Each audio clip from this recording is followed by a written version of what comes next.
Go ahead and call the meeting to order.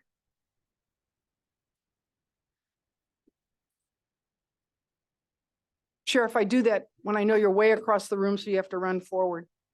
Adam advises me it's 9:45 and we have a long day ahead, so I'd like to really get going on this.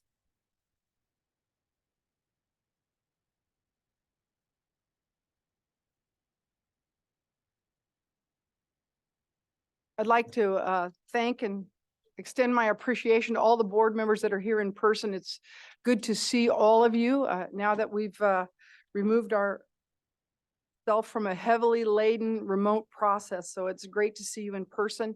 Not here today is Supervisor Chavez. She had a conflict this morning and will be joining us via Zoom around noon. As you can see by the agenda, the first item of business is a closed session that we are very hopeful it will only take 15 minutes. During that time, we will ask the audience and members not involved to vacate this room, and we'll call you back in as soon as council has finished his remarks. And if anybody who knows council knows that brief is his skill set. So we hope to be ready and able to go around 10 o'clock. With that said, Adam, will you please take the roll this morning? Thank you, Madam Chair. Chair Penner. Present. Mr. McCumber. Present. Mr. Johnson. Present. Mr. Dykes. Here. Ms. Chavez will be joining later today. Mr. Haynes. Present. Mr. Richard. Present. Ms. Guard is absent today. Mr. Mills. I'm here. Mr. Budnick. Here. Ms. Zaragoza. Here. Ms. Kumpion. Here. Madam Chair, we have a quorum. Thank you very much. With that said, IT, will you begin prep for this closed session? And I would invite everyone not involved who just recently sat down to stand up and leave. There's something so powerful about kicking people out of the room.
Training room mic check, check, check.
Okay.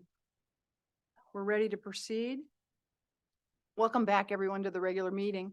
As always, board members, remember that green light means your microphone's on, and we prefer you do not have your microphone on unless you have something to say. Please mute.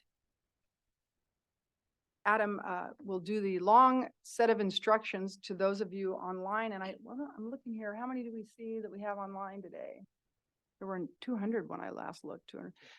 A number of people are online. So all of you online, please listen carefully as Adam rolls out these instructions.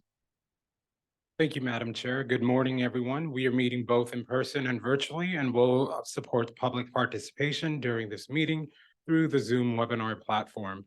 Board members, for those participating remotely, we'll go back to that.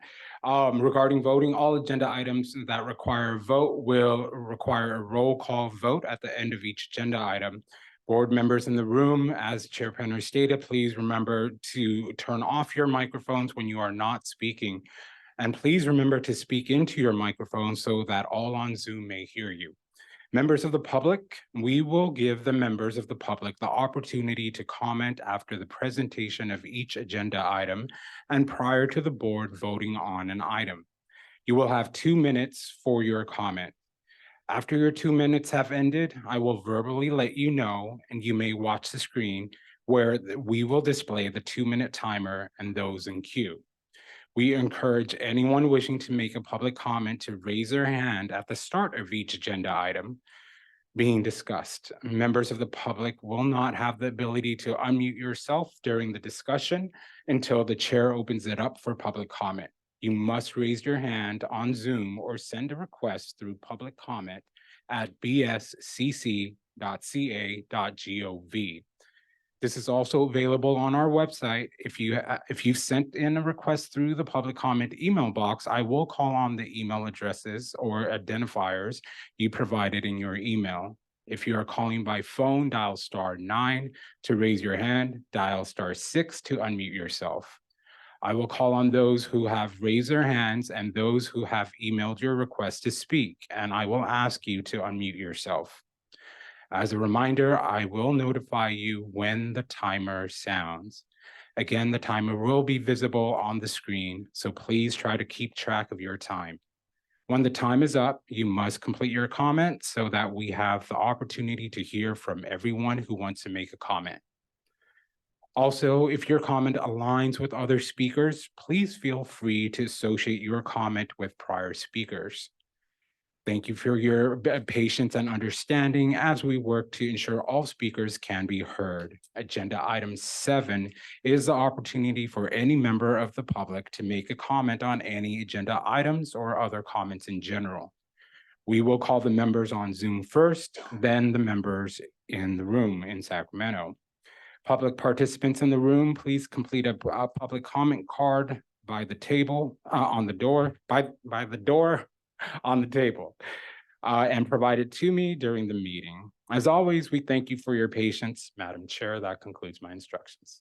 Thank you, Adam. The only thing I would add to your remarks today is that we have a long, lofty agenda, and we're going to take a hard look at the number of individuals in the queue before we move forward. And if it appears that there are multiple over and over people waiting to comment out of respect for their time and for time of individuals in this room today, we may limit the public remarks to 1 minute. And we're unsure about that at this point, and we'll have to make sort of a game day decision after we look at who's in the queue. We will give you ample time to get into the queue so we have a decent estimate of where we're at.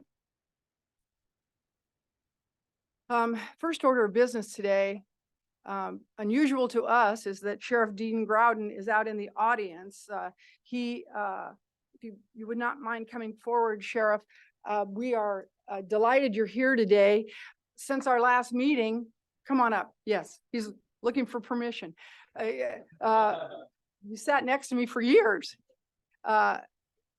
Since our last meeting, he's retired, which seems impossible to me to believe he was with us from the inception of the BSCC in July of 2012. So he's been here a very long time.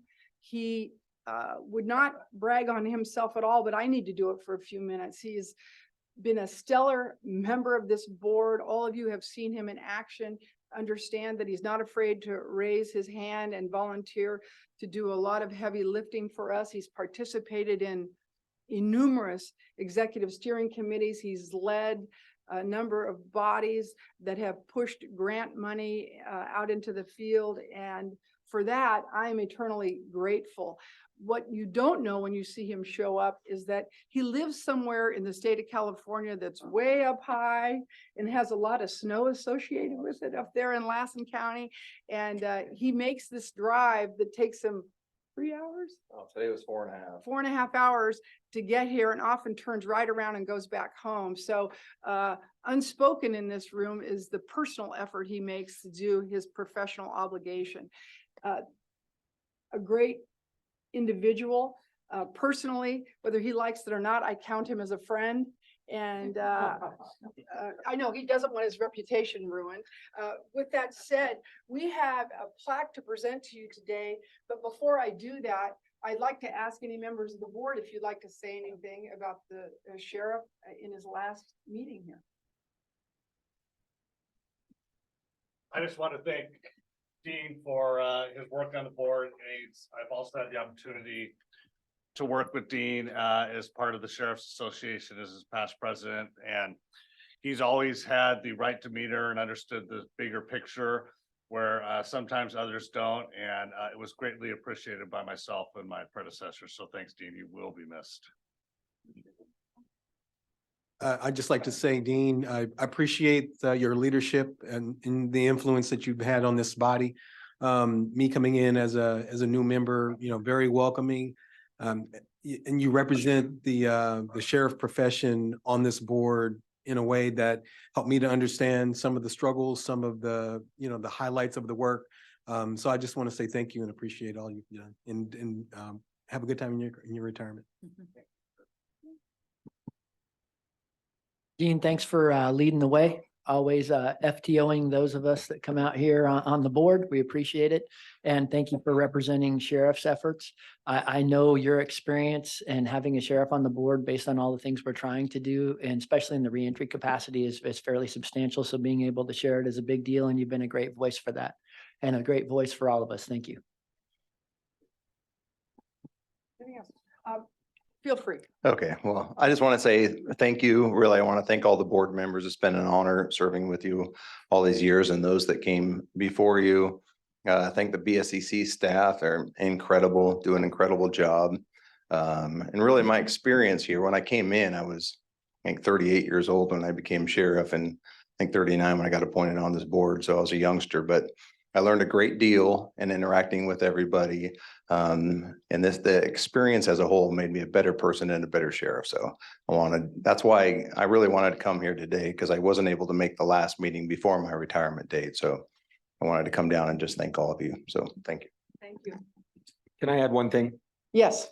So you've always been an amazing colleague on the board, but just who you are as a human being. When we came up to High Desert State Prison, and we had a bunch of ex-lifers who did life sentences who are now out, changed their life, doing well. And the fact that a sheriff came and sat and had dinner with them and praised them for their accomplishments and their change and everything was just a beautiful experience, and showed your heart, showed the kind of man you are. And I'm deeply appreciative of that, and can't wait to go fly fishing with you. If I may, Madam Chair, Katie Howard, Executive Director of the BSCC, on behalf of all of the BSCC employees, Sheriff Groudon, you have been really and truly an incredibly hardworking, high contributor. I don't even want to count up the number of ESCs that we asked you to chair. And again, you would say, okay, but it wasn't even with any hesitation. And we appreciate it. You expressing gratitude to us. We felt it. We felt your support. And I too, consistent with what the secretary said and others in the room, the way that you have participated in the discussions, the debates, the decision making over these last 12 years during a time of enormous system reform Really, really appreciate your level-headedness, your thoughtfulness, and everything about you, and we'll miss you. Wait, you don't get to leave yet. Yes, this is a small token of our appreciation for you. It basically states all that we've all said before. We appreciate your heavy lifting, all the work you've done for us, the time you've put in, and your volunteer effort here at the BSCC. Thank you for all your hard work, and we appreciate you. Thank you. Wait, we get a photo op now.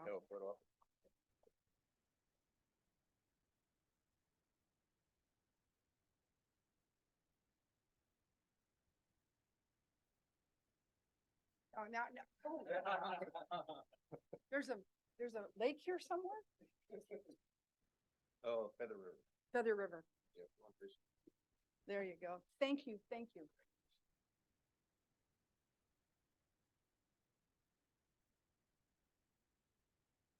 We're going to now move to the information items.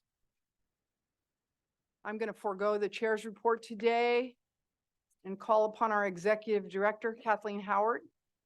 Thank you, Chair Penner. Good morning, board members and everyone here in the room as well as on Zoom. I will be very brief in view of the a very busy agenda that we have today. I want to mention a few legislative oversight hearings that have occurred in the last week. Last Friday, I was in West Hollywood and had the opportunity to make a presentation to a joint hearing of the Assembly Public Safety Committee and one of the Assembly Budget Subcommittees on the topic of organized retail theft. There were several panels there. It was a very, very positive experience with members of the legislature able to hear from the CHP, the BSCC, and lots of other subject matter folks on the work that's being done in the field on organized retail theft and vertical prosecution.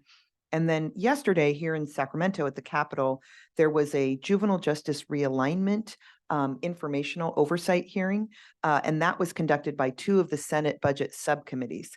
Scott Budnick was on a panel. I was also on a panel that focused on issues in Los Angeles detention facilities as one topic related to juvenile justice realignment. Chair Penner attended to listen, as well as board member Zaragoza, and so they may have other thoughts to add. We provided an update on the January 10th governor's budget. There are a number of changes proposed to some of our grant funding levels. That detail was all provided in email, but I would remind everyone that we're at the beginning of the budget process.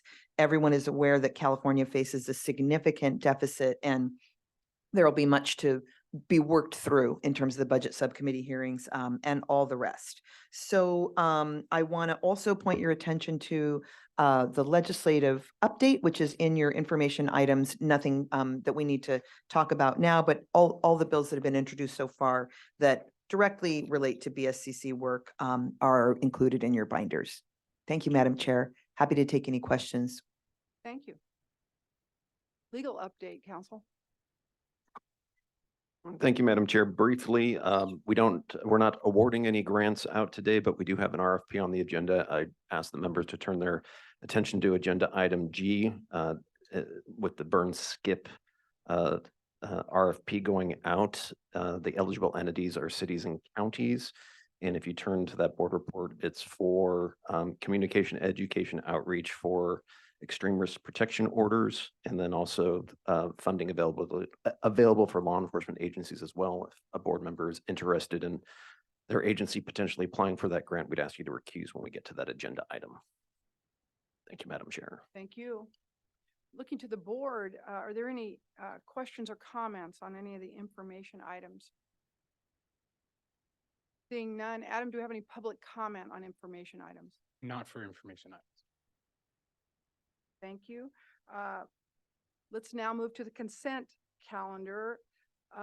Do any of the board members wish to pull any item from the consent calendar? No. Okay, moving right along. There are any members of the public wish to pull anything from the consent calendar? Seeing none. The consent calendar is item A through C. I'm now looking for a motion or a second on the consent calendar. Motion. I'll second. A motion and a second. Chair Penner, But I'm sorry, can we request public comment, please? She did. I did. She did, Mr. Legal Counsel. I'm sorry. Let me request it again. Asked if the public wanted to remove an item. Oh, thank you. I'm sorry, Mr. Legal Counsel, you were right. She was wrong. Thank you, So Mr. Buckman. stressful. Now that I thought I had Scott on my team and still lost. I apologize. Any members of the public, please forgive me for overlooking that. I do have two raised hands, and I'm not sure if this is for the consent item, but Armando, I'm gonna allow you to talk. If you could let us know if it is for the consent item, or if you want to move to a different item. Armando, Different item. Sorry about that. Thank you, Armando. okay, and then I do have Zania. Are you commenting on the consent item or a different item? Zania? No. That's it for public comments, Madam Chair. Hearing no further public comment, I'd look for a motion and a second. We had make the one motion. before. Motion, can we get a second? I'll second. Thank you. We have a motion and a second. Adam, will you take the roll? I mean, the vote? Chair Penner, Aye. Mr. McCumber, Aye. Mr. Johnson, Aye.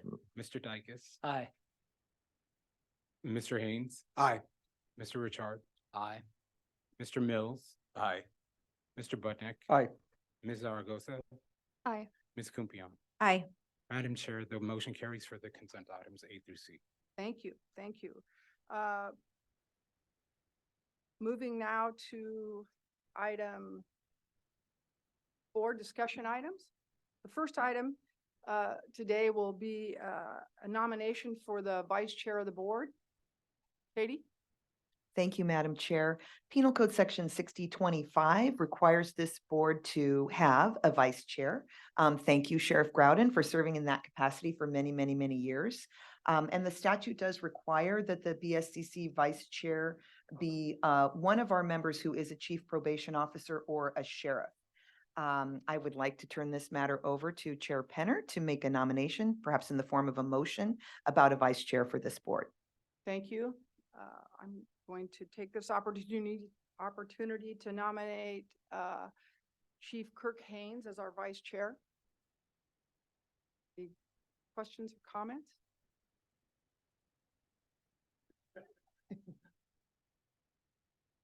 Seeing none, any public comment on the nomination? I do not have public comments for this item. Okay, I'm looking for a motion and a second, please. Motion to approve. Second. Adam, please take the vote. Chair Penner, Aye. Mr. McCumber, Aye. Mr. Johnson, Aye. Mr. Dykes, Aye. Mr. Haynes, Aye. and Mr. Richard, Aye. Mr. Mills, Aye. Mr. Budnick, Aye. Ms. Zaragoza, Aye. Ms. Kumpion. Aye. Madam Chair, the motion carries for agenda item B. Thank I mean, you. D. Congratulations. Thank you, Chair Penner. Yes, well, yes, we didn't want you two together any longer. Oh, no, look at that. Yes. No, but I want to say thank you, Chair Penner, for the confidence in the nomination and from the board as well. I really hope that I can fill the shoes of Sheriff Groudon. I know he's probably already out there on his way to his fishing trip, but I really want to, I take it very seriously, the work that we do, and really want to move forward and you know, represent this board the way that Chief Penner and Sheriff Groudon have done, and we'll just carry on the work. So I appreciate it. Thank you. Thank you. We have a great deal of confidence in you, but we also recognize big shoes to fill. So I appreciate the fast movement on this item. We are now moving on to item E. I believe we'll have Deputy Director Ganter presenting on this item.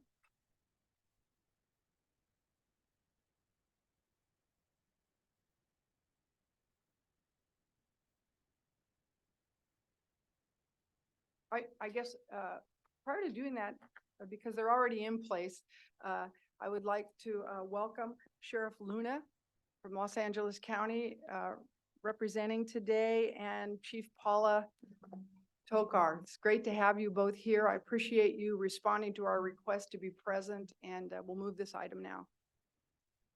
Perfect. Good morning, Chair Partner, board members, colleague team members. Is it me? Sean will fix.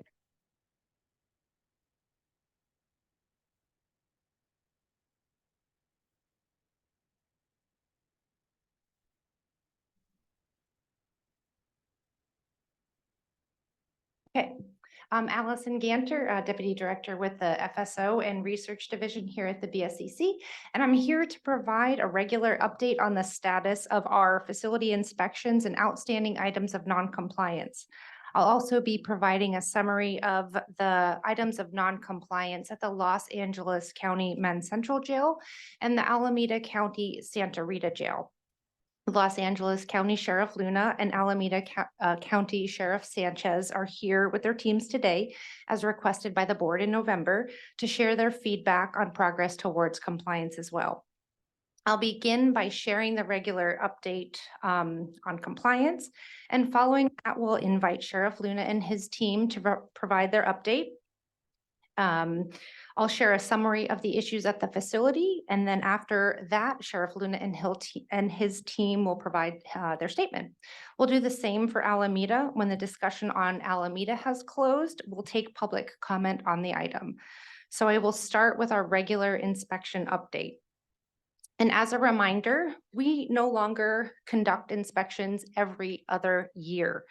We conduct annual inspections of every county jail and every juvenile detention facility. And in addition to these annual inspections, we're conducting unannounced inspections, multiple follow-up inspections after corrective action plan periods, and targeted inspections where necessary. During 2023, every county jail and every juvenile detention facility received a comprehensive inspection. In 2024, each of those facilities will receive a targeted inspection at minimum. We will continue to conduct our unannounced, our follow-up inspections, and our targeted inspections throughout the inspection cycle in 2024. Type 1 jails, temporary holding facilities, and court holding facilities will continue to receive biennial comprehensive inspections. And I will begin with the adult summary of outstanding items of noncompliance. I want to point out that the data that was in the board binder combined the 2023 and 2024 data for noncompliance with Title 15 and Title 24 minimum standards. We've updated the board binder to break the 2 years apart. I want to focus on the items that were covered by the 2023 inspections and then separate them from the items in 2024. So in your binder and out on our website is the updated items. They're all combined on that one document. So if you looked at that, you'll still see the same information. And a couple quick updates. The information that was printed on the binders last week did not indicate that all of the items of noncompliance in Lassen County and Lake County have been corrected. So if you looked at the dashboard today, those items would have come off. So as of today, and again, I'm focusing on the 2023 annual inspections, there's currently 68 items of noncompliance in adult county jails from the 2023 inspections. When we met in November, there were 116 of these items. Half of the current 68 items are related to physical plant.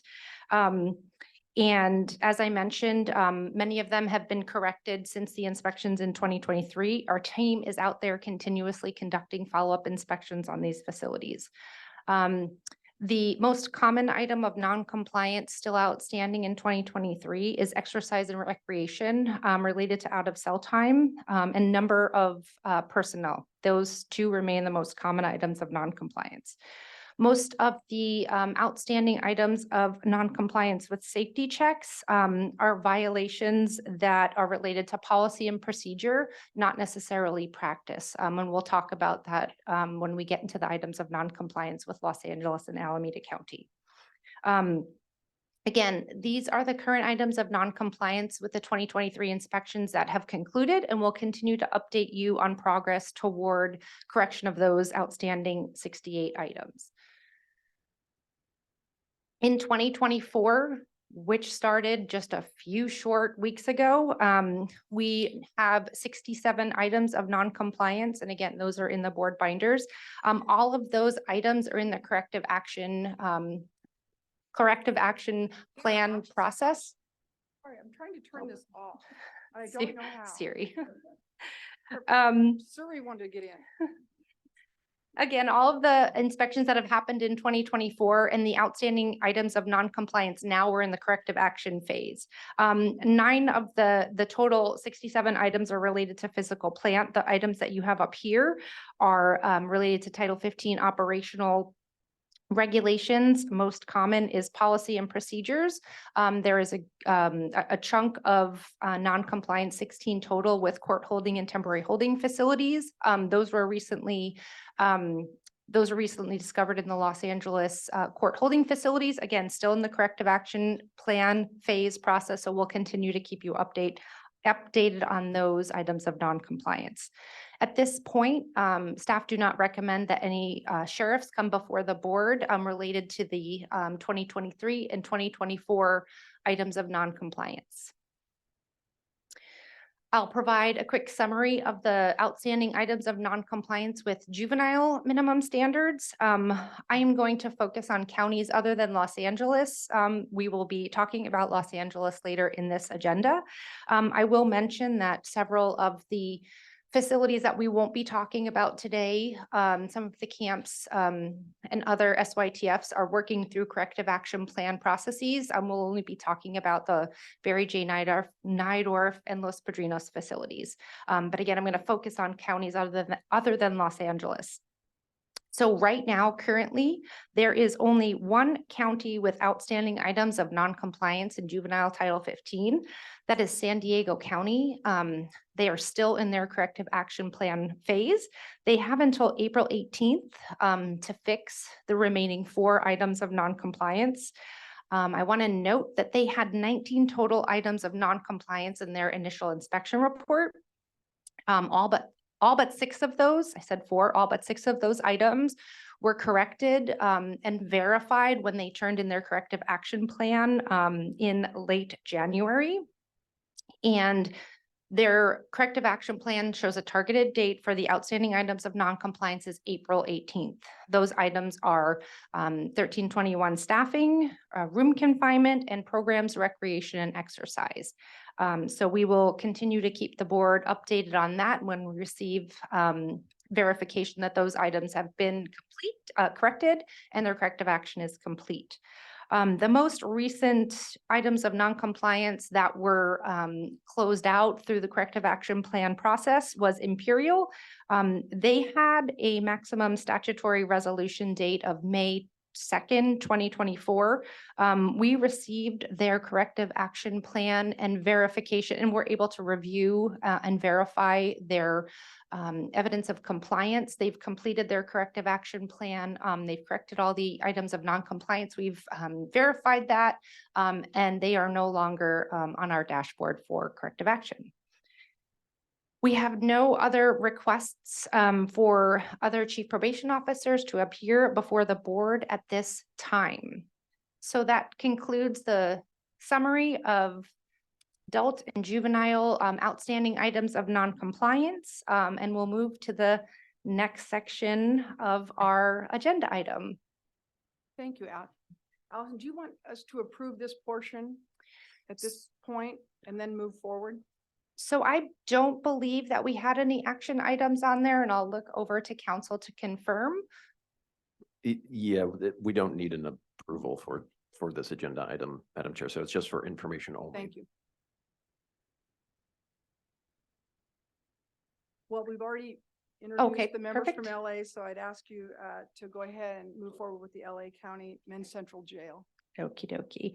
So again, at the November BSCC board meeting, staff provided you with information that both the Los Angeles County Men's Central Jail and the Alameda County Santa Rita jails were nearing the end of the 60-day corrective action plan process.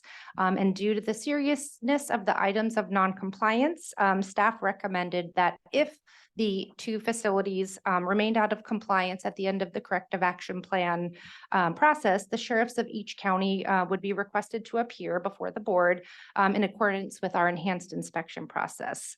So beginning with Los Angeles County, brief summary. On September 18th, 2023, the Los Angeles County Sheriff's Department was notified of several items of noncompliance at the Men's Central Jail, including Section 1027 safety checks, 1027.5 safety checks. In our initial inspection report provided that day, we noted that safety checks at the facility exceeded the 60-minute minimum, and the view into the cells was obstructed. So direct visual observation as required by the regulation was not possible. The department was asked to submit a corrective action plan to the BSCC within 30 days of the inspection report, which was October 18th. On October 16th, 2023, we received the agency's corrective action plan, which outlined various plans for corrective action at each of the affected facilities, including the safety checks at the Men's Central Jail. The corrective action plan for the Men's Central Jail noted that the safety check sergeant duty statement would be revised to ensure compliance with this section. On November 21st, 2023, BSCC staff conducted the first of two follow-up inspections. Our review of safety checks at Men's Central Jail indicated that safety checks continued to be non-compliant with Section 1027.5 of Title 15. Staff conducted an additional follow-up inspection on January 3rd of 2024. And while we noted that safety checks have improved and are being conducted within the required 60-minute time frame, the obstructed view into the cells continues to impede the direct visual observation of people housed in the facility. So we do plan to conduct an additional follow-up inspection in the coming weeks. And then Chair Penner, I will turn back to you. Thank you. At this point, I'd like to invite Sheriff Luna and Chief Tokar to comment on this item. And I assume you're taking it first, Sheriff? Yes, ma'am. Good morning, Chair. Good morning. Good morning to you and all the board members here. Very happy to be up here with all of you. And just before I start, I thank you for what each and every one of you do. I do appreciate the effort and welcome the oversight. And actually, in this case, I think you'll find that when Tracy Kessler came down, who, by the way, from an oversight perspective, I think it's amazing or awesome when you get somebody who actually really wants to help you improve, as opposed to trying to just poke you in the eye. And that's what we have found with Tracy. She really wants to make it better for our inmates, our employees, and the department overall. The department and Men's Central Jail, we're absolutely committed to ensuring the safety and well-being of the inmates in our custody and ensuring each housing area of the facility contains clear sight lines unobstructed by linens or any other barriers. Through training, open discussions, frequent inspections, and reinforcement, we are in the process of completing a complete culture change in which the staff and inmate population understand and buy into the department's policies and its commitment to safety for all those who live and work at Men's Central Jail. Unfortunately, the practice of tending is a difficult challenge to eradicate and will take some time to completely resolve, while making strides towards our ultimate goal in the complete elimination of tenting.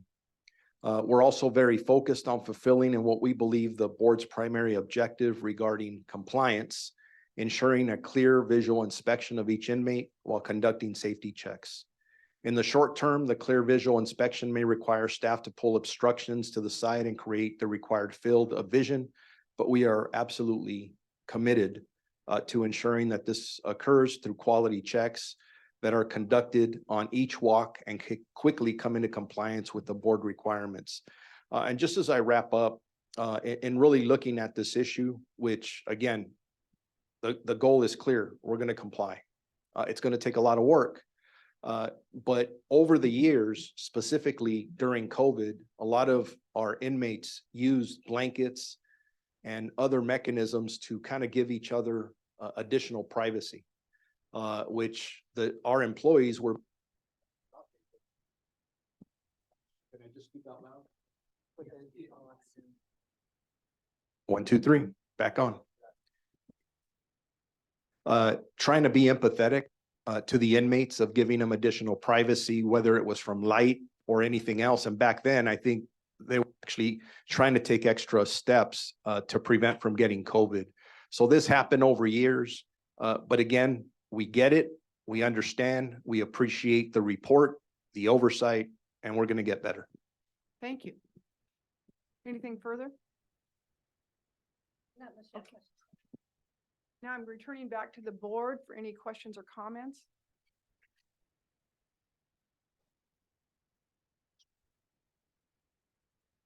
Yes.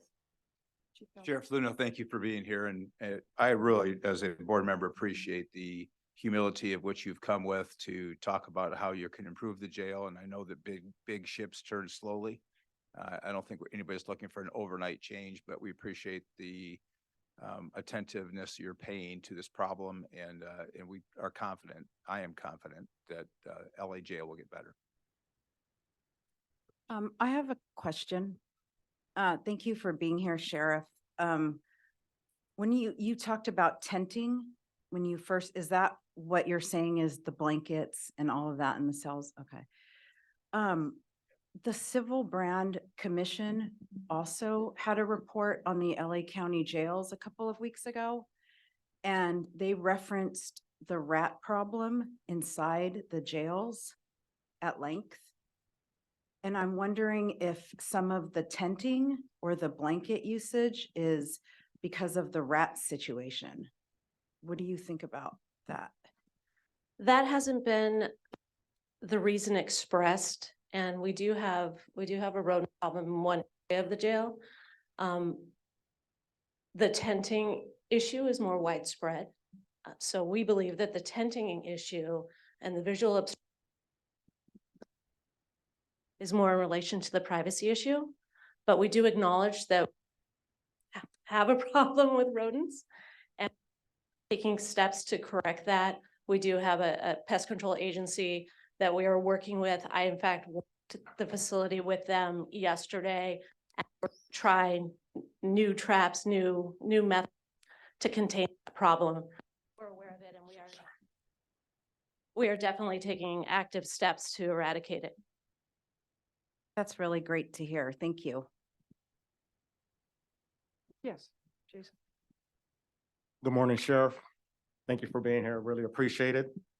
It's nice to see you. I wanted to echo Chair Mills' statements as it relates to you working towards, owning the issues and concerns that are occurring at the, jail facilities. And the fact that you're able to, address the corrective action plan. I really appreciate to hear that and actually see it and have it reported. So I just want to say thank you. You're welcome. Yes, Brian. Thank you, Madam Chair. Sheriff, thank you to you and your staff for appearing here today.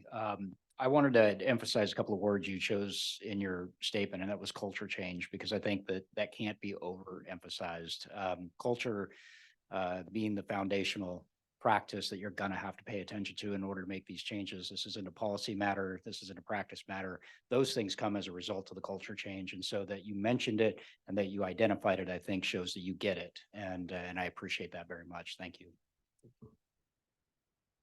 Any other members of the board? Yeah, Chair.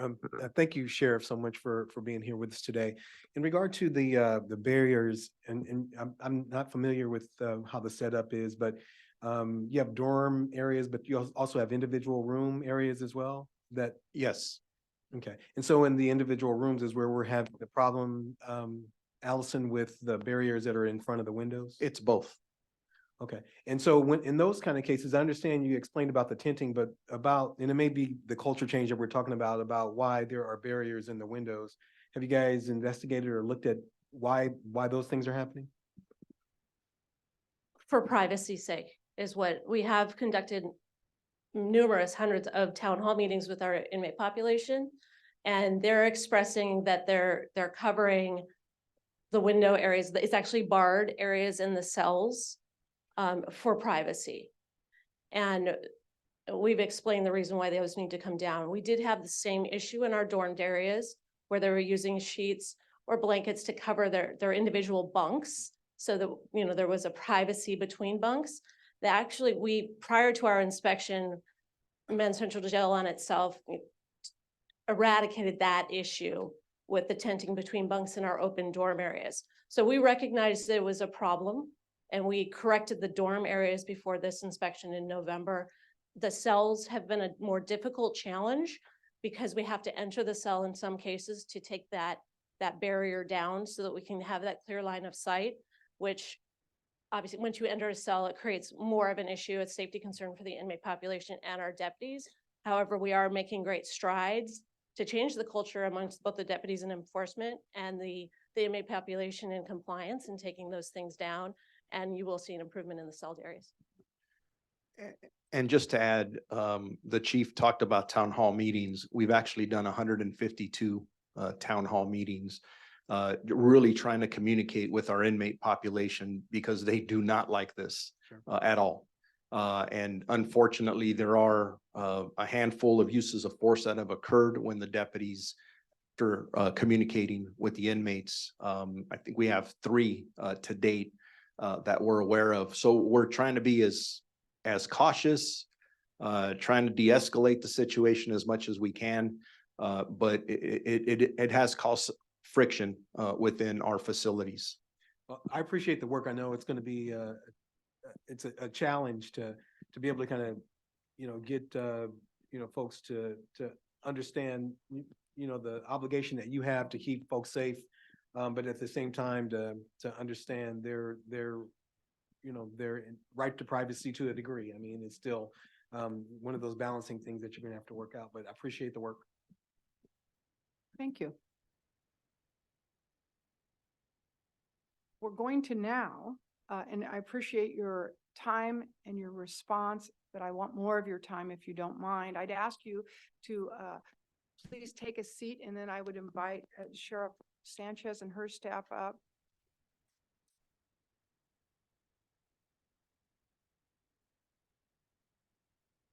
We will do public comment following the next presentation and reaction from the board. So I would ask any members of the public in this room, please fill out a comment card, and those online, please raise your hand so you can be acknowledged by Adam being in the queue. It is my intention to close the queue at some point following this presentation, and then take a look at the kind of public response and in-room response so we can make a decision as to how long public comment will be allowed per individual. Welcome, Sheriff Sanchez. Will you do me the honor of introducing your staff that's here present with you today? We're going to work hard on these microphones. It's green, so it's. There you go, working, there so you go. hopefully. No, good morning, everybody. To my right, I have our new Assistant Sheriff, Danny McNaughton, and Captain Ross Clippinger. Captain Clippinger is actually our compliance captain over at Santa Rita Jail.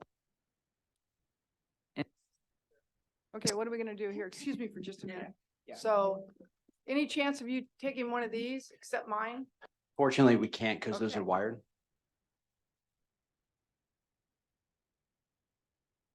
All right, and our newest assistant sheriff is over our custody division. He just took office, last month? And he's loving every minute of it. Yeah.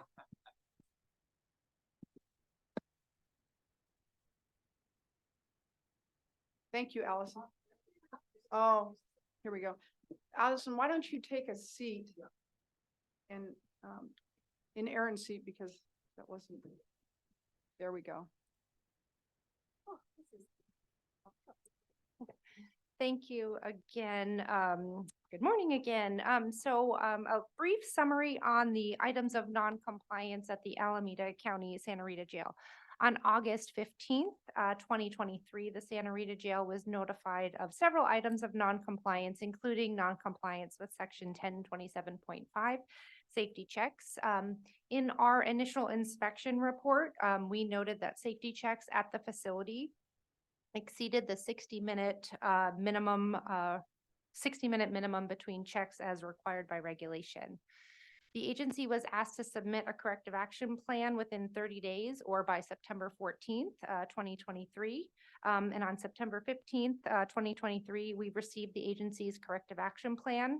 The corrective action plan outlined the plan for addressing the items of noncompliance as republishing and redistributing relevant policy and procedures and staff training related to safety checks. On November 17th, 2023, BSCC staff conducted a follow-up inspection to verify compliance and corrective action on the outstanding item of noncompliance, including safety checks. Our review of safety check documentation indicated that safety checks continued to be non-compliant with minimum standards. We reviewed documentation of safety checks in housing units that required 60-minute safety checks. There's some that require 30-minute checks at that facility. We continued to observe that many of the checks continue to exceed 60 minutes. On January 25th, 2024, staff reviewed another sample of safety check documentation to determine progress toward compliance. And while we did see improvement in the documentation of safety checks, there are still housing units at the facility that continue to report late safety checks. Again, we intend to conduct additional follow-up inspections in the coming weeks to verify continued progress and compliance with the regulation. Thank you, Allison.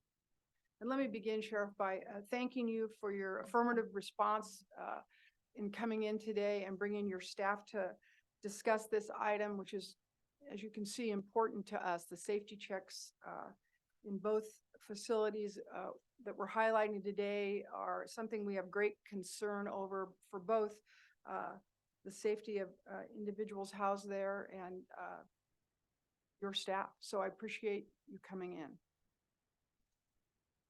No, thanks for having me. It's my pleasure to be here and be able to speak to some of the work that we're doing in the jail, but also to address some of the violations that have been discovered during our audit. Hello, everyone. My first year in office as Sheriff of Alameda County. And with that, you know, the sheriff from Los Angeles, Robert Luna, has already touched on a number of challenges when you take office, and your first year, a number of changes have already been set into play in motion. Our sheriff's office, as far as how we would capture observation checks, was done by paper logs as of 2022 now. And we changed that. In March of 2023, we went into a new RFID system where we scan in our observation logs. And that's a big shift in our county and with our agency members. So it's been a learning curve, being able to adopt that process. But I think it's also a reality check for the true account of our observations being done. And in our effort for transparency, we'll want to make sure that we're not just capturing times during an observation check. We're actually truly doing that observation check. And so you're seeing what, you know, we're finding, and we are making and taking steps to improve that. And that has a lot to do with the culture shift that has already been mentioned. And it does take time, but what I can say is what we originally found in our July or maybe potentially the November audit, we were at 60% compliance, and as of January, we're at 91.7% compliance. So that's a pretty good reflection as far as the push and the messaging from not only myself, but from a team here as to the importance of these checks. But I also want, and we are pushing the message as far as not doing observation checks just to complete a task. There's got to be meaningful checks done to make sure that the individuals in that area, location, cell, whatever it may be, they're actually doing okay. It is not just an observation check. It's a valuable, meaningful check to make sure that everyone is healthy and well, and that they don't need assistance. So that does take time, takes more time. And generally, well, not generally, when we do have audits where we find that the observation logs are not completed within a 60-minute time frame, for example, we go and we check our video surveillance and monitoring to see what was going on in that housing unit and in that area, to make sure that our staff are doing those checks in a way that I expect and this team expects, and they are. And so it's it's a balance that we have to do, where you see your staff walking through a housing unit and they're engaging in conversation with those who are occupying that space. And it does stall the process, and it does slow that process down. So they may not make that 60-minute check within 60 minutes. It may be 61. And we find that our last average of missed checks is within 9 minutes. It still means that there's more work to do, but it does show that we are shifting our culture to make sure that it's not just a task that they're checking the box on, that they're actually putting time into it. Thank you. You actually highlight a really important factor, which is connecting, eye contact, making sure the individual's in good condition. I compliment you on your new percentage rate of checks. Looking to the board now for any questions or comments. Hey, Sheriff, can you share with the board what your staff goes through in the course of 1 hour in terms of those checks? Are they just there to check, or are there other things going on in that housing unit? Yeah, that's definitely something that we're working on, to add staffing to make sure that there was, we talk about how we plan and staff our housing units. Do we assign one person to just do observation checks? But even in doing so, just as I mentioned, when they do those observation checks, they get stalled. So how many people do you actually assign to that one sole role? But there's a number of things that do go on. And not only does your team come in and do audits and assessments of our facility, we have DOJ, we have a monitoring, we have a consent decree. So we have attorneys that are constantly coming through. We now allow for some of the jail advocates to come in and see what our operations are. There's always somebody in our house, but we have more robust programming. Our deputies assigned to that housing unit are part of that process. So not only are they doing and conducting general observation checks or safety checks, but they're also engaging in our partners coming in and providing services. And then, I mean, that doesn't account for if we have an unexpected incident where there is maybe a disturbance or a fight that occurs that they have to address, or in an allegation of some sort of harassment. If it's a PREA harassment or any kind of complaint, our deputies assigned to that housing unit have to address that as well. So there's a number of things that go on in the housing unit, depending on which one it is, which security classification. And if it's a programming house, that is definitely something that we have to shuffle around as far as responsibilities. But what I really look for is that our staff are engaged and that we are addressing the individuals that we are caring for, that are under our custody, that they are getting the level of service that they need, and that we have that human side in our approach on how we deliver services. Thank you. Thank you. Chief Haynes. Thank you so much, Sheriff, for being here this morning. Regarding staff, and you talked a little bit about it, which in the places and where you're experiencing these late safety checks, is the staffing configuration, I mean, are you at the assigned level or are you short? I mean, is staffing one of the factors that is coming into play here? Yeah, I think every sheriff's office and probably law enforcement agency has been battling the staffing crisis that we are suffering through right now. It is very, very difficult to onboard individuals into our agency and our neighboring agencies, and actually across the nation. So staffing has been an issue, and we've been working through a mandatory overtime program for going on 5 years now. So we still have not met our staffing levels that would really assist us in making sure that we have the numbers that we need to ensure that we have just a lot of bodies inside the house. And that not only just law enforcement staffing needs, but our medical, staffing needs, our behavioral health team staffing needs. They're all short and struggling to keep up with staffing. So it's been a challenge, but we've been able to work with our county human resources agency to streamline our hiring processes. And a lot of those new, practices have been put into play just this last few months, and we're seeing the results behind it. And I'll give you an example. You can go back 3 years and take a look at how many people have applied for our sheriff's office specifically. And we would be able to hire maybe 6 people to put into an academy. And I'll just talk about last year's numbers. 6 people in one academy that holds between 60 and 80 that we host as far as our regional training center. In March, we'll be able to put 42. So that's for this year. And in July, we already have 26 people who can go in. So if you look at the numbers and why we've been struggling, being able to only put 6 people in an academy, we'll say, in 3 academies, so it's 6 times 3. I have that in just one academy now. So, and that's potential. I'm hopeful they'll all graduate. But this is what we've been really working on as far as our recruiting and retention efforts, but really being able to streamline hiring so we can onboard the bodies that we need for our jail.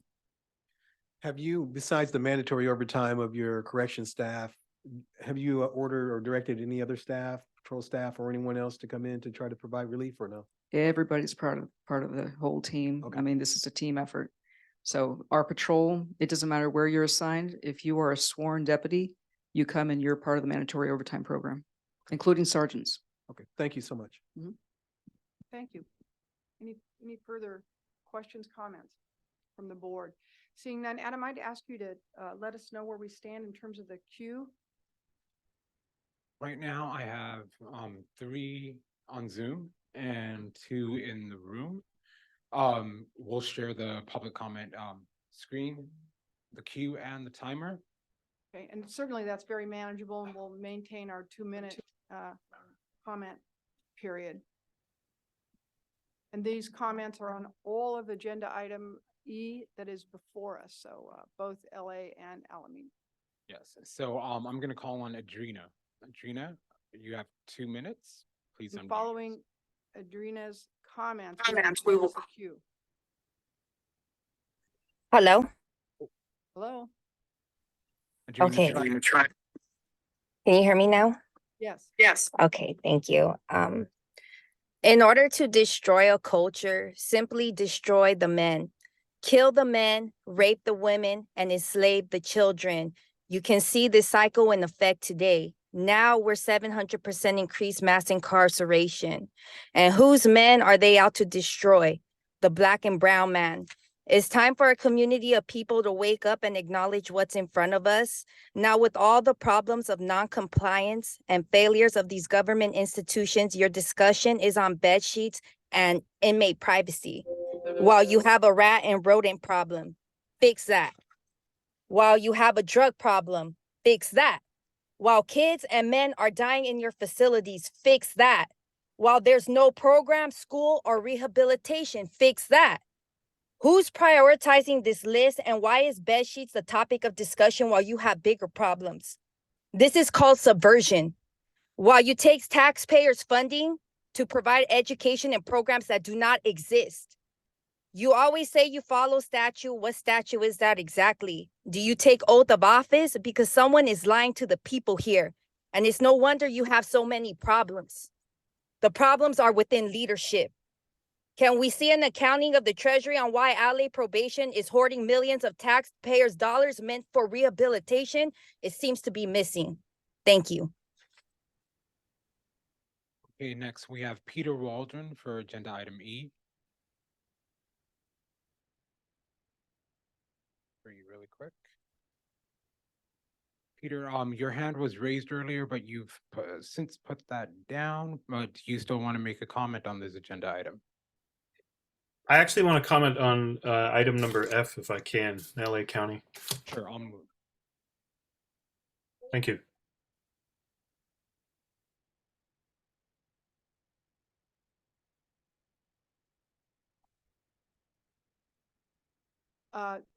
Let's try to differentiate between the two items. We are currently hearing items of concern surrounding sheriff's offices and not the LA County Probation Department. So if you are in the queue mistakenly, please feel free to take yourself out of it and go ahead and continue, Adam. Okay, next I'll call on Nancy. Nancy, please unmute yourself. You have 2 minutes. Thank you. Good morning, everybody. This is Nancy Juarez with the Center on Juvenile and Criminal Justice. While I appreciate that Sheriff Luna and Sheriff Coroner Sanchez have shown up today to answer to the BSCC, and I do hope that we continue open and transparent conversations like this. And I understand that both of you are new to these roles, and I won't pretend that individuals are responsible for the failures of a larger system, that being the carceral system that's rooted in punishment. But the failures of Men's Central and Santa Rita go further back than this non-compliance period. We'd be lying to the public to only speak about non-compliance issues regarding bed sheets. In August 2023 at Men's Central, in the course of only 6 days, 3 people passed away, one just being 20 years old. The County Board of Supervisors have made promises in 2020 to offer care as a first matter and use jail as a last resort, but we've yet to see that be put into action. As of mid-September 2023, 31 people died in custody in jails across Los Angeles County. So I ask that when we have these conversations, we show the larger picture. It's not just bed sheets. People are being denied their diabetic medication. People are being denied care, overcrowding. We just heard of rodents.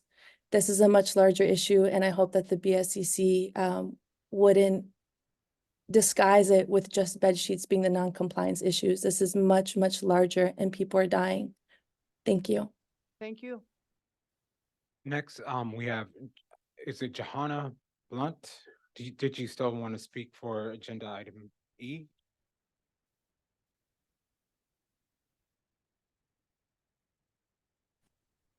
Hi, this is not the item I'd like to speak on. Please go ahead to the next person. Thank you. And the last person for agenda item E on Zoom is Miguel Cesar Rodriguez. Yes, thank you. Good morning. So my name is Miguel Casar, and thank you for making this space. I think it is kind of twisted in a way that it is hard to comprehend that as a public and as a people who care about the human rights of incarcerated people, we have to sit here and we have to hear and listen to the sheriff's office basically say we haven't done anything and continues to be out of compliance, but we intend to change. We intend to change our culture, and that the board in some ways is just that the board that's supposed to hold them accountable does nothing but shower them with accolades and thank yous simply for showing up. Is this where we're at? Are we all supposed to start thanking those intended to serve and protect, in theory, for their continued violations of human rights as long as they intend to change, as long as they show up and they tell us that they're supposed to change, or in their words, to take steps? And let us remember that compliance here is the lowest of the low. It has nothing to do with whether this institution is supporting the development and improvement of society and or people. Nothing to do on whether this institution is restoring justice, caring for people, providing a framework and a model for how it's supposed to bring about any benefit to society. This is compliance for being able to house people and as determined by themselves. It's a perfect example of this sophisticated game of dancing around this issue, asking questions of each other that go absolutely nowhere, to pretend like we're scrutinizing or holding an institution accountable when we're doing absolutely nothing, and we do it over and over again. It's like an echo chamber that sits completely disconnected from any real measure of accountability, evidence, scholarship, research. All of them show that a bloated and enlarged, punitive infrastructure that has refused to change does absolutely nothing for society. And lastly, framing this as any kind of cultural shift is beyond cynical, because that's exactly what we need. Thank you. Thank you. Thank you. Now we'll go in the room. The first one will be Jacob if you could approach the podium.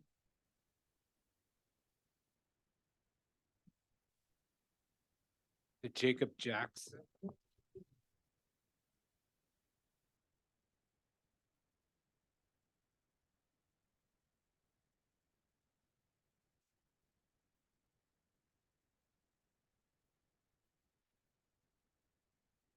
This the item on the sheriff?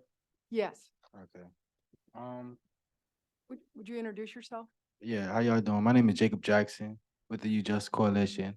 My pronouns are him, he, his. I'm also a youth outreach coordinator. Shoot, I was just gonna say, yeah, no, I'm not, in support of the sheriffs like that. Personally, I'm gonna say pull away from it. And I'm not a supporter of Man Central Jail. I feel like it should be closed down. And yeah, I think that's kind of my thoughts around that. But yeah, Thank you, Jacob. thank you.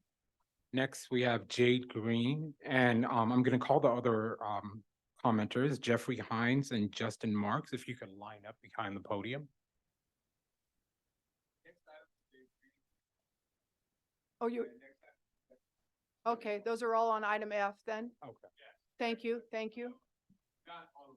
Okay, all right.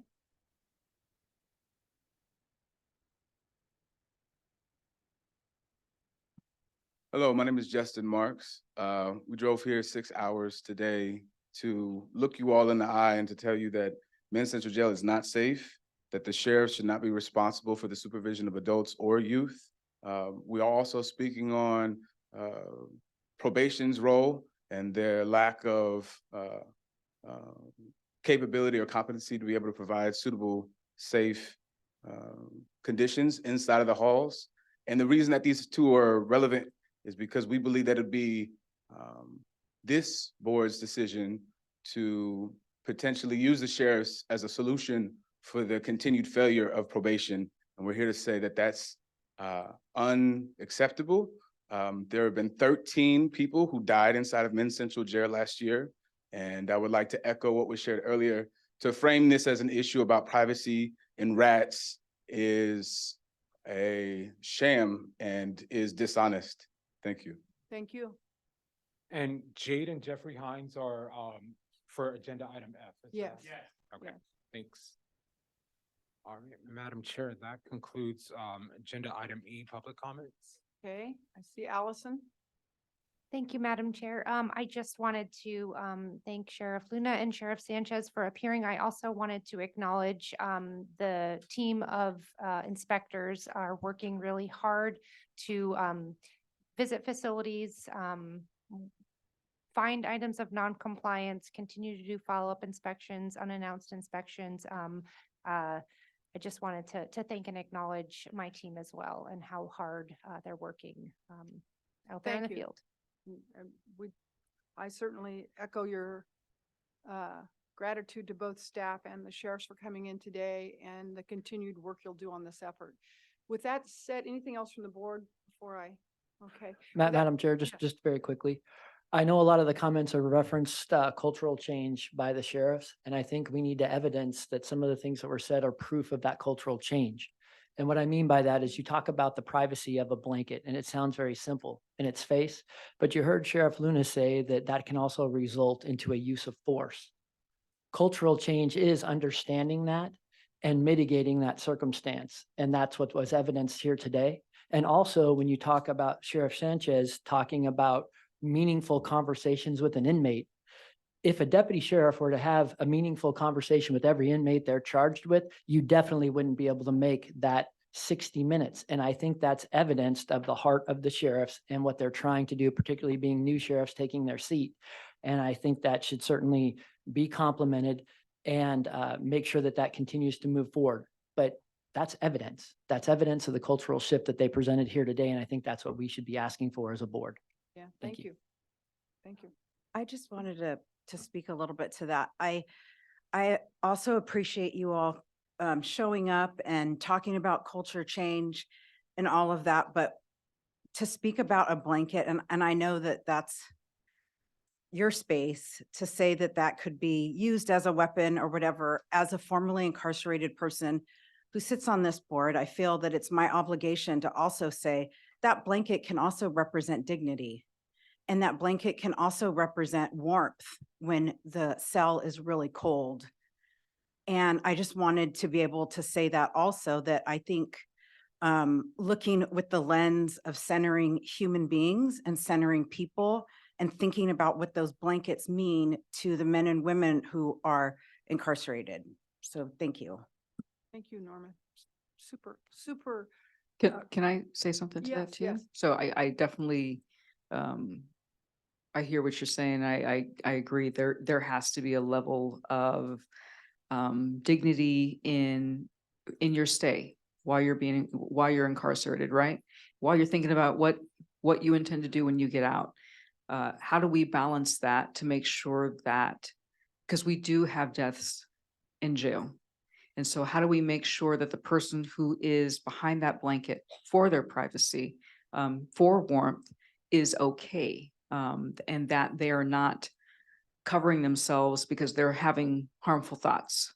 So that's something that we need to really take a look at and balancing out and finding methods so that individuals do have a way to have a level of privacy, if that's possible, in a dorm setting, right?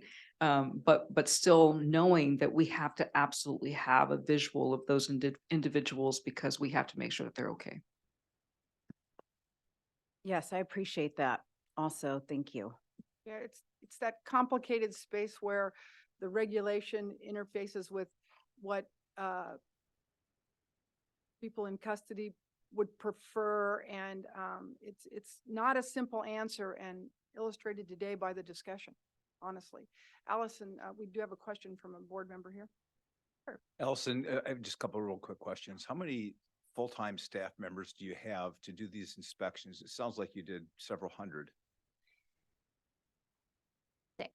16 total. Yeah, and that's for about 580 detention facilities each year. 10 of those focus specifically on the adult detention facilities, of which there are about 450.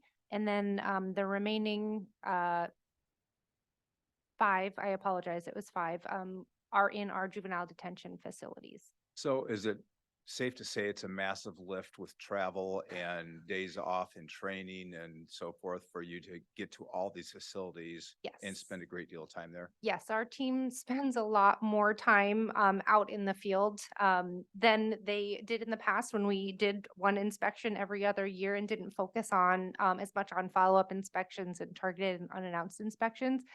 They spend sometimes more time on the road than at home. Yeah, it's been amazing, and people are they do it because they believe in affecting good change. So I'm very proud of my team and the work that they do and how much they've taken on in the past few years. Sure, I think we all are. And when they go to the jails and the correctional facilities, do they have a checklist that they're working off of that they have to systematically go through and make sure that that they're forcing the legislators' wishes on these facilities? There is a procedures checklist, if that's what you're asking, and it simply has the regulation on it. So it's a combination of, before we get to the facility, we'll take that checklist and make sure that policy reflects Title 15 regulations.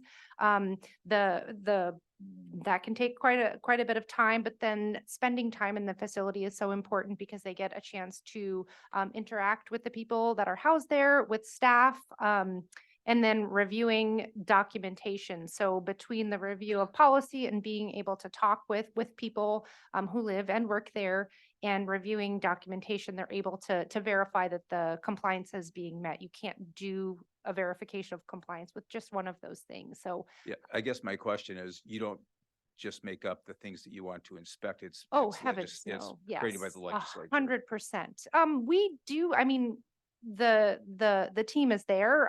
Certainly if the facility staff want to talk about other things or request technical assistance, those conversations are had. But our reports reflect compliance with the Title 15 regulations. Great, thank you. And just briefly, if you don't mind, I think it should be noted, we've intensified these inspections, and they've been targeted and more frequent over the last year and a half, 2 years, 3 years, 3 years.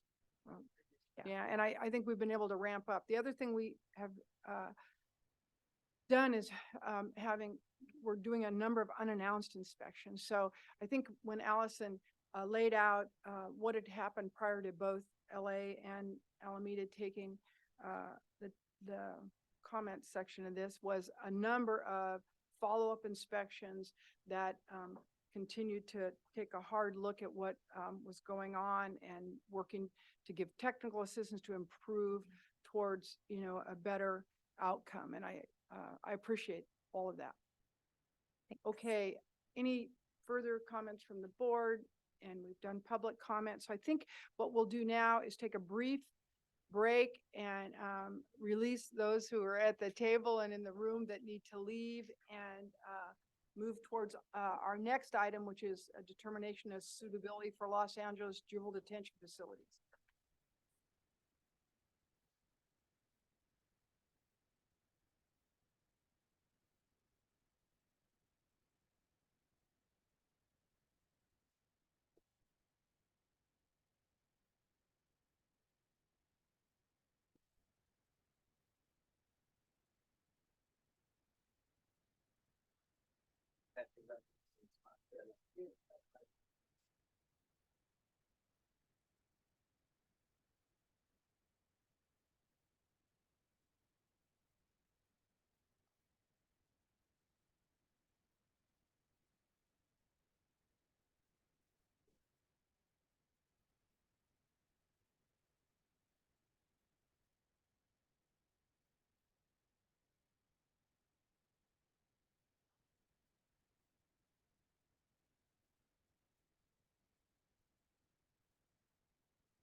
We're moving in the right direction.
Okay, we're going to reconvene.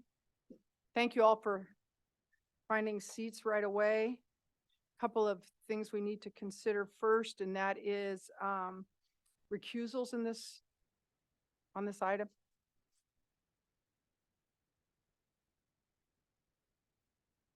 Yes, Madam Chair, but my understanding is board members Zaragoza and Budnick will be recusing on agenda item F. Thank you. Let the record reflect. Mr. Budnick is putting on his out of here and his sandwich. He's ready to go. And Angelis has already removed herself, so I think that should be on the record.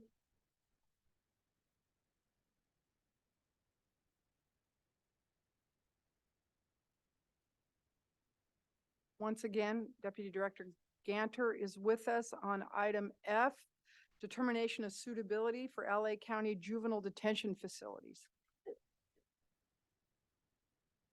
Allison? Good morning, Chair Penner, board members, colleagues, and members of the community. Again, I am Allison Ganter, Deputy Director with the Facility Standards and Operations Division here at the BSCC. And I am here to provide you with information to make a determination of suitability of the Los Angeles County Probation Department Barry J. Nydorf Secure Youth Treatment Facility. I'll refer to the facility as SYTF moving forward. This item is dealing with the Barry J. Nydorf facility only. Discussion of the Los Padrinos Juvenile Hall will be a separate agenda item following this one. I'll provide background and summary of the information, after which the county will be invited to make a statement. Following the county's discussion, the board will have an opportunity to discuss this matter. Public comment will again be taken before the matter is voted upon. So by way of background, in May of 2023, this board determined that the Barry J. Nydorf and Central Juvenile Halls were unsuitable for the detention of juveniles. Youth were subsequently moved out of these facilities. Youth who were in the juvenile halls, the Barry J. Nydorf Juvenile Hall and the Central Juvenile Hall, were moved to Los Padrinos Juvenile Hall, and the youth in the Barry J. Nydorf SYTF remained at that facility. Why did the SYTF stay occupied when the rest of the facility was deemed unsuitable? Because in 2023, in May of 2023, the BSCC did not have the authority to make a determination of suitability at SYTFs or at camps. That authority was provided a few months later in July of 2023, and the BSCC conducted a targeted inspection at the Barry J. Nydorf SYTF shortly after that, from August 7th through August 11th, 2023. The targeted inspection that happened in August focused on the Title 15 regulations that the SYTF was previously found out of compliance with. On August 11th, 2023, we completed the inspection and issued an initial inspection report noticing the county that the following items of non-compliance were identified. 1321, staffing. 1322, youth supervision, staff orientation and training. Section 1324, policy and procedures manual. Section 1328, safety checks. Section 1353, orientation. Section 1357, use of force. Section 1360, searches. Section 1370, education program. Section 1371, programs, recreation and exercise. And Section 1390, discipline. It's a total of 10 items of noncompliance. The issuance of the IIR in August began a 60-day clock in which the county had to submit an approved corrective action plan to the BSCC. This is pursuant to the Welfare and Institutions Code, Section 209D. 3, 4, sorry. On October 10th, 2023, October 10th, 2023 was the 60-day timeline for the county to submit the approved corrective action plan. And on October 9th, we received an approved corrective action plan for all outstanding items of noncompliance at the Barry J. Nydorf SYTF. The CAP indicated a completion date of January 5th, 2024 for corrective action in compliance with all outstanding items of noncompliance. During the corrective action plan phase on December 15th, 2023, the BSCC actually conducted an unannounced inspection to follow up on a concern related to the lack of programming. We were able to observe that community-based organizations, credible messengers, and other various visitors were routinely in the facility to provide programming. However, the logs didn't always consistently document where in the facility the visitors were providing programs. The logs we reviewed didn't indicate noncompliance at that time, and we discussed this issue with facility management. It was difficult to discern which units were receiving adequate programming at that time. There was no record of where the visitors providing programming were going in the facility based on the records that we reviewed. On January 5th, 2024, which again was the completion of the timeline for the corrective action, the Los Angeles County Probation Department provided written verification that the corrective action plan had been completed for all areas except Section 1390 discipline. There is a conflict in the discipline practice at the facility between requirements in the Department of Justice settlement and the timeline that the county provided us. So again, on the date that they were to have all items of noncompliance corrected, they let us know that all were corrected except 1390 discipline. During January 18th and January 25th, 2024, BSCC staff returned to the facility to conduct a follow-up inspection to verify completion of the CAP and compliance with the above noted sections of Title 15. During our inspection in January, we verified that 3 of the 10 outstanding items of noncompliance had been corrected. Those 3 were Section 1328 safety checks, 1360 searches, and 1370 education programs. Subsequent to our inspection report that went out on February 7th, we received correspondence from the county that the facility is in compliance with all items of noncompliance and provided documentation for review. In my summary, I'll address the 2 items of noncompliance that appear to be corrected as of February 10th, 2024. And I do want to notice that all of the items I'll discuss below were out of compliance on the date we conducted our inspections. So with those 3 initial corrected items of noncompliance, we were left at the end of our inspection with 7 remaining items of noncompliance. And the list of those that were in compliance and those were out during the inspection are on pages 2 and 3 of the agenda item in your binder. And I'll provide a short summary of each of those items. I want to be clear that when we verify compliance with regulations, I want to be clear that we verify compliance with regulations. However, I'll mention technical assistance that the BSCC provided during this time period, and also elements of the county's corrective action plan at times. We often found that when technical assistance or elements of the CAP that were given to us were not followed, it was either difficult or impossible to determine compliance with regulations. And in many cases, not adhering or following the technical assistance or corrective action plan, we found non-compliance in those issues. So starting with the 7 outstanding items of non-compliance at the time of our inspection. 1321 staffing is the first item. The BSCC was able to review a staffing analysis that indicated the minimum staffing required to carry the overall facility operation and its programming and provide the safety and security of youth and staff while meeting established standards and regulations. So that staffing analysis and minimum staffing for different units was provided to us.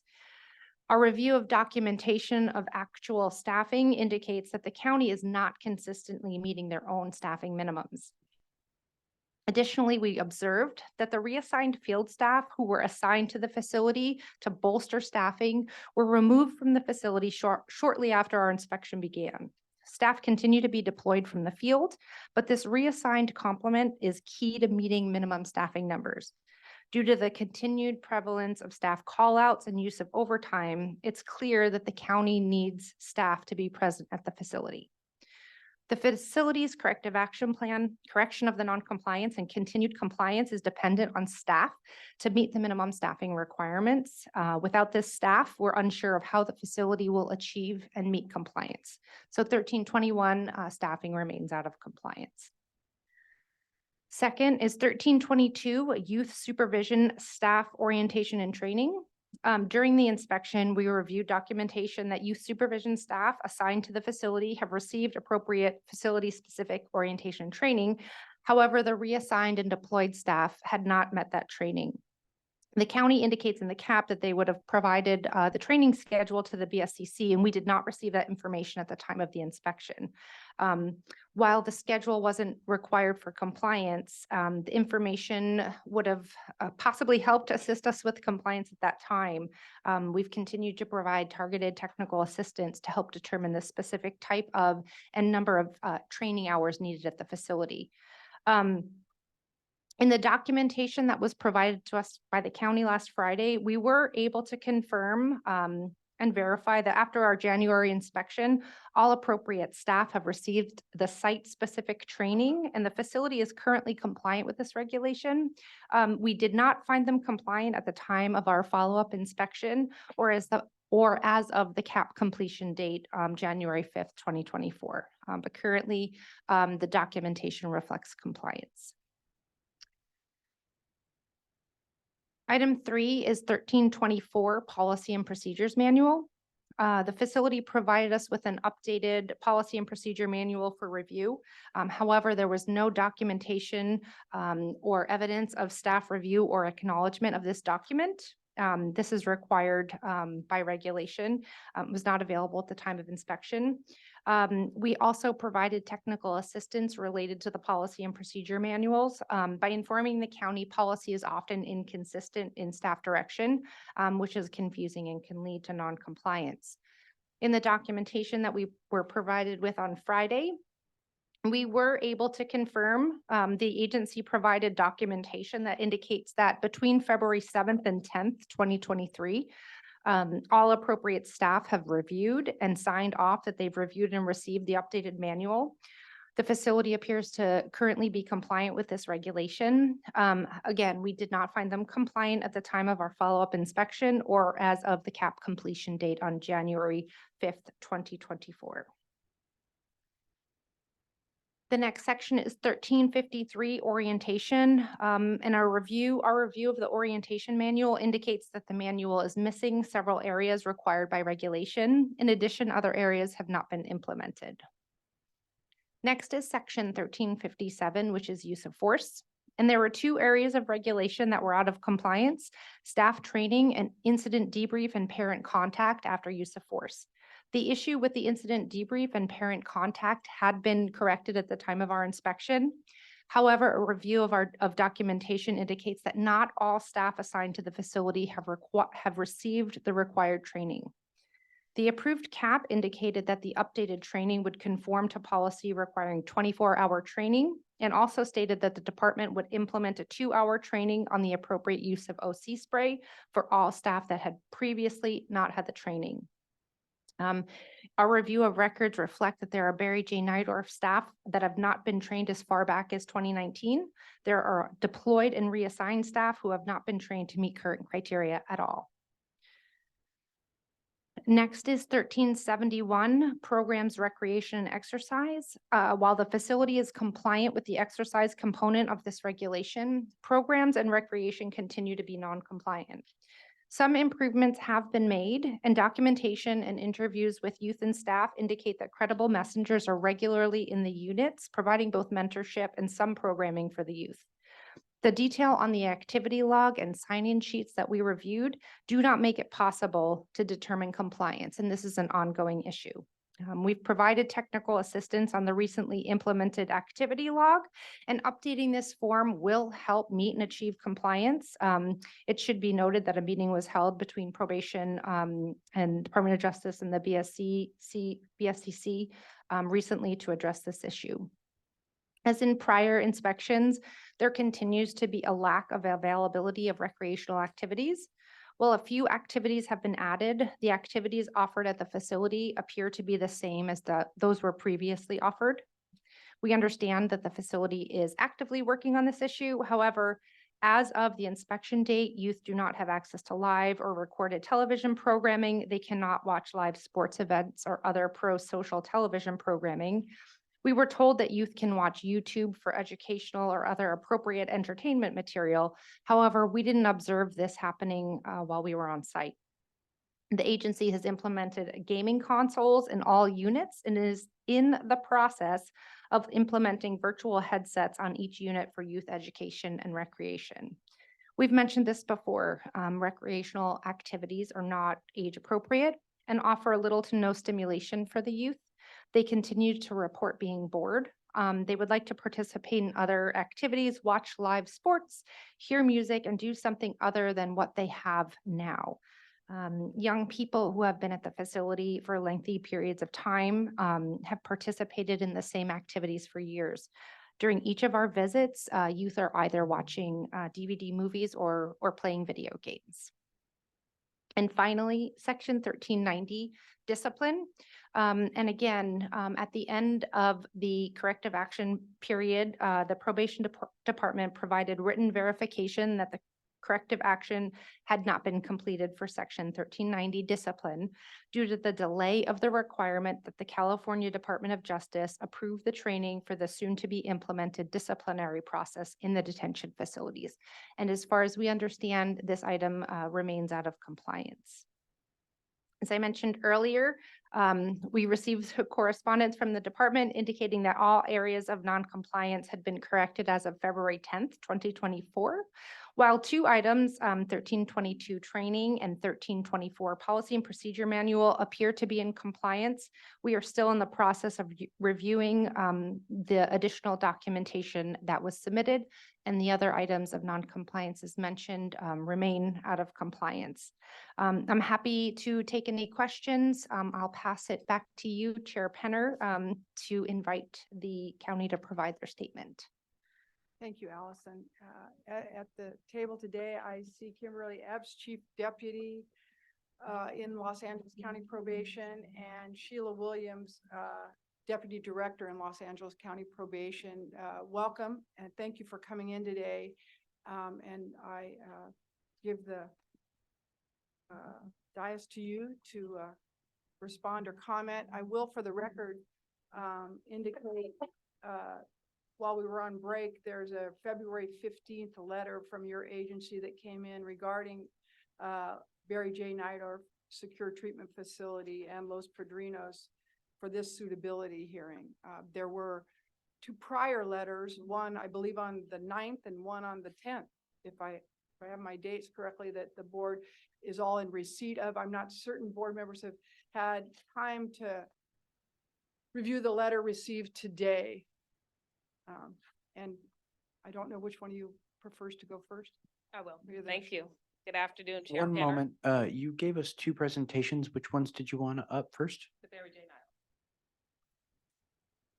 Be Jan.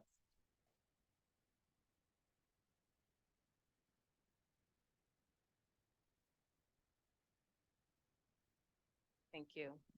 Good afternoon, Chair Penner and board members.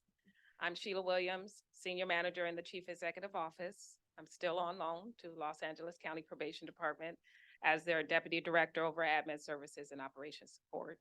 I'll be handling the presentation for Barry J. Nightoff, and my colleagues, Ms. Epps, will do the same for Los Padrinos Juvenile Hall. First, I want to thank the board for allowing us to submit a written response to you on February 2nd. Written response to your staff findings of February 2nd. Our response was submitted on February 9th, and thank you for allowing us to present today. We are here, as you know, representing Chief Probation Officer Guillermo Villarosa, a former BSCC board member, and as such is precluded from presenting before this body for a period of 1 year. The chief would like nothing more than to be before you today to address your questions and concerns, as well as share the tremendous amount of work and changes that have taken place at the Los Angeles County Probation Department. To name a few, we've established the Juvenile Safety and Welfare Task Force and a Campus Safety and Security Office. We've engaged various consultants with various expertise. We established new internal units to assess operations and assist with compliance, such as the Office of the Chief and a Chief Compliance Office. We developed a scheduling and check-in and check-out application for our juvenile facilities to increase staff accountability. We've issued 590 plus notices or discipline regarding staff attendance. We've offered training to staff to respond to officer safety and security concerns. And we currently we mandatorily deploy personnel to work 2 8-hour shifts per week at each juvenile site. We also require members of the probation executive team to do the same. We've engaged CPS as a contractor in October of 2023 to increase the application volume of our qualified candidates. And we've hired and trained a total of 194 new recruits, with about 18 in the current academy. We've hired a new executive team, such as Chief of Staff, Michelle Cachifalguita, and Chief Deputy Epps, who hails from San Bernardino County with over 33 plus years of experience in the field. All done to first and foremost ensure the safety and well-being of the youth in our care, that our operations are sound and efficient, and that the county meets its obligations as required by statute. I am pleased to say a lot has changed, but yet we recognize our work is not done. As with any organization, there's room for improvement, opportunities for advancement or enhancement, and we'll continue to move in that direction. I'm now going to begin with the presentation. So our ask of the board today is to reconsider your staff findings and deem Barry J. Nightoff suitable, or postpone the hearing to allow your staff sufficient time to review the recently submitted documentation from the county.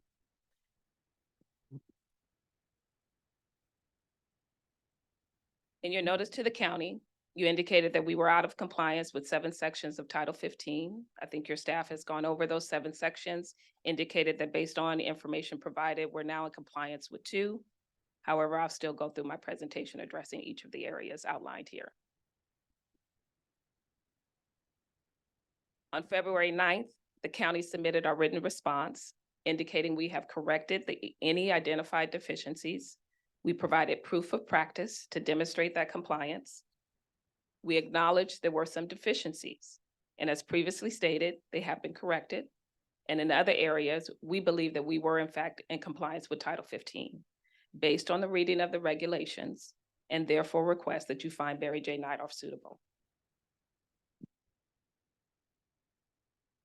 With respect to staffing, the minimum staffing required under Section 1321 of Title 15 are reflected in this slide. The county not only met this requirement, but exceeded the ratio by providing 1 to 8 during the waking hours and 1 to 16 during the sleeping hours. adhering to the minimum staffing ratios required under PREA. There was not a single day from January 6th to February 2nd, as reflected on this slide, that we did not meet the requirements under PREA, which means we exceeded the minimum standards of Title 15. I can pass out the document that you see on your slide today for your review. Youth supervision and staff orientation and training. We are also compliant in this area. Staff assigned to Barry J. Nightoff have received the required training. Any staff not appropriately trained will be removed from deployment until the training is completed.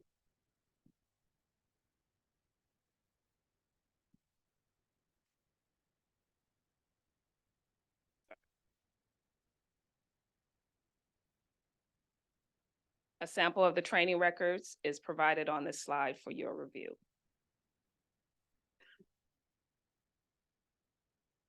Policy and Procedure Manual. Section 1324 of Title 15 is included on this slide with the pertinent language highlighted. The county's SYTF specific procedure guide was developed, published, and implemented. Any revisions required, we have made them.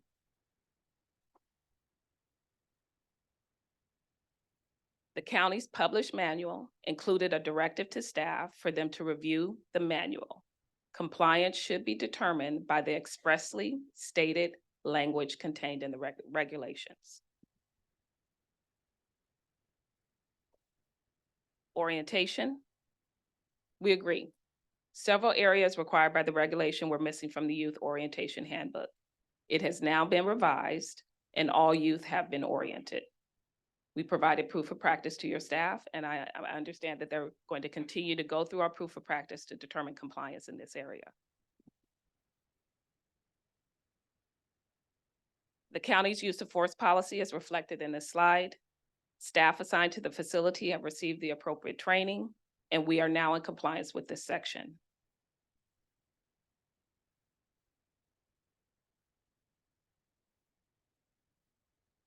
For programs, recreation, and exercise, records has been submitted demonstrating our compliance in this area.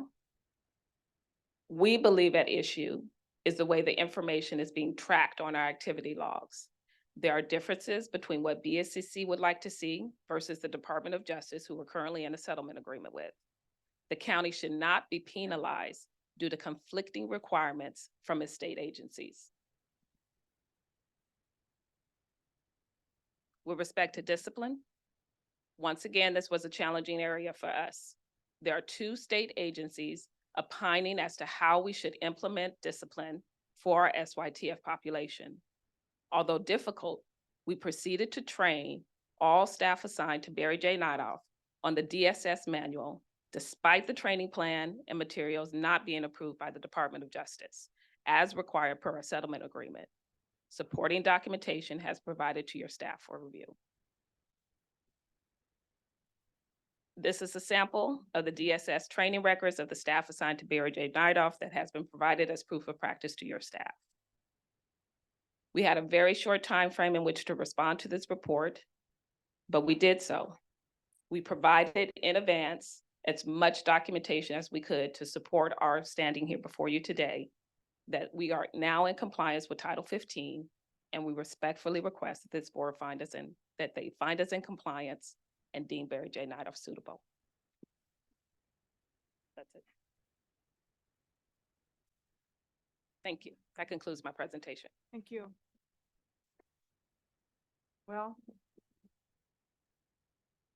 I'm going to begin by, I'm literally at a loss for words. The chasm between what Allison asserted in her presentation and what you assert in yours is of grave concern to me. And let me help you out here, LA. If I have to be the decider of fact between the two of you, I'm going to lean heavily towards what our agency comes in with, because it seems to me that at the 12th hour, you come in with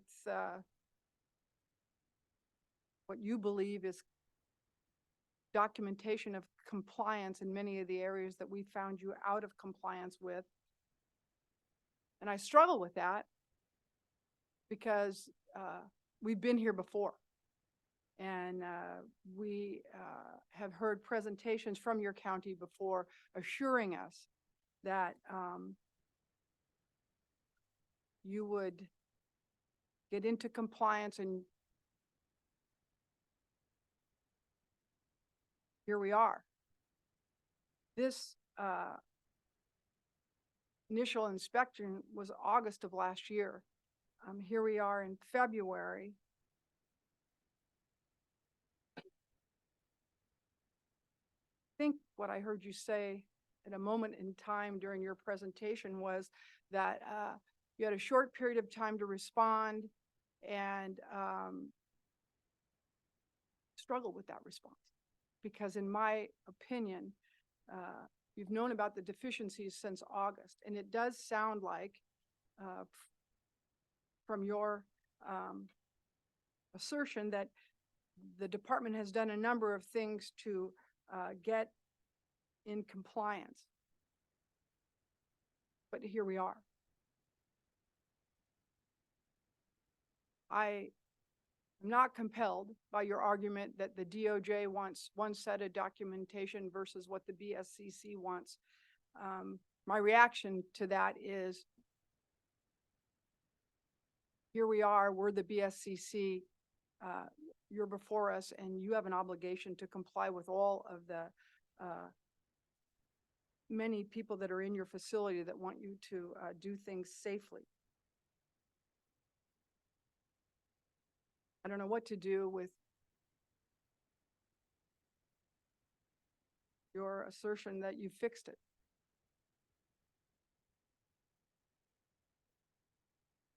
As I say all of this, I'm concerned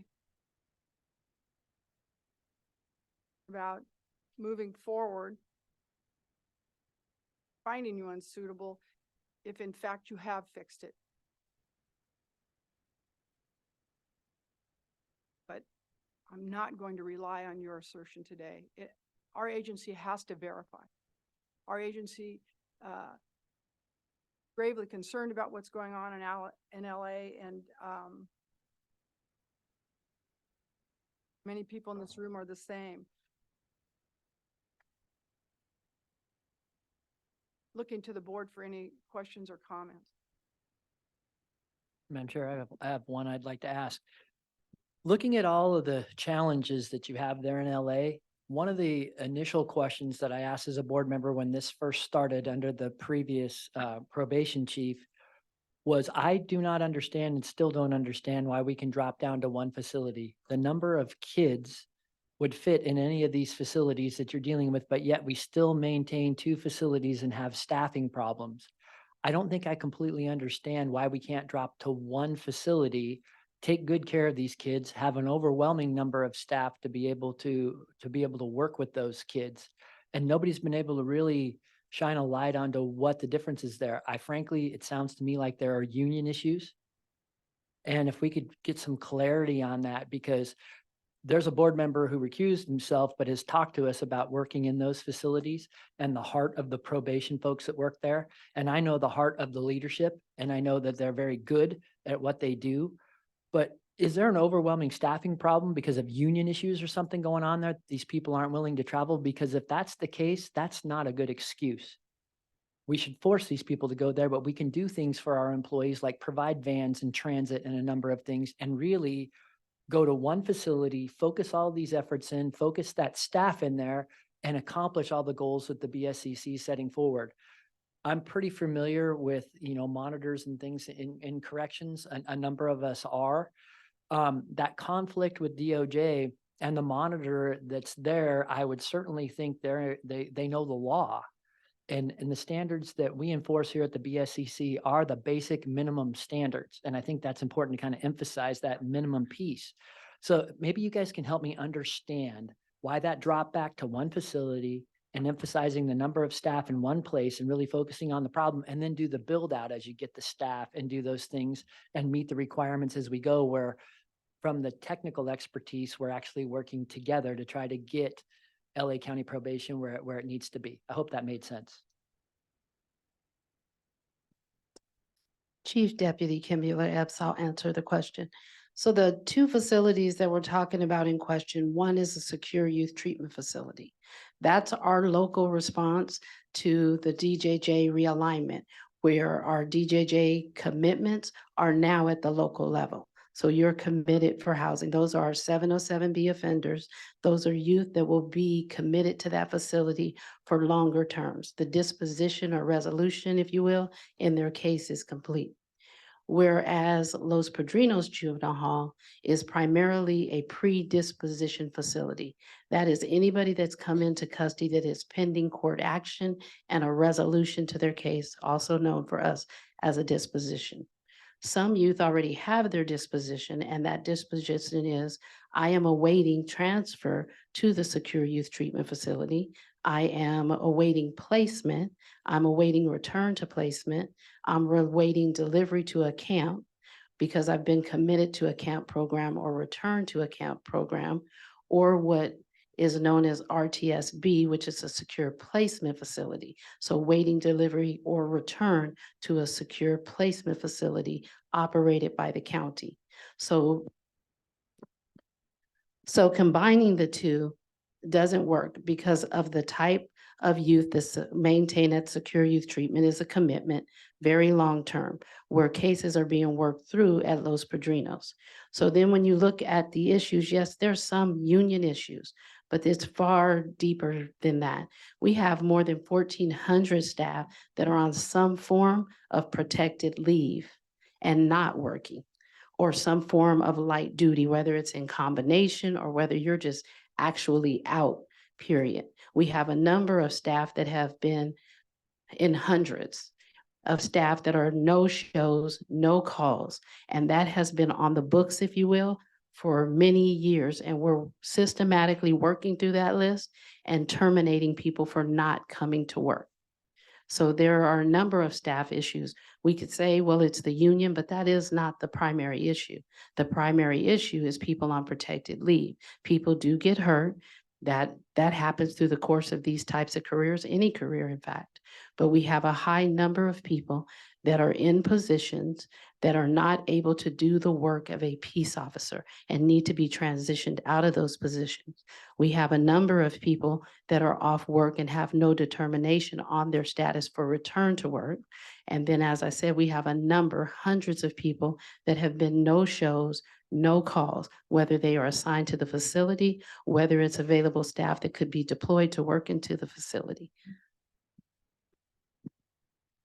I'm sorry, just real quick, just so I understand, is there a law, can you operate both disposition and non-disposition in the same facility? Or is there a law that says you cannot do that?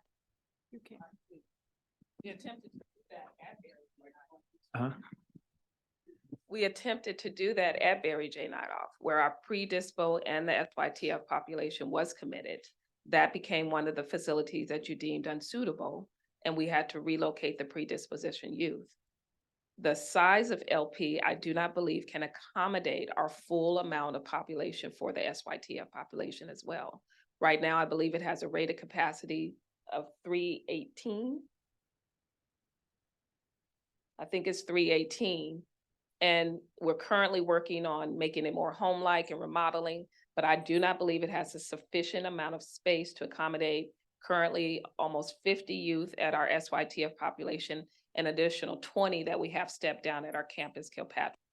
That will be another 70 youth that we would have to somehow try to accommodate in a single facility. Thank you. Not to disagree with that, but so I do probation. Ms. Williams does on loan from the CEO. You cannot house secure youth treatment youth and predisposition youth in the same facility. If you're pending your commitment, yes, but once you're committed to secure youth treatment, we have a separate facility, separate regulations, separate from our detention facility for kids that are awaiting their disposition. They're not committed to secure youth treatment. That's not what we have set up. We can certainly revisit it and do it, but per the procedures currently in Los Angeles County, our youth are separate by the policy. We can certainly revisit it and consider it, but right now that is not how our facilities are set up. I'm glad you clarified that, Right. Kim, because it is correct that you can house an SYTF and a juvenile hall in the same facility. You have to, of course, go through the process of identifying what portion of a juvenile hall is going to be the SYTF, because we have, several of those examples across the state. Again, it's a policy decision, right? About how you chose or how the county chose to set up their SYTF program. But I have a question though. The population of your SYTF is, you said about 70? About 50, yeah. It's about 50 at Barry J. Nightoff, and we have approximately 18 to 20 in our step-down facility at Campus Kilpatrick. What's your rated capacity for your SYTF, the top? 75.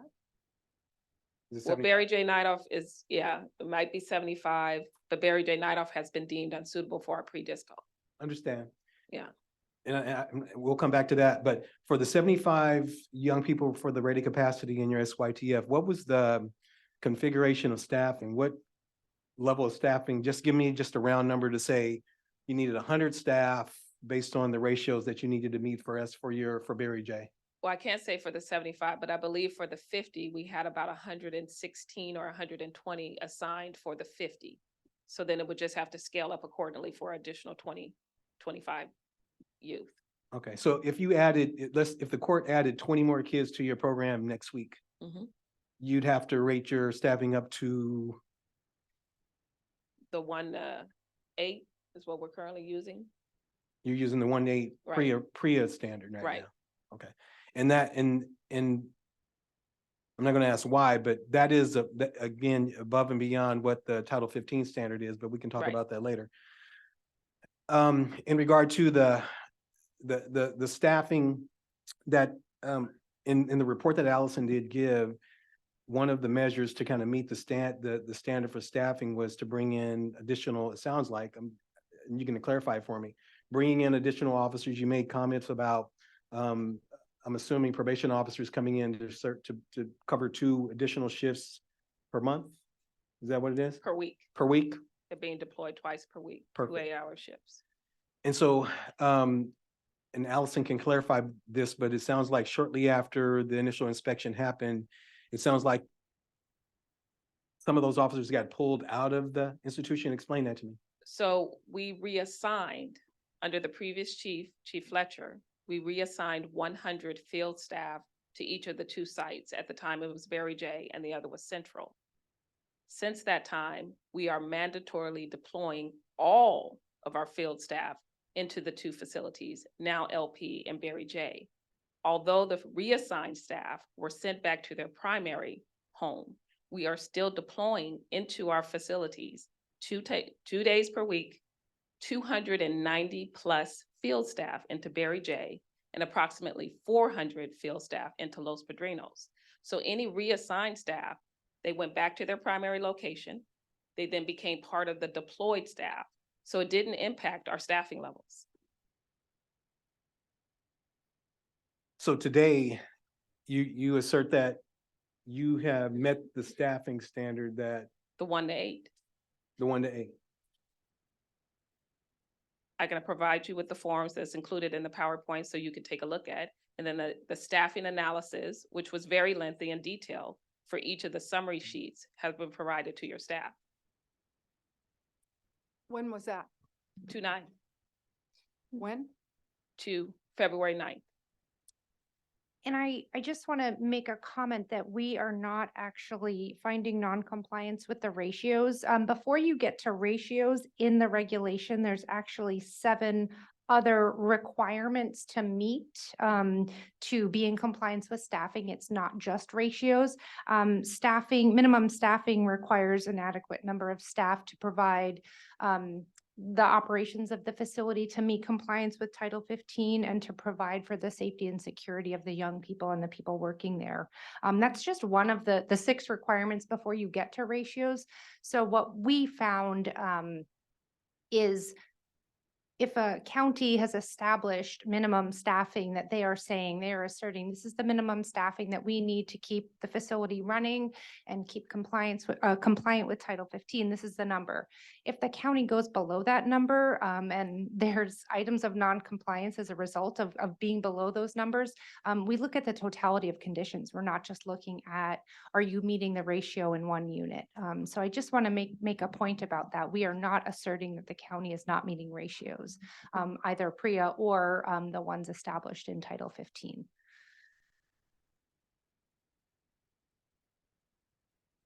Well, I guess, I'm then further confounded, because if you assert you're hitting the staffing ratio, how do we still find ourselves here where your program, recreation, and exercise is out of compliance?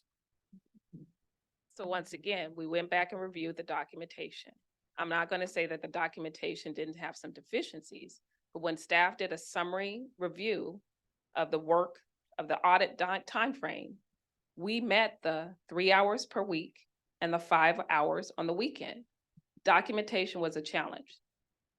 It was missing some start times, or it was missing some end times. It had, I think it was outlined in the report to you guys, it's some of the sign-in sheets, but when we took the time and actually went through it, we were still meeting the recreation exercise hours required per the statute. It was a challenge to go through. It was difficult, but we still met it. We provided that documentation once again back to your staff. What we tried to do was then create an activity log that met DOJ. We didn't bring it to BSCC. We met with our DOJ monitor, worked on an activity log that kind of outlined it by youth, all the requirements under Title 15.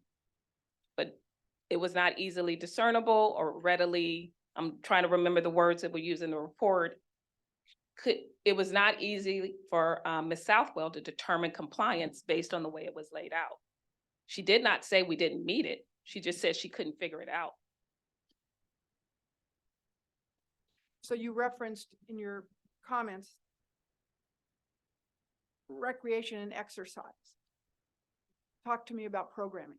Oh, that's what I meant. It's the programming. I think we were compliant in exercise. Exercise, correct. It's the recreation and programming where we went back and looked at the time and we were meeting the 3 hours per week and the 5 hours on the weekend. I'm not sure you responded to what I'm asking. I'm asking you, is there programming daily for the youth in your care? We're hearing a whole lot of conversation about video games and movies and one thing and another. I think you're trying to tell me that they're doing recreation and exercise. And I would like you to now discuss, since you tell us you have appropriate staffing, what is going on with programs? Programming is taking place. From my understanding, when you look at some of the worksheets and charts, it doesn't adequately tell you whether or not it's pro-social, pro-rehabilitative. But if you go further into some of our documentation, it's actually listed on a different chart. So once again, I said our documentation has some deficiency that doesn't that doesn't make it easily discernible, the type of programming that we're putting forth. I'm not sure how you telling us that you have inadequate documentation until today or the 9th. How would we discern? The documentation covered the time period that was audited. We went back and looked through what was received by Ms. Southwell. And we took the time to just simply walk through it, look at it, see what areas of deficiency she identified. We're not saying that there weren't any deficiencies. We're just saying the information wasn't readily available, or it wasn't in the location, I guess, that is typically found. It was on some other documents. And so it just became a challenge for her to discern compliance. I have a question. Do you have any vocational programs for the youth at the SYTF?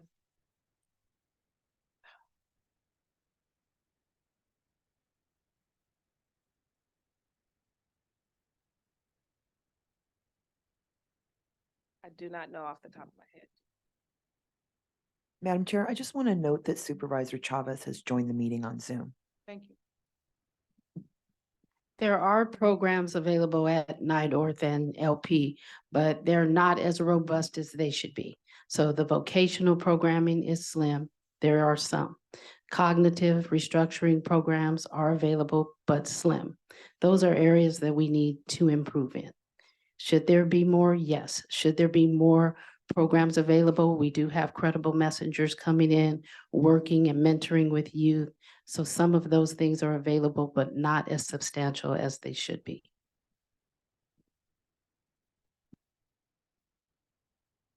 So, Madam Chair, if we get, I've got a couple questions, is actually to Allison as much as it is to our guest from LA. So in the identification of programming, you're going to have to identify blocks of time that it occurred, proof that it actually occurred, proof of participation, and the activities that took place during that block of time that you claim has occurred. Is all of that discernible and readily available for an inspector to look at and be able to say, yes, it occurred by those metrics, or no, it did not, or I can't tell because there's missing information? And I guess that's at the heart of what this question is are inspectors able to make that determination? Because if they're not, then they can't tell you you're in compliance or out of compliance. And quite frankly, I don't think you can tell us whether you're in compliance or out of compliance unless you can review that documentation, because you can't be in every unit all day long of both facilities. So unless you have that level of documentation, I don't know how you could assert one way or the other. So Allison, can you help me with that? Sure, and there's certainly a couple of overlapping issues that made it difficult to discern compliance, but certainly I don't think there was any confusion on our part when we were looking for the documentation. With unstructured and recreational activities and program activities, there's a schedule of events, as you know, at each facility. It's required by regulation that there's a schedule of activities. However, the documentation that was reviewed didn't reflect the schedule of activities. So that's part of the first issue. If you have a schedule of activities, again, the way to verify that those things have happened is reviewing documentation. The documentation did not make it clear if activity A happened on Tuesday at 2 o'clock as it was supposed to. That's part of the issue. When we went back and did an unannounced inspection back in December, that was part of the issue as well. Again, we didn't find non-compliance. We were looking at a limited amount of information. Visitors come to the facility to provide programming, but it's not always clear what unit they're going to provide programming. So you can't find the documentation that Organization A came to Unit 2 at 2 o'clock on Tuesday. We were not able to find that information. Related to that, I mean, there's the issue of documentation and BSCC being able to verify. We've provided many hours of technical assistance related to the form. Our understanding is the most recent iteration of this form is better, will lead to compliance. Hopefully, we need time to review if there is new information. The information we had at the time of the inspection was not compliant. So there's the documentation and tracking of activities, recreational and the program activities. And then the other issue is the lack of access to recreational activities that we talked about in our report, not age appropriate, young people not having access to activities at all. So that's the other half of the recreational portion of why we deemed the facility non-compliant with programs, exercise, and recreation. So I have a bit of a follow-up question, and this is a little anecdotal in nature, less objective, more subjective. You said we've spent hours providing technical support. Have we spent a number of hours in the facilities in providing technical support? And if so, here's the question. have we seen these recreational activities taking place eyes on? Or are we not seeing those things taking place? So what we talked about in our inspection report, and I can ask Lisa Southwell to provide any of her direct observations, is you see activities taking place. As I talked about, they're oftentimes the young people watching DVDs, playing video games, and not having access to anything much more recreational than that, not age appropriate, not, stimulating to the young people. And we've talked to the young people in the facilities who repeat the same refrain of being bored and wanting access to other recreational activities.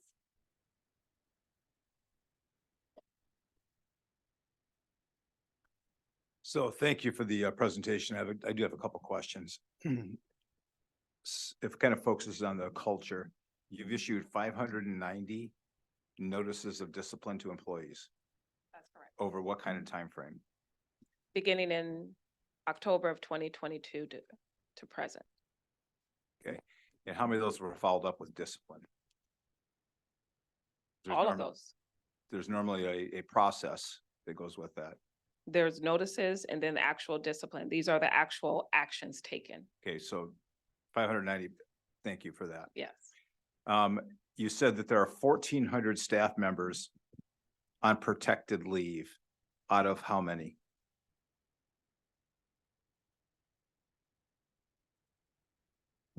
Our total complement of sworn personnel, I believe, is 3,800. So But that includes the detention services as well as our field staff. I think our field staff is roughly 2,800. And so the 1,200 would be related to our detention services in our camps. okay, and of the 1,200, how many are on protected? Approximately, it ranges, it varies, leaves come and go, course. between 300 to 400 and sometimes up to 600. So you have your continuous leaves and then you have your intermittent leaves. We all feel the pain Yeah. on this, okay? It's not just you, but yours is exacerbated compared Yes. to most places. Of those 1,400 on protected leave, and you said in hundreds of no-shows, on Super Bowl Sunday, how many no-shows did you have? On Super Bowl Sunday, so the Thursday prior to that weekend, I sent out a notice, what is your plan? Should we dip to a critical low? On Friday, I began to call, hey, where are we at for staffing on Saturday? At one point, we had 38 staff scheduled to work, rallying, calling people in. We ended up having the complement of staff. The morning of Super Bowl Sunday, we ended up having 5 no-shows, but we also called that morning, you have a shift scheduled this morning. 5 of those no-shows that did not show up, we called, you're a no-show, no call, you need to report to your post. And 3 of those 5 showed up. We ended up holding over 2 additional staff, and then other staff volunteered to remain over so that we would also meet our 1.75 replacement factor. Should something happen in the facility and you need to transport somebody, somebody gets injured, to replace people. Okay. How frequently is the executive team walking the facilities from the chief probation officer to yourself on a regular basis? I'm at the facility frequently, sometimes many times a week. I spend time talking to kids. This past 2 weeks, we recently started a program, and just to be specific, so I do have LP, but we're kind of mixing the response here. So at LP, deployed a program that put online 5 bureau chiefs assigned to the campuses at LP. Every morning I met with them beginning last week at 8 a.m. Said, this is the briefing, although everything is important. On Mondays, we're going to revisit structure. How do you structure your unit? How do you get your kids out of bed? How do you motivate them to get up? How do you give them their instruction and their schedule for the day? What are the expectations? How are you responding to those expectations? How are you structuring staff to meet the needs of kids? What are they doing every day to just fundamentally operate a unit?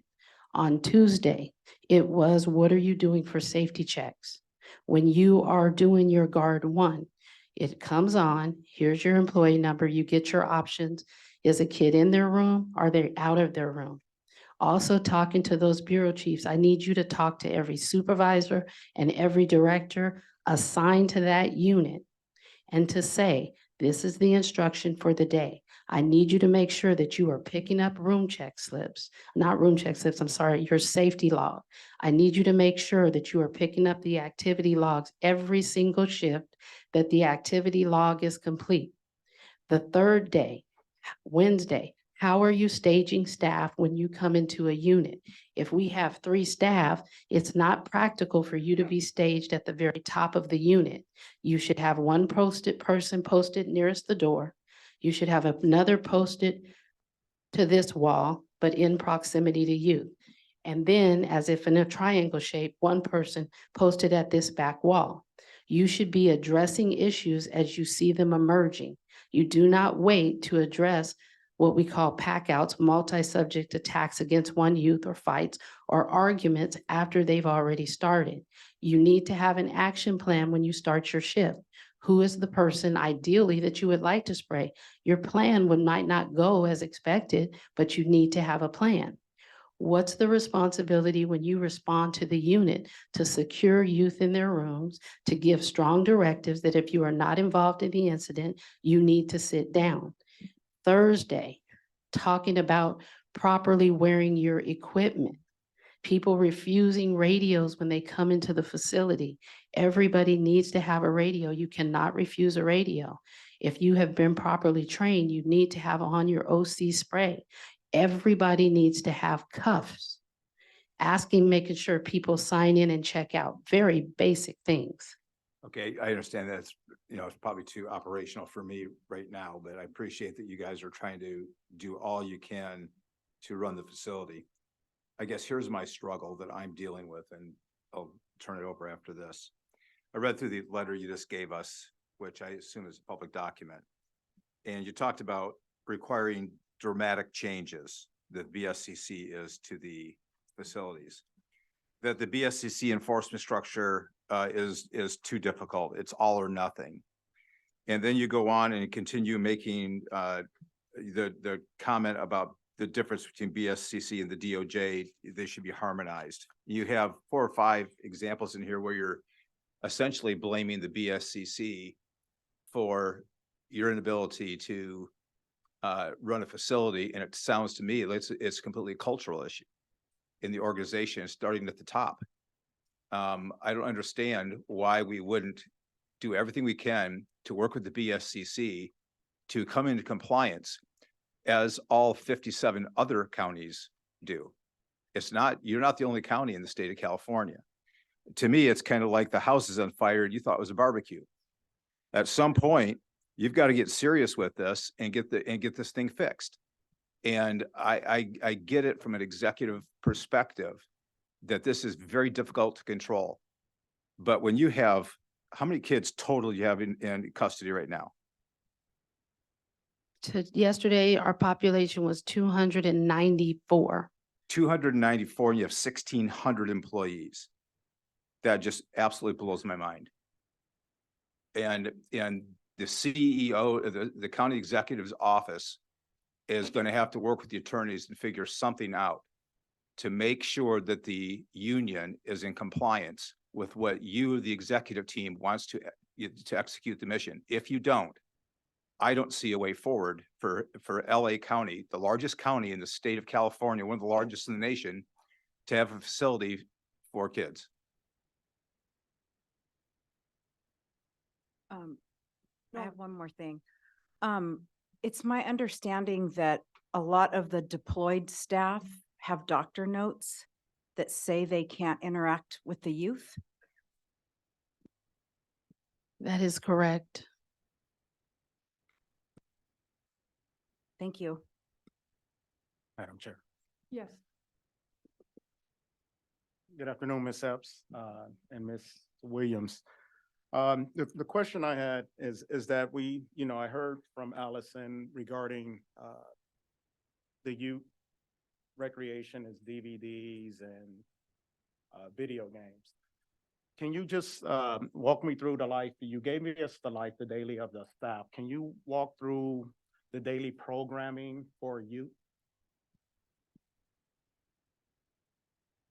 So, of course, there's the unit schedule. There's your school time. There's your scheduled recreation. When you have your free time, there should be options. So one thing, if we go back to the activity log, so at one point it said M when I looked at the documentation, but really there's no way for you to know that kids were given the option of letter writing, games, doing whatever digital game they may have available to play or whatever other activity.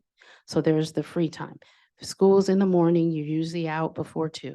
Then what is the plan for the afternoon activity? There's your muscle activity, outside activity, and then there's the visiting for program, whatever is available on the schedule. That's our credible messengers. That might be life skills. That might be a speaker, whatever programming is available. So then there's that schedule in that. So your activities, your programming, your outdoor, large muscle activities are some of those are intermingled. And then of course, free time. So I will say for Los Padrinos, there's very little, which is in my presentation, that needs to be more robust. I spend times, you ask about on the unit, I've spent as many as 2 hours talking to youth on the units, assessing, hey, what is it that you would like to see on the units, and talking about their concerns. So programming is very slim. The options for youth are very slim and need to be more robust. We have contracts that have been approved as recent as this week, purchase orders to do a targeted specific activity or targeted specific family activity in the facility, like Family Day. We have those things coming, but by and large, they are not in large existence right now at Los Padrinos. Thank you. And a follow-up to, Mills, as it relates to the executive staff going and visiting, the troops on the ground, the youth. Is that actually occurring? You stated that you spent a lot of hours there, but is that happening throughout that executive chain? So there's obviously the chief who has spent several hours there, but due to the things we're working on now, then there's the chief deputy, which is me. There is not a week that I haven't been there. I have walked through third shift. I have walked through second shift. I have walked through first shift. I have been available on Saturdays. I have been available on Sundays. I actually have an office there, but not for the most current responses that we are working on. I would be in that office at least 3 times a day. Then after that, there's deputy directors. We have a deputy director right now that is currently on site every day for at least 5 hours. We have then under the deputy director is bureau chiefs. Right now, we have 5 bureau chiefs deployed to the facility to do the things that I was talking about, the basic restructuring operations, taking it down to the nubs and talking to people and re-giving them the very basics. We are looking at our director leadership that's under the bureau chief, senior directors, assistant directors, and directors, changing schedules so that there is leadership more available on first, 6 to 2, 2 to 10, and 10 to 6 a.m. shifts on every shift, restructuring how supervisors are deployed. So we are there every day doing something to address what we call the culture. Thank you. And one more question, and then I'll regress. Allison mentioned earlier that there was issues with really clearly identifying like the programming. What steps is LA County Probation taking to address that, where it clearly identifies the type of programming that the youth are given? Because when I listen to reports coming back saying that, youth are being interviewed and they're saying that there's boredom, that should be a red flag for all of us and concerning, right? Because then it ends up being where You're talking about staff wellness, potential incidents of increases of use of force when youth have idle time. So can you answer that question for me? I know it's been pointed out about conflicts between DOJ and BSCC and requirements. So I will say for the activity log, Ms. Southwell worked with the DOJ based on the concerns that were expressed. Hey, we have this. It's approved by our court-appointed monitor. Ms. Southwell, our court-appointed monitor, and probation met. There were agreed upon changes that are underway to revise the activity log so that it works for everyone. I know when we brought our concerns to the DOJ and BSCC, they said we will communicate on issues more frequently, and we will help you guys to work through these issues. So one thing right away that we've seen is us being able to change the activity log to meet compliance and to satisfy monitoring. Thank you. And with respect to Barry J. Nightoff, the management team here, we have done everything creative, all the things that you would have done if you were leading this organization. We have different things in terms of trying to right the ship. This is not, we lightly, we have been spending hours trying to figure out message from the chief that are actually in line doing the work that's necessary. We too were very disappointed to find out that specifically with respect to Barry J. Nightoff, that we were not in compliance with areas that seemed very simple documentation, making sure you put certain things in certain areas so that it is easily discernible by the BSCC rep.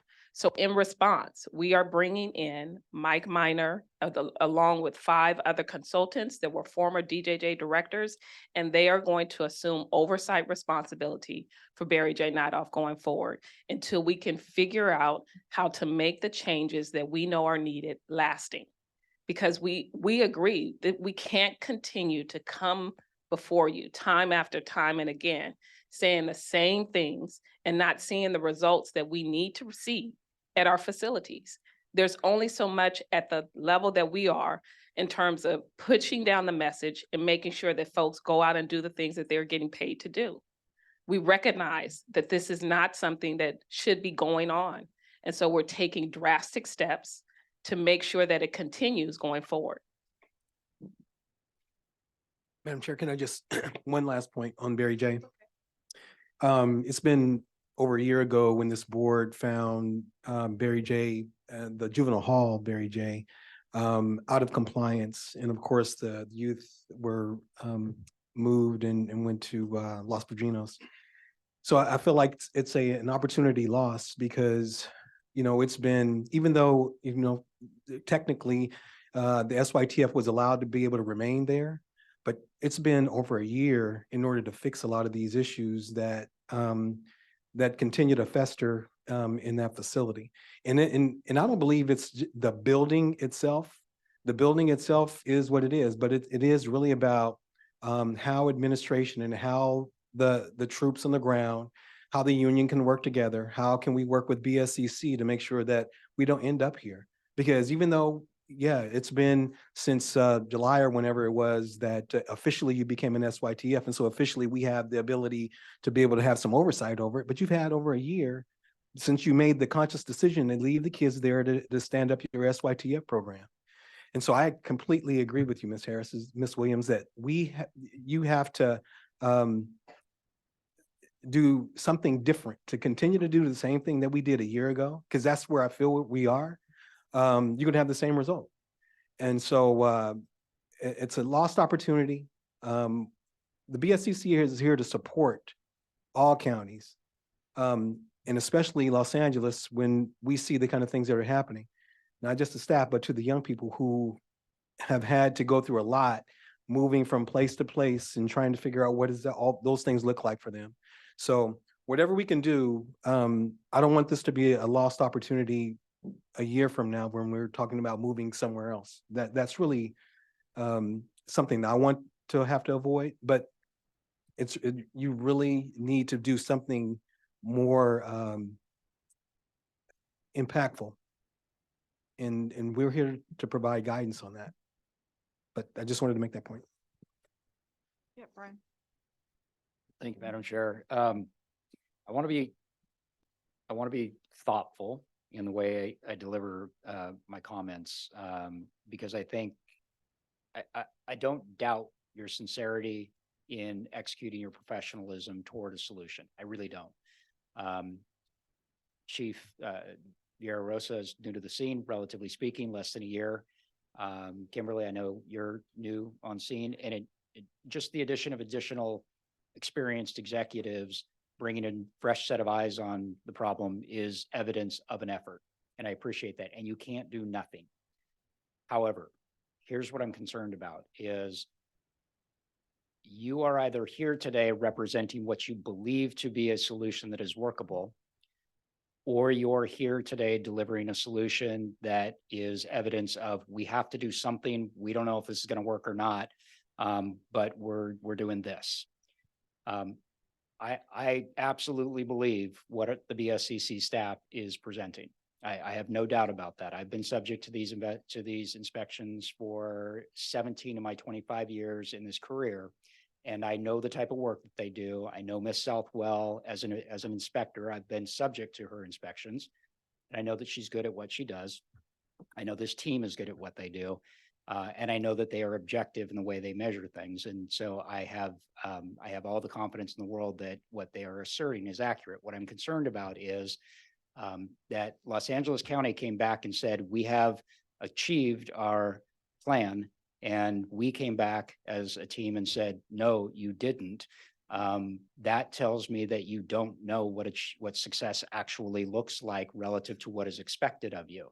I'm not saying that things didn't improve. Clearly they did. And I am not saying that you aren't achieving good things. I think that you are in some fashion. But when the staff comes back and says, no, we walked with you and showed you what you needed to do, and you didn't, yet you told us you did, that causes me concern. I'm gonna reference a line that is in the chief's letter where he says, probation camps were under a federal consent decree for many years. The hall's currently under a State Department of Justice stipulated judgment, and Los Angeles County oversight agencies such as the Office of Inspector General and the Probation Oversight Commission have repeatedly criticized probation and questioned its ability to properly care for its youth. And of course, the BSCC has repeatedly found probation halls out of compliance with Title 15 requirements and unsuitable for youth housing. I'll add to that the Board of Supervisors in Los Angeles County, the community-based organizations in Los Angeles County, and the unions in Los Angeles County have all criticized the probation department for its operations over the years. I've been watching this happen for decades. This isn't something new. This is just sort of the halcyon point of it. I think what is detailed and what is called out by the chief is accurate. There are so many different vector points coming at the probation department. The probation department can't adequately respond to all of them simultaneously. And so when he says that there's this overlap in jurisdiction between the Department of Justice and the BSCC, and there's conflict in those things, and that makes it difficult or impossible for us to comply, I think that that's a straw dog, and it's a bit, it concerns me that that would be utilized as an excuse for not being able to comply with BSCC. If I were in his shoes, I would choose to comply with both, and I would figure it out. So at the end of the day, I'm not sure this is winnable. And if it is, it may require something that is far more extreme than the approach that you are capable of taking as a probation department or as a county. It may require something more. So I don't have a ton of confidence that your request in your presentation is something that if we were to actually comply with or assist with, you would be able to come back to us even a year from now and say, okay, thank you for that. We were able to fix everything. I just don't think that it's necessarily possible. I'll stop there. Thanks. Madam Chair, I just have a legal question really for Aaron.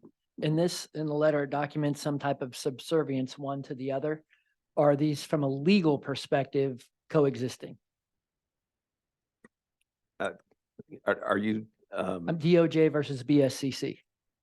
We don't think there's a conflict between what BSCC is asking and what DOJ is requiring. And we've had discussions with the monitoring team to make sure that we're on the same page. If the probation department was in compliance with all of DOJ's requirements, they would be meeting Title 15 requirements. If they were meeting Title 15 requirements, they would be a long way to be meeting DOJ's requirements. So they're meeting neither at the moment. Thank you.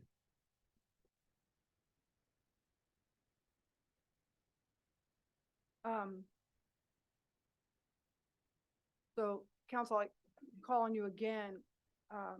Lots have been said. My mic on?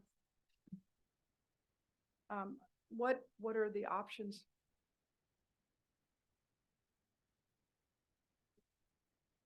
Well, there's a couple of different options. One is to accept what the probation department has suggested, that they are now in compliance and we could find them suitable. That is an option. We would not recommend that option. The other option is to find them not suitable. We could also structure something what we have done in the past, which is find them not suitable and short set a meeting to see if they could come back into suitability within a short period of time. To follow up with what I think Chief Richart was saying is that's probably not quite a bit of time. A third option would be to hold this matter over, continue this matter until either the next board meeting or until additional inspections can be done. We did receive quite a bit of information today that, and Allison and Lisa have done a phenomenal job trying to go through that quickly, and were able to ascertain that they had fixed, 2 more items on the list. We would note again that they should have fixed those items long ago and not just today. But nonetheless, they did fix two more of those items, and they have asserted that they have fixed some others. We are not prepared to say that they've fixed those items of today. We would want some additional time to review some additional things and have some additional discussions about where we might disagree on the Title 15 issues. So those are basically the options, Madam Chair, is finding a suitability, a finding of unsuitability, or trying to continue this matter to a future board meeting. Thank you. Can I ask a question, Madam Chair? Please. Aaron, so if the board were to make a determination of unsuitability today, then what would be the next step in order to, what would be the next step in the process, I should say that? So the next step in the process, if the board finds that and this would apply to both facilities, that Barry J. Neidorf is unsuitable, what we would do is we would send a notice to the county. It's a 60-day notice that basically says that the facility cannot be used for the confinement of juveniles following the expiration of 60 days, unless and until following reinspection that the items of noncompliance or the things that made the facility unsuitable are remedied. So basically, we would send that notice. And we'd probably send the notice tomorrow, and then so they would have 60 days in order to vacate the facility. And then within that 60 days, potentially an inspector would come and take a look at things to confirm if they were asserting that they had fixed things, or that could be the prerogative of the board. We did that. I can't remember which board meeting we did that on, but you may recall we did find Central and Barry J unsuitable at one point on some very narrow issues. We went back and checked on those issues, and they had remedied those discrete issues. And so we did find them suitable at that point. And we did that by basically structuring the 60-day notice. And then we called for a board meeting within 30 days to examine the status of those fixes at that time. So that was the option we did in that situation. Thank you.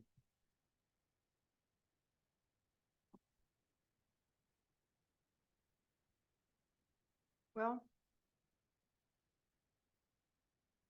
lots of options. They're a long way apart, each of the options. I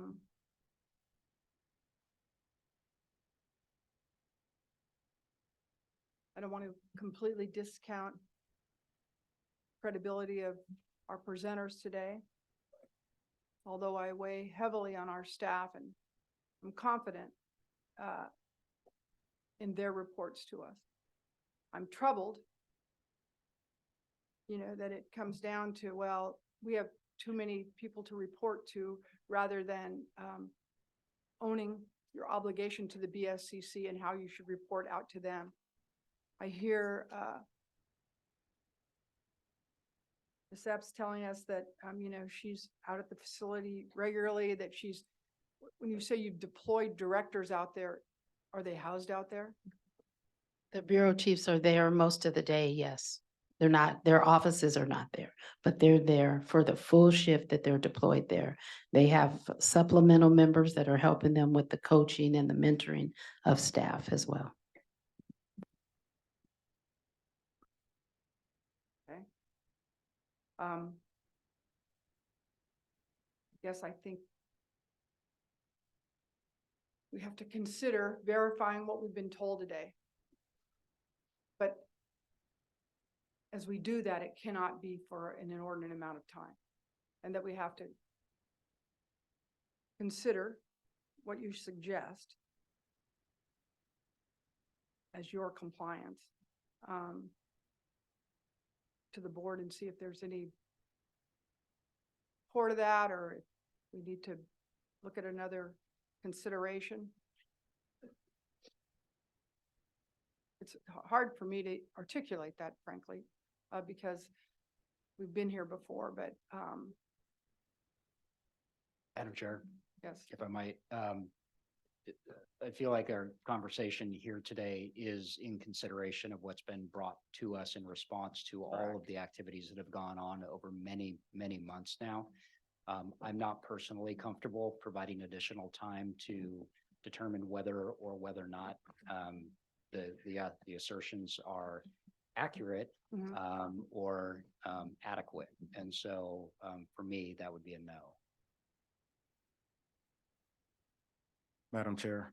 I mean, the fact that we just received this letter today and it's placing onus, and I feel like it's shifting the responsibility of ownership of the deficiencies of the juvenile hall. So I have some concerns about it as well, so.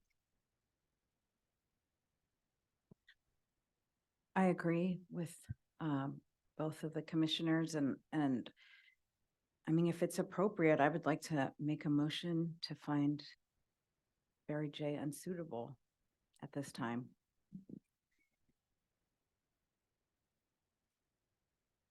I would second that, but I just want to, is there a public comment period, or would we? There do will that be, yes. before?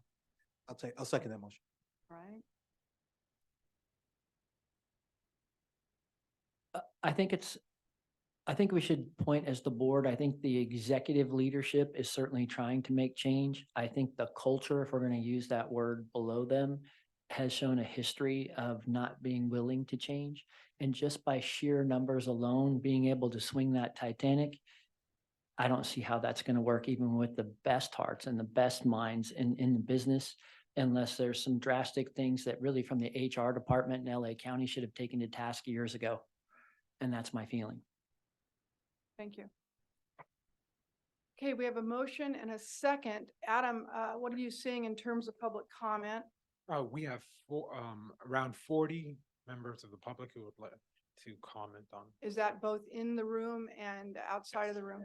Yes, it's on Zoom is 20, and in the room is about 20 as well. Okay, I see.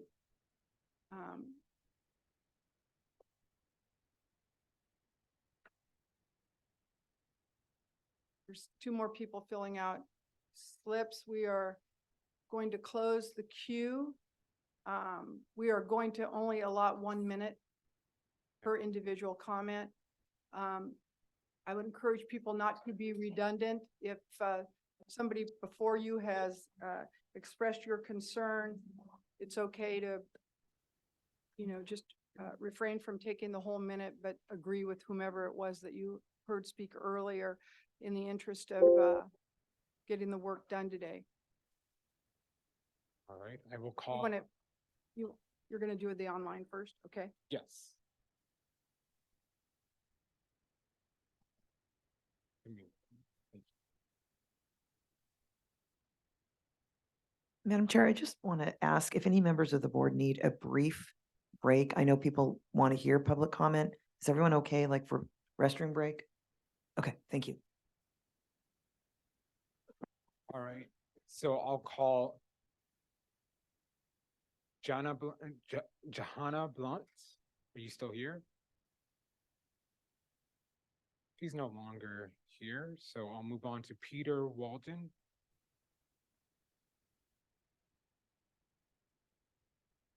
Peter, go ahead. You have 1 minute. Thank you very much.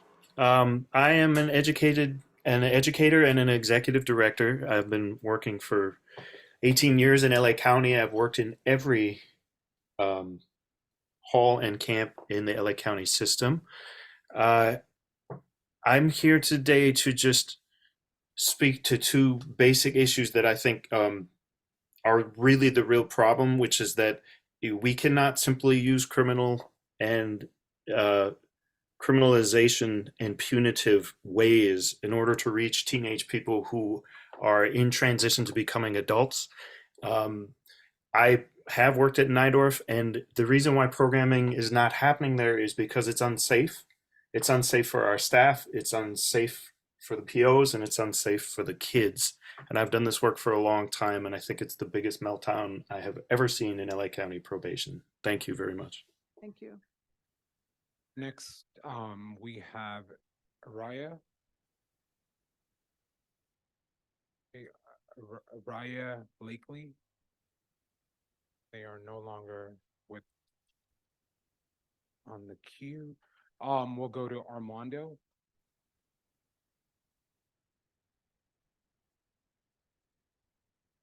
Armando, Gutierrez, do you still want to say I'm something? here, but I want to reserve my comments for the LP presentation. All right, thank you.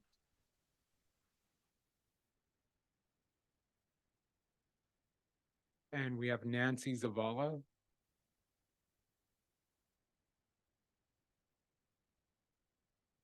Nancy, you have 1 minute.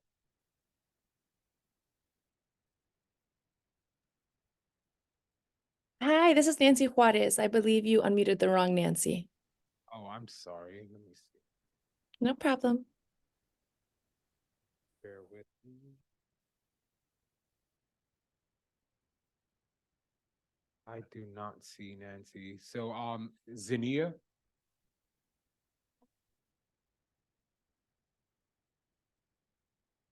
Zinnia, are you still here? Would you like to say something?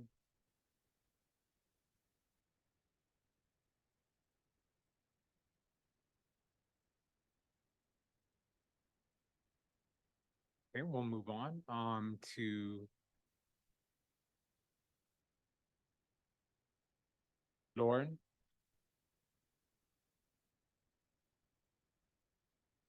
Hi, it's Lauren Walchuk from Los Angeles. I am a volunteer with Bend the Arc, an advocacy organization, and a physician specializing in HIV primary care, and a mother of 2 young children.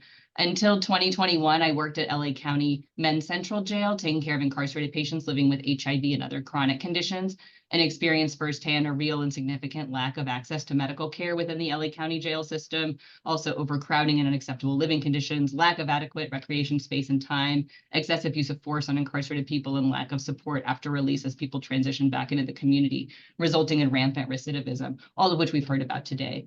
Conditions were so bad that despite my commitment to working with incarcerated populations, I decided to leave my post at the jail in favor of a position in the community, both because I felt that my own personal safety was threatened in the outdated facilities and because I felt that I was just not able to offer the kind of care I wanted or needed to for my patients. But today I was hoping to focus my comments on the failure of the BSCC to effectively regulate minimum standards of care specifically within LA County's juvenile detention facilities. Your time is up. I know I have 15 seconds. It is reprehensible that we tolerate current conditions in California's adult jails and prisons, but it is downright unconscionable that we tolerate such conditions for our youth. Fundamentally, our youth need and deserve care and community engagement to achieve rehabilitation and not incarceration. As Thank a you. physician and mother, I can't Thank imagine you. tolerating such conditions for my own All right, we're children. gonna need to, And I that's urge not, the BSCC we're to gonna have find to Barry slow you J. down and cut unsuitable you for our off. youth. I apologize. Okay, next we have Sean.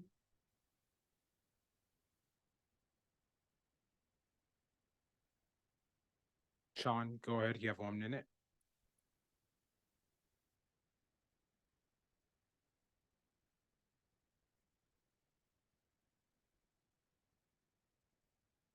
Okay, Hello? Now, can you hear me? I think I had the wrong microphone selected.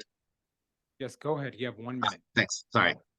My name is Sean Garcia-Lays, and I'm the co-executive director of the Peace and Justice Law Center. I urge you to vote in favor of the motion.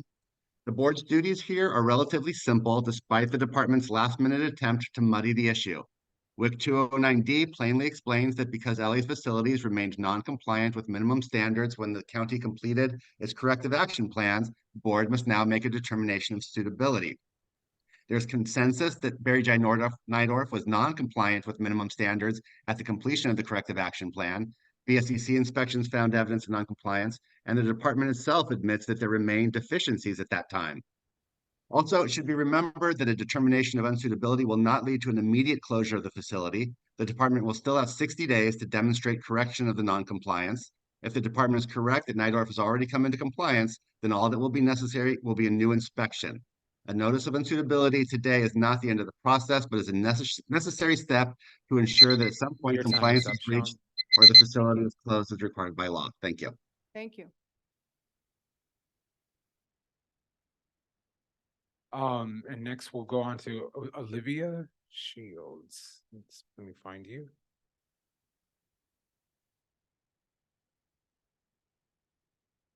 Olivia, did you still want to speak for this item? Yeah, I'd like to speak on Los Padrinos after that presentation, if that's possible. Thank you. Thanks. Chair Penner? Yes. Can I just clarify that this public comment is for the Barry J. Nydorf SYTF facility, and that we'll be having the discussion on Los Padrinos after. So if people want to speak on Los Padrinos, they should hold off until the next agenda item. Thanks. Is there any way they can take themselves out of the queue, Adam? Yeah, All right. we recorded just for agenda item F. Okay. So I'll go over, and if you're, I'll go over the names, and if you're for Los Padrinos, just say so and we'll move on. So we have Jordan Sun.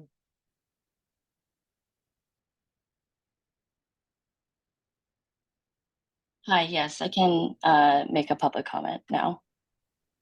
Go ahead, you have 1 minute. Okay, thank you.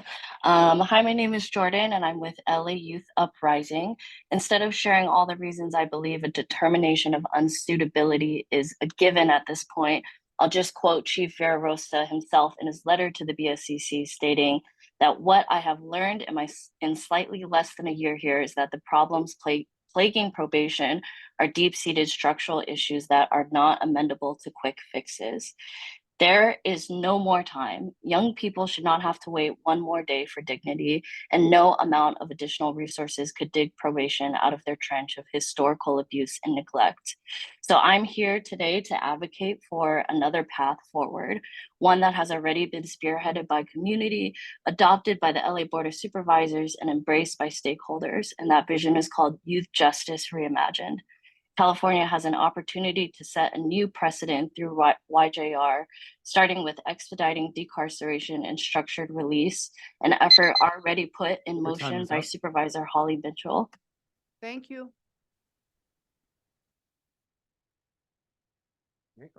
We have Zoe.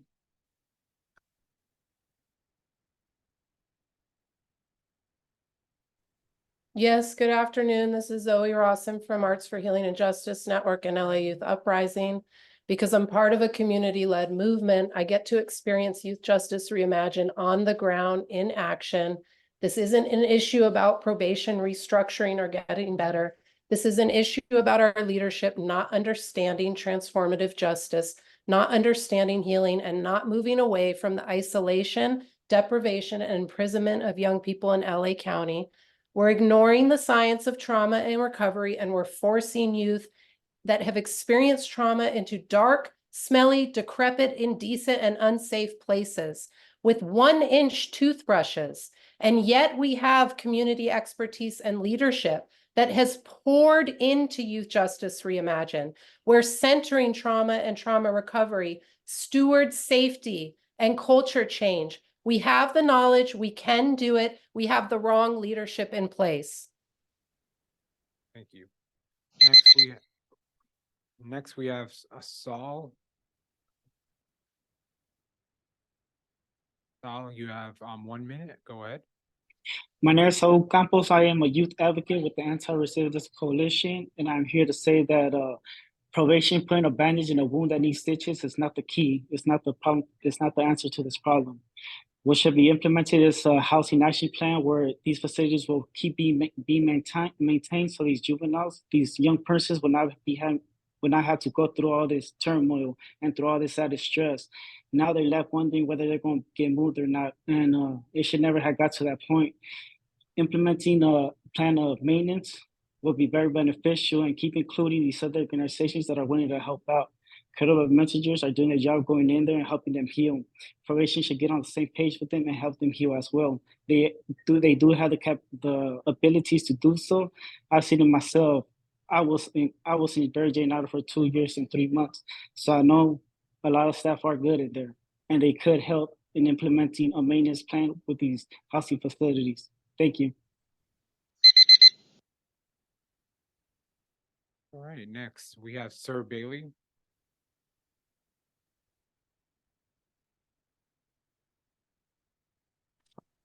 Good day. Can you hear me?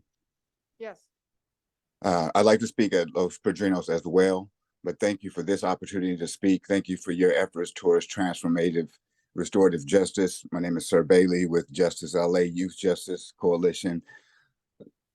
Look, we borrowing from the LA Times article this morning, you have the opportunity to stop the shell playing game, moving young people around after 175 days out of compliance, millions upon millions of dollars, and what's been expected of LA County citizens in voting for things like Measure J. It is imperative that you find both Los Padrinos and Barry J. Nightoff unsuitable.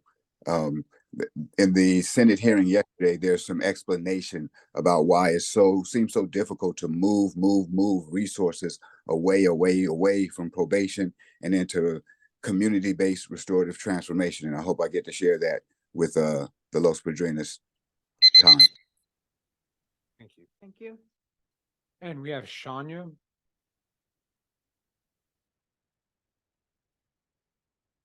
Shania, no, it's Shayna Hahn.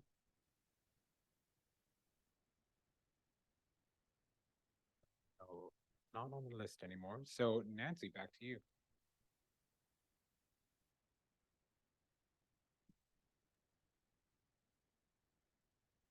I don't think she knew you were calling on her. Nancy Juarez. Can you hear me?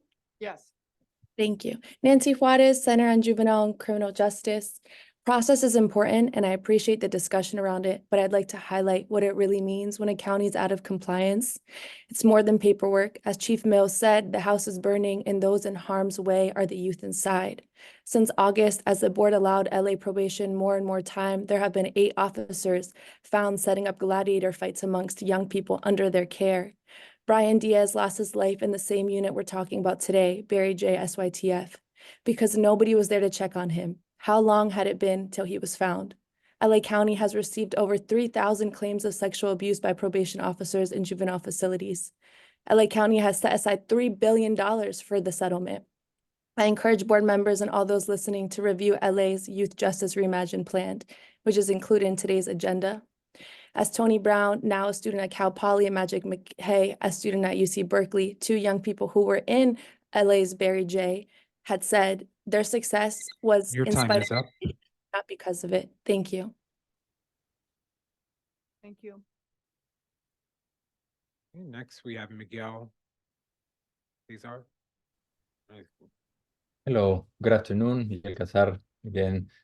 Since 2021, this board has known about ongoing non-compliance, violence, and death in and at the hands of these atrocious probation-run carceral facilities in Los Angeles County. However, after three chiefs, millions of dollars of wasted money, and not only the backing of, but the deference of this body of LA County CEOs and the supervisors themselves to probation, once again, probation fails to pass their own test. If at this point it is evident that the problem is not the chief or the lack of funds or the lack of consultants or security cameras, but probation itself, then we're simply burying our heads in the sand. Please don't think that sending the youth to another county or that putting them at the hands of the sheriff's department is any close to being a solution. And again, if the bar is so low for this board to think that an hour of conversation between an officer and an incarcerated person reflects a deep cultural shift, and we should all be clapping and showering them with accolades, then I urge you to look at the organizations and the people and the movements that see caring relationships and humanizing practices as a way of life. And they're sitting. Your time is up. Okay, next we have Leah.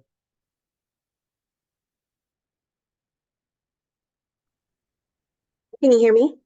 Yes. Hey, good afternoon, everybody. My name is Leah Zeidler-Dawes. I am the Youth Justice Policy Lead with UCLA School of Law's Criminal Justice Program.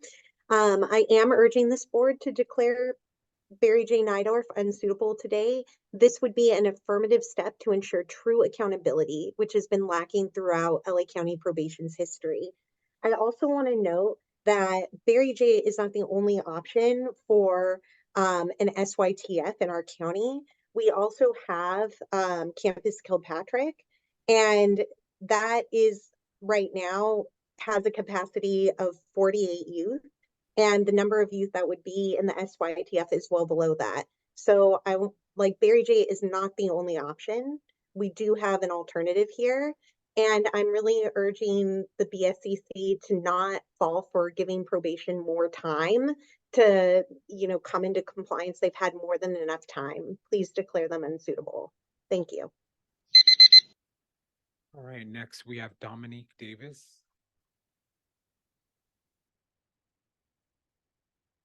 Dominique, go ahead. Can you hear me okay? Mm-hmm. Hi, Yes. I'd like to reserve public comment for LP. Okay. Thank you. Next, we have an identifier for iPhone.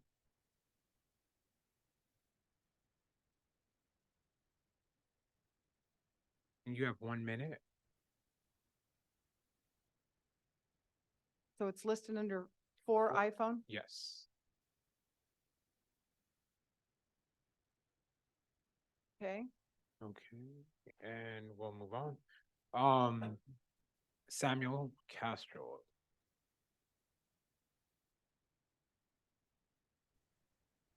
Samuel? Hello, can you hear me? Yeah, I'm here. Yes. Yeah, so my name is Samuel Castro, and just want to share, the track record of the Los Angeles County Probation Department raises serious concerns about their ability to ensure the safety and well-being of juveniles under their care. And their lack of accountability and transparency within the department undermines public trust and jeopardizes the welfare of vulnerable youth. Therefore, I would like to second the motion to find unsuitability. Thank you. Thank you. Next, we have Juan Gomez.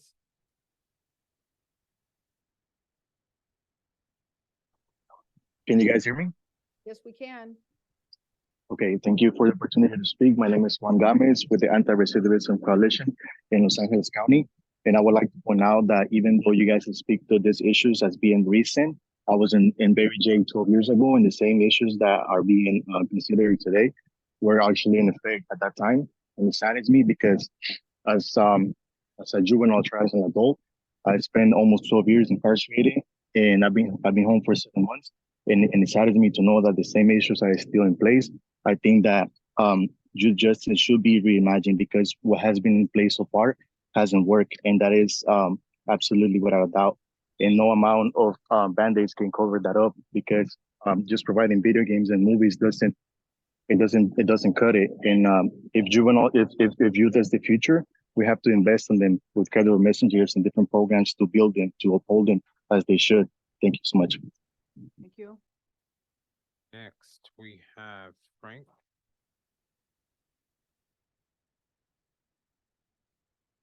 Well, BSCC Frank Paredes, President, a member of Los Angeles Managers Council, President of local ASME, 1967 Professional Managers Association. Today is such an important day, and before you make this critical decision to deem this unsuitable, because that's where it's leading, when you provide support for those who serve in this profession, public safety abilities, and make that promise to produce successful human results and milestones to effectuate, you really need to consider what this decision will be for us today. I think the strength-based approach, we live, work, and breathe tirelessly in LA. So strengthen us. Believe in us one more time. Why? Solution-based thinking. Today, the chief's letter and what was noted, he asked for your assistance. Assist us today. Make it happen. We will make it happen. Believe in Los Angeles. Empower our ability to change and adapt and to get us to where we want to be for all these outcomes, the collaboration, our future, revitalization, capabilities, and everything else. Your time is up. Thank you. Next, we have Adrina.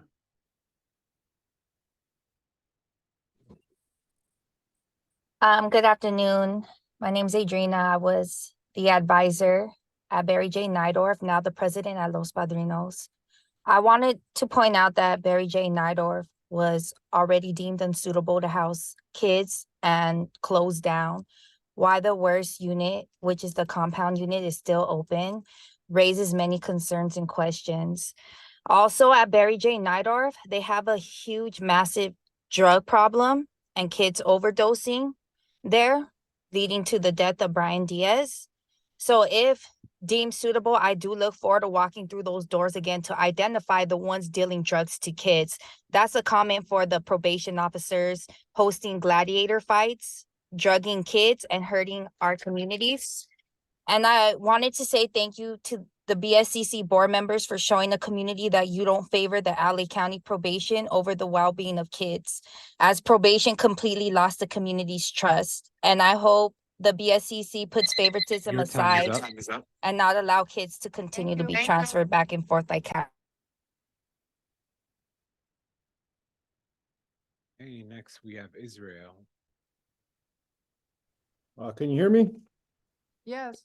Okay, Israel Salazar Villa, co-convener of the California Alliance for Youth and Community Justice, here with an appeal to the opportunity we have to pave the way forward for youth justice in California. California is touted as a leader in the nation, but at this rate, we're no different from Alabama or Louisiana in our treatment of our young people. The hard truth is that no hall or camp is a suitable place for young people. If any parent or caregiver treated their children the way probation across California, not just in LA, treats young people in their custody, Child Protective Service would immediately step in. I urge you to please deem Nordhoff unsuitable. These facilities have been out of compliance for over, it sounds like, for decades now. The BSCC has a duty to all incarcerated youth to act today. The BSCC must commit to prioritizing youth safety over probation's meaningless promises. The most sensible solution is to expedite releases of young people who are incarcerated for non-707B offenses. I urge this board to make the right decision and stop the buck here, find both facilities unsuitable, and quit delaying, pandering, or catering to LA probation. Thank you. Your time is up. Thank you. All right, next we have Red. Hello, can you hear me? Yes. Right, my name is Red. I work with Theatrice Central Cultural and Bookstore in the San Fernando Valley as a program assistant, and we teach our classes in Nydorf. Unfortunately, on December 7th, we had to cancel class because multiple kids had an overdose on December 6th, and they were still in their medical unit. The facility has been uninhabitable for these past 8 to 6 months, like longer than that. And we still have them open. We still have incarcerated youth being endangered. And I urge the BSCC to close down both Los Padrinos and Nydorf and to start supporting the Youth Justice Reimagined project to build more support centers for youth, more family centers, to support us and the cultural center to continue our process of supporting our youth, supporting our formerly incarcerated and incarcerated folks. Thank you. Okay, next we have, is it Maynard? Can you hear me? Yes. Yeah. Good afternoon, everybody. My name is Miner. I'm a youth leader with the Arts for Healing and Justice Network, as well as with the Layup Coalition. I'm here today just to, I've been in these facilities. I myself as a former incarcerated youth. And the fact that, these problems are just being brought up now and talked about now is outrageous. I also want to uplift the comment that the brother Israel said about, having kids of our own in any of these conditions. Without a doubt, the state would take those kids and remove them from our care. So why are we letting probation get away with this? We already let them get away with murder.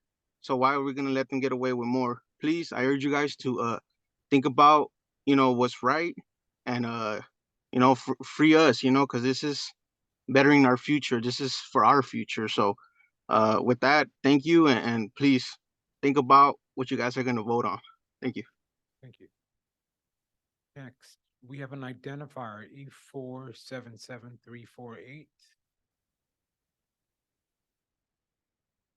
And they are no longer on the list, so we'll move on to Emilio. Good afternoon. Can y'all hear me? Yes, go ahead. Yes, my name is Emilio Sapien, Media and Comms Director with the Youth Justice Coalition and LA Youth Uprising. I'm here in solidarity with my family member who's currently serving a 12-year sentence in CDCR state prison because he got no love from probation or from county systems as a youth. We urge you to support our communities as we love the youth by moving SYTF young people from Barry J to Camp Kilpatrick, immediately deeming LA County juvenile halls unsuitable. Our youth need love this week of Valentine's Day, not more trauma. Stop calling it a secure track when it's dangerous and insecure for youth. Stop calling it in compliance when your own officers won't even show up to work. Stop the cap. It's time to reject the corrective action plan. If you build it, they will come. If you choose to keep the halls open, they'll find kids to fill them. If we build more youth centers instead, our communities and organizations will fill them with the same kids who deserve love. Next, we have Teresa. Hi, I'm a deputy with LA County Probation Department, and I just wanted to clarify some stuff and speak to the board because the SYTF population, they're in there for committed very violent crimes like 187, 211, 245 PC and rape. These young men are in there for some heinous crimes. And I just don't understand why we cannot, why we don't want to protect law enforcement. Law enforcement is essential to public safety. When there's an emergency and there's a riot and somebody's hurt, everything stops. All programs stop. And I'm sick and tired of everybody coming after us when it's our management that's the problem. We are the workers. We're the ones in the trenches. We're the ones getting spit on, getting feces thrown at us, getting period blood thrown at us, getting attacked. And you guys want to act like we're doing all this stuff wrong? We are in the trenches. We need help. And you guys need to help us. Your time is up.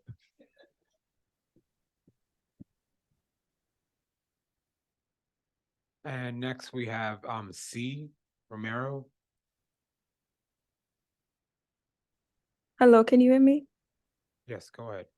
Hi, my name is Cia Romero. I work for Los Angeles Youth Uprising Coalition. I have the incredible privilege and unique opportunity to work with youth advocates, leaders from Los Angeles County. My team is made up of educators, policy movers, lawyers, organizers that are themselves system impacted or previously incarcerated. You've heard from many of them today and will continue to do so. I would like to support the motion to find Barry J unsuitable and echo what my team members and other youth justice advocates have said about Youth Justice Reimagined. And the board presented a few options today, and I think they're missing a very, very important option, which is expedite the Youth Justice Reimagined implementation process.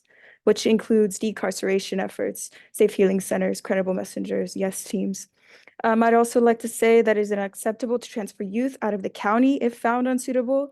It's unacceptable for youth to be Your under time is sheriff up. deputy supervision, and we will not accept the reopening of harmful probation facilities. Thank you. Okay, next we have Maura.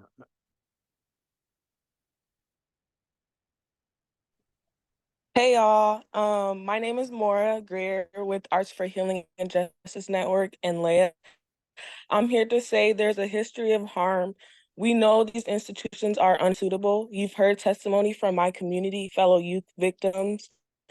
As a youth advocate in AHJN and LEA, I was able to receive real healing practices, a youth job, and youth development resources. That is the YJR approach. As a youth advocate for my community, those youth inside deserve those resources. YJR provides. Probation doesn't provide safety. Also here for help. Also here to help hold probation accountable. After the death of Brian Diaz, why aren't safety checks being done regularly? 36 new charges, why aren't safety checks done regularly? Again, we must hold probation accountable for these minimum violations. They're in your care. Why are you reporting horrible living conditions like using the restroom in their cells? Because the lack of care probation has. How is that justice? No young person Your time is up. deserves that treatment. Thank you. Next, we have Ron.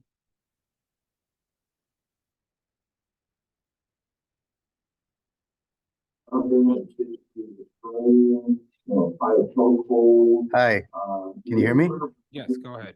Okay. Yeah, I think it's important that, you understand that a lot of what goes on in behind the halls. I'm an employee. I work actually at Los Padrinos. And I'm a teacher here. I've been a teacher for 30 years. And the kids that we deal with, they're murderers. We have kids in here for heinous crimes. And if you close this facility down or vote unsuitable, where are you going to put them? You don't just send people who murder back out into the community. It's not okay. You need a plan. And so far, all I hear is just rhetoric about how bad the place is, shut it down, but there's no plan. So come up with a plan, Additionally, the place needs help. I got to say, and what I'm hearing is correct. Both facilities are in disarray and they don't have staffing and there's major problems. Your time is up. Next, we have Mario Gomez.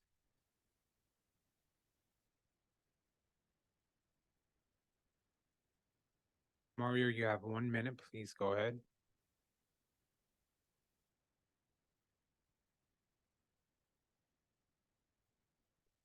Okay, we will move on. The last one on Zoom is Samsung. If you are there you are. Hi, can you hear me? Yes, go ahead, please. Okay, thank you. And there is a plan. I work with Los Angeles County Youth Justice in Reimagine, and I believe there is a plan for all these children who have been in the facility. And you know what? There are youth who are developing and educating themselves. As we grow older, we are learning and experiencing, and not everybody has the best experience as a youth. But I'm saying that there is a Reimagine. And also, I'm also going to say for the probation officers, it's not fair for the children to take this granted and taking away all the books, papers, and pencils, and leaving the razors, blades, and anything else where they could hurt themselves. And this is a story that I heard, and as an experience of a child in the facility of Los Padrinos, and I believe that's so. In pretty much as an adult wise, is why leaving a child and taking away the pencils and books. It doesn't make sense. I think they should shut down this place. And there is, like I said, a reimagined, and there is a future for these kids. So let's give them a chance because I see a future for all. Thank you. Now, everyone on Zoom, if you want to speak for the next agenda item on Los Padrinos, please raise your hands again, and I will clear this list and create a new one. So now we'll go to the room. Everyone, I'll call 3 members of the public at one time. Please line up behind the podium. The first one is Malcolm, second one is Isaiah, and third is Kent.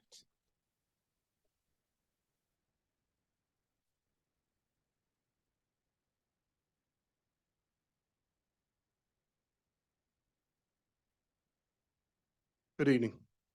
To the BSCC board, stop enabling non-compliant programs to exist at this length.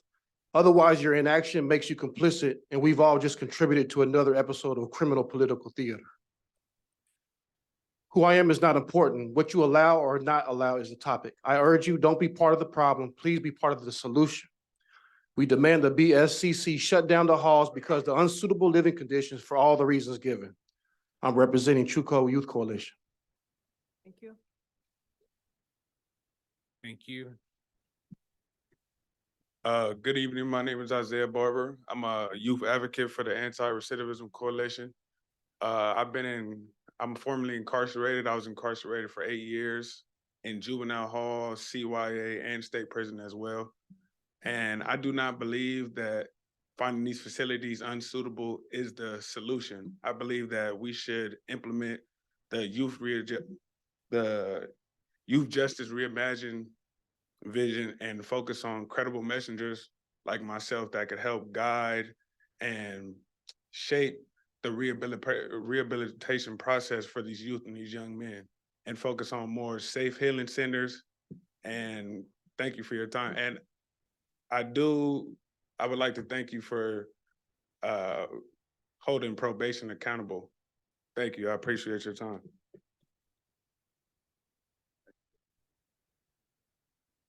Good afternoon, Board of State and Community Corrections. My name is Ken Mendoza. I'm the co-policy director of the Anti-Recidivism Coalition. And, I think I just want to reiterate what everybody has been talking about. I'm happy to see that you're holding the probation department accountable. Berry J. United Juvenile Hall, since 2020, when LA County approved the Youth Justice Reimagined report, it was bolded and highlighted that we do not want to use Berry J. United Juvenile Hall for SYTF or for any type of young people. I've been in that place almost a decade ago, and the same issues that used to happen when I was there are still continuing to happen today.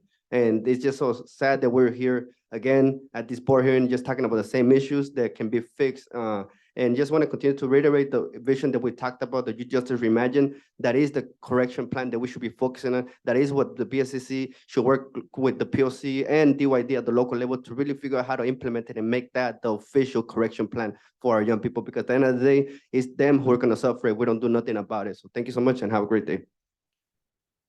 Thank you. Next, I'll call up 3 more. That would be Stephen, Emily, Tyreek, Chip.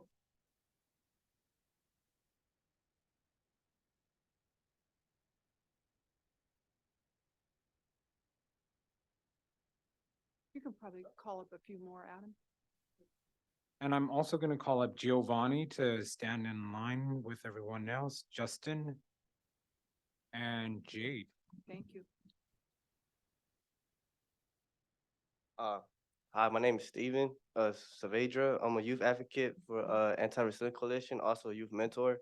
I was formerly incarcerated, got released last year, March, from DJJ, not SYTF, I'm talking about from state. And then I also went back to the compound, had a relapse. However, everybody wants the Berry J to be shut down, but they're not thinking about the outcome for the youth. Like, if you guys send them off to a different county, you're not thinking for their safety, because they're going to different areas they're not associated with. So I do have some ideas what's best for that fit. Since I'm a mentor and I can relate, I also am going to be going into the weekends to Berry J if it's still open, so I can mentor as well with the ARC. And I have a lot of ideas. I've mentored the youth that come out from DJJ and compound, SYTF, and they tell me all the experience how it is, since I know it as well, but I do know some good ideas I'll be fit to keep it going and flowing the right way. Thank you. Thank you.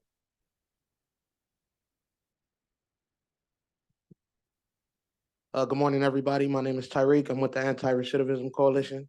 I just got to say, like, Youth Justice Reimagined, you heard it a bunch of times. I don't got to say all the components of it, but you heard it, and that's what it is. It's ways we hold youth accountable differently. And being out of compliance is not a great thing. And we playing this cat and mouse game of in compliance, out of compliance, and unsuitable. And then we'd already found it unsuitable. Maybe we should find it unsuitable again. And I feel like that's counterproductive, but we have a whole real corrective action plan in place right now called the Youth Justice Reimagined Vision. And I think that's what we need to follow. And that's what I think this board really needs to take the time to read and really go over.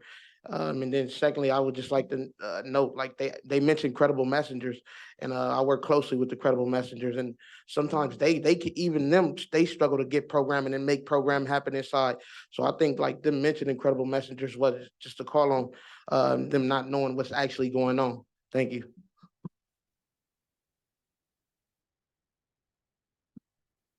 Hello, my name is Emily Zamora. I'm an organizer with Youth Justice Coalition, and I really just want to urge the BSCC to stop giving probation excuses and hold them accountable. The mere fact that probation couldn't even present any points that were backed up with evidence is very telling of the fact that they cannot do their job, let alone hold themselves accountable. And asking for the bare minimum requirements to be met by probation over and over again is an insult to the youth inside who are suffering the consequences. Probation is spending $3 billion on child sexual abuse cases that are being found in county facilities. LA County is spending $416 million per year to incarcerate kids. Put your money where it matters, invest in our youth, stop the cap, and uplift the real solution to our issues. Youth Justice Reimagined. Thank you. Good afternoon. My name is Giovanni Hernandez. I'm a youth advocate with the Anti-Recidivism Coalition. I'm also formerly incarcerated. I was in Barry J. Nidar 17 years ago. I served 17 years. I was recently released from prison. And I was there for murder, for attempted murders. I was a troubled youth. People had given up on me. I was bored. As they say, that is the cry for help, the cry for just receiving the basic necessities, and that they are now receiving. It has been continuing throughout all these years. And it saddens me to hear coming home that is still a problem. I resorted to writing on the walls and being inside the cells, locked down for months, and then writing on myself, on tattoo, resorting to drugs, violence, all that. And I didn't receive that help until I got to prison. 12 years later, receiving self-help programs and rehabilitative tools that allowed me to work on myself. And as well as what I urge, programs, and please, just invest in our youth. Thank you. Thank you. Hello again, my name is Justin Marks. In this generation and in Los Angeles County, we use CAP differently. Y'all call it corrective action plan, but when we say CAP also means lies. Like, hey, we did youth programming, but we don't have any documentation. That's CAP, right? So we're saying stop the CAP. I just wanted to be clear that we want you to find Los Padrinos, Similar, and Central Juvenile Hall and LA County facilities unsuitable for youth. We want to ensure that young people are not moved out of county and away from their families. We want to urge the LA County Board of Supervisors to activate the existing secure healing centers to transfer all youth probation supervision by 2025 as promised.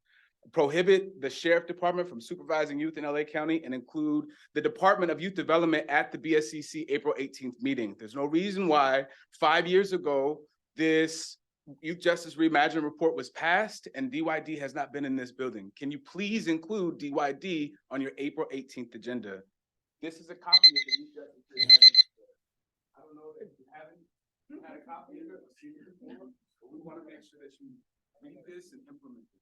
Jade, before you start, if I could call up a few more names, Jeffrey, Jani, Deanne Pittman, Kylie, if you could start lining up.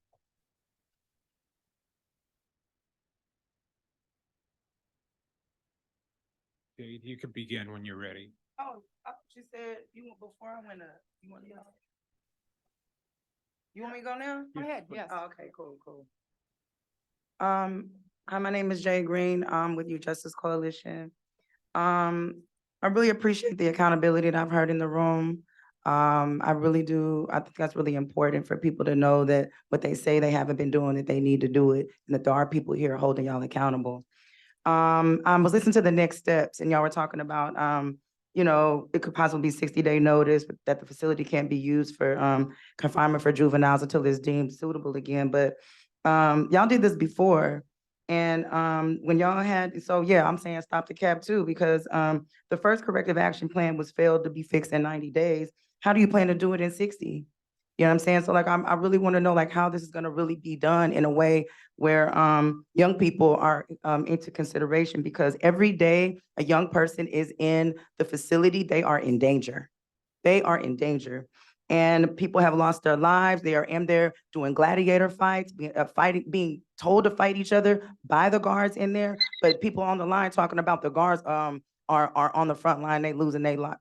Man, stop the cap for real. Implement YJR and do y'all job.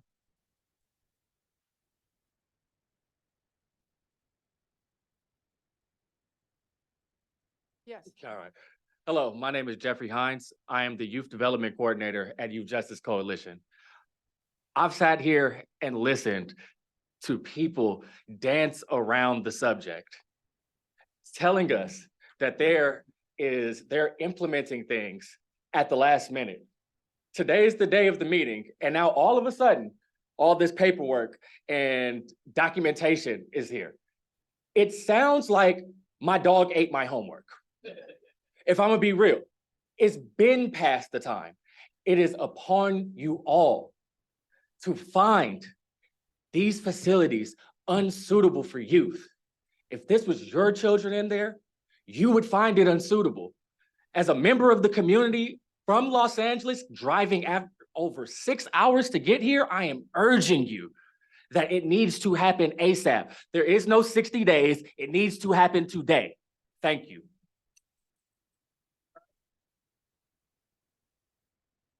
Hi, my name is Deanna Pittman, and I'm here on behalf of the Young Women's Freedom Center in LA. And I'm here to urge the board to find these juvenile halls unsuitable because we have no faith that these violations will be fixed. Time and time again, LA probation has proven themselves to be untrustworthy.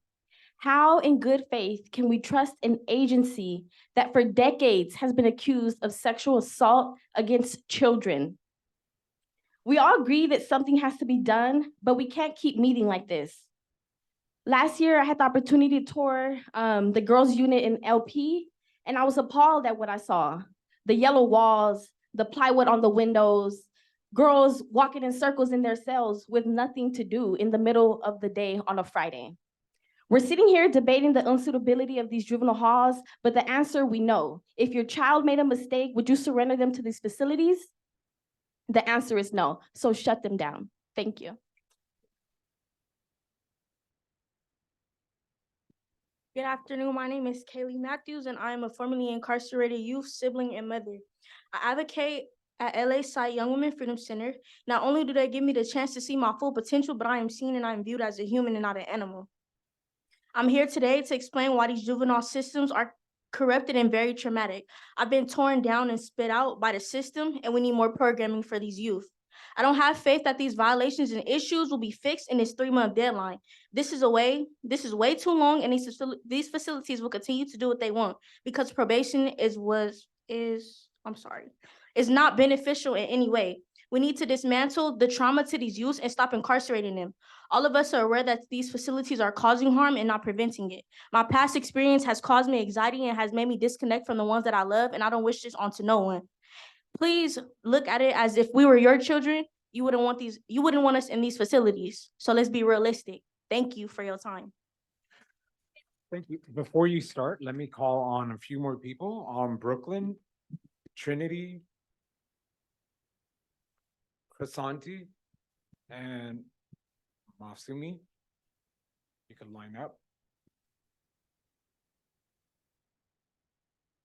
And you may start whenever you're ready. All right, bet. How y'all doing? My name is Jacob Jackson. Once again, I'm back up here, and I'm with the Youth Justice Coalition, also co-facilitator of the Heart of Youth Justice Reimagine work group. Today, I'm in support of asking BSCS to find LA County Juvenile Hall unsuitable and stop the cap. You feel me? You are a reflection of the community you serve. Probation is unfit to take care of the youth. Probation has not been in compliance since 2005, 2013, 2023, just 175 days ago, and it's 2024. That's on record. And probation still hasn't met the minimum standard of Title 15 and Title 24. Stop wasting time, energy, and resources on a broken system. Instead, invest in youth development like YJC has with me. YGC has provided me social, emotional therapy, job training, redirection, using my lived experience to enhance our community and uplift youth voices who are truly impacting. I am an example of youth development. Most of the youth in here are example of youth development.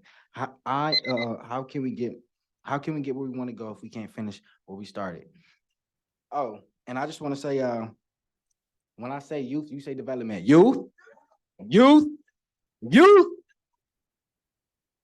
All right, we're gonna have to hold off on some of the shouting and just get through these comments. Thank you.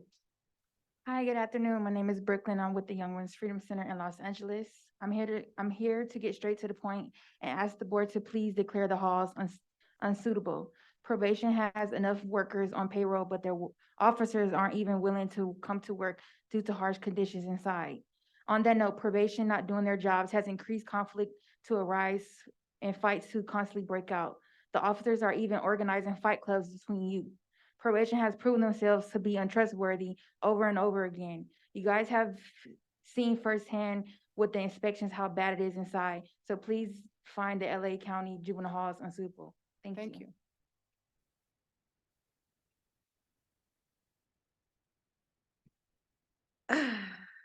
Okay, I'm a little nervous. Good afternoon. My name is Trinity Rutherford. I work at the Young Women's Freedom Center in Los Angeles, California. First, I would like to pay my respects to Brian Diaz. As a nonprofit organization, we work hard and symbolize in system-impacted youth. I have been in LP, Barry J, Central, also YA. I was deprived from society, deprived from new opportunities. This is why I'm here to talk about decarceration for young children who are currently being held in these juvenile facilities. As a community, we should not have to worry about our child's physical and mental safety in these facilities. We know they are inhumane, unfit, and hazardous, is what they are. We stand for justice, we stand for moving the chains, and we stand for love. From being a formerly incarcerated youth, please take heed into what I'm saying and change for the new generation. Youth need recognition, resources to take us out of poverty. My bad. Build a better future. That's it. Thank you.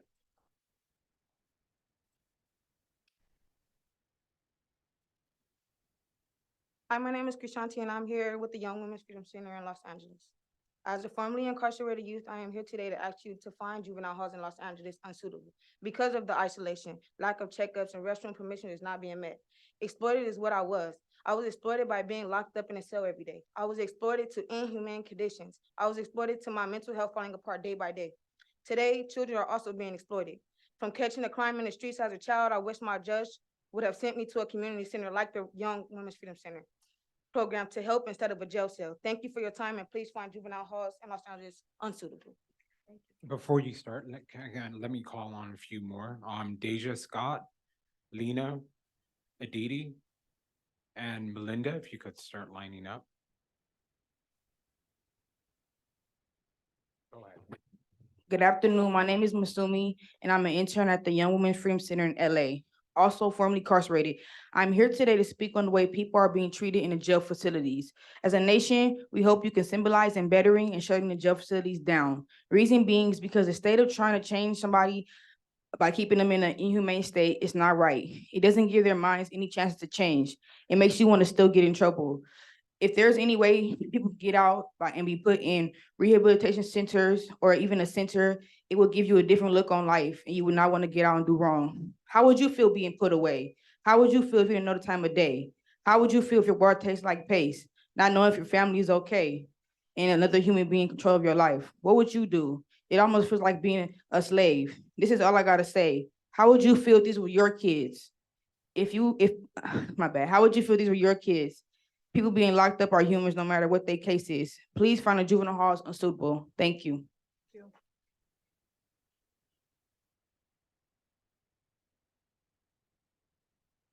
Hello, my name is Deja Scott. I'm from the Young Women Freedom Center of Los Angeles. I'm here to ask you guys to find LA County juvenile halls unsuitable for the youth.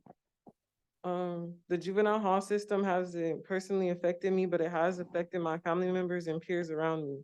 With the neglect and the abuse of the rehabilitation part and support of the youth back into changing their ways and teaching them alternative ways to live their life instead of giving them low effort education, harsh abuse, from officers in the halls and lack of staff and lack of care for them as humans and kids also. With that being said, please find a more suitable solution for our youth because you and your family members wouldn't want to be treated like the incarcerated youth that is being treated. Thank you for your time. Thank you.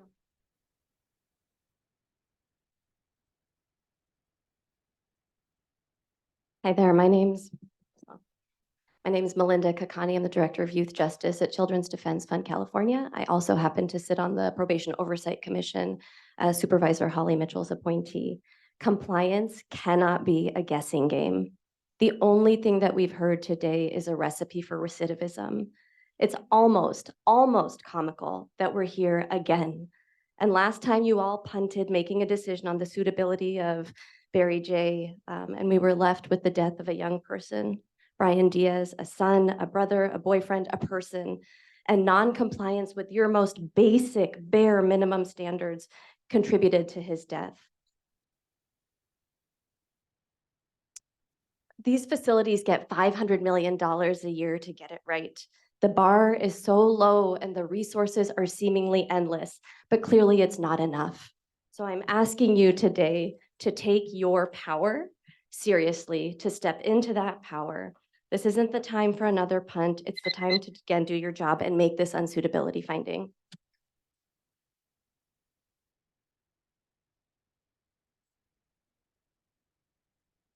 Good afternoon, Lena Mallet, also with the Children's Defense Fund and Layup, and also just want to shout out all of the beauty and power and bravery in this room. I would also hope that the decision you need to make today is abundantly clear. Chief Rosa himself recognizes that the problems plaguing probation are deep-seated structural issues that are not amenable to quick fixes, and I would argue to any fix at all. There's not enough time, not enough resources, no amount of technical assistance or specialized task forces that could repair this department who has proven to be fundamentally incapable of providing the most basic care to young people in their custody. We demand that you comply with your statutory duty to make a determination of stability today, not in 90 days, not next year, with a different facility suffering the same abominable conditions. These facilities have been grossly non-compliant since August of last year. We're here 6 months later, sitting with nearly the same exact violations that, by the way, are not issues of documentation or paper trails. Your failures have costed human lives. Without the discovery of unsuitability today, without the acuity of this particular pressure point, LA County will continue its ill-fated investment in disappearing young people. We need youth justice reimagined, implemented with full force. Thank you. Thank you. Dee, before you start, let me call on a few more. The last four, Aaron, Carlos, Justin, Jacob. You could start lining up. At the risk of sounding like I don't take this seriously, because I assure you I do, I'm going to say this feels a lot like Charlie Brown in the football, waiting to kick it, always in vain. To paint a timeline, February 2021, LA halls, including Barry J., were out of compliance with almost identical standards and remained out of compliance for 9 months that year before they were brought back into compliance more than half the year. A year later, February 2022, new violations were brought to light and they persisted for 6 months. A year later, to no one's surprise, January 2023, LA halls out of compliance again with almost identical violations, only to be shuttered because they couldn't bring them back into compliance again to no one's surprise. And it's like clockwork because it's February 2024. That means 2021, 2022, 2023, and now 2024, youth sat for at least half a year in unsafe conditions. What is the point of an oversight body if that is what the youth who are incarcerated experience more than half their time each year? Please find these halls unsuitable. Thank you. Thank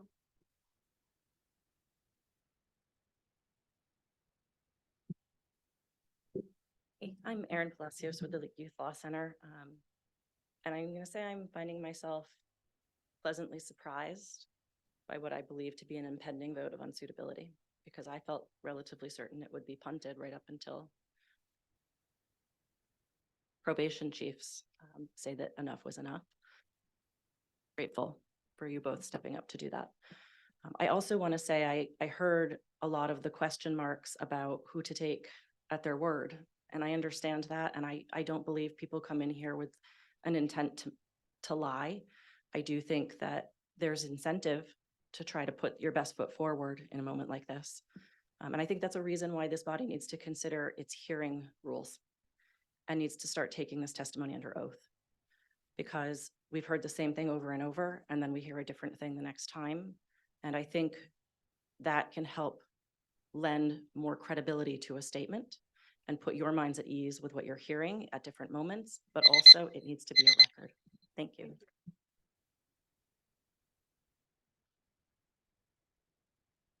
Good afternoon, board. My name is Carlos Hernandez, and I'm the Policy and Program Assistant with Milpa Collective. First, I just want to recognize all the young folks that came out and, you know what I mean, gave truth to your words, and appreciate that. The community appreciates that. Second, I do commend the board's willingness to hold people accountable, to hold the LA Probation County accountable. We just need y'all to follow through with that, you know, hold ourselves accountable as well. But at this point, I just feel like we're just shuffling kids around, right? Like we're closing one juvenile hall, closing one SYTF, and then shuffling somewhere else. So I also want to just uplift and encourage and challenge us to really think beyond the carceral setting, right? We have tools at our disposal that can be in community to work in collaboration with other folks, right? You have millions of dollars at your disposal through the JJCC that you can use to build halfway houses, right? Less restricted placements, what I'm getting at. You can do that with the young folks, with community-based organizations. So I uplift that to y'all to think outside the box. You know what I mean? Think forward, future looking. Thank you. So for the next item for Los Padrinos, if you have any comments, please again, fill out the comment card or, and bring it up to me. Thank you. All right. Back to the board. We have a motion and a second. Any further comments, questions from the board? Madam Chair, before we take that vote, I would like to suggest an amendment, Okay. just some belt and suspenders. Unless the body wishes to discuss further. Or are we ready to take the vote? Well, I mean, you want to amend?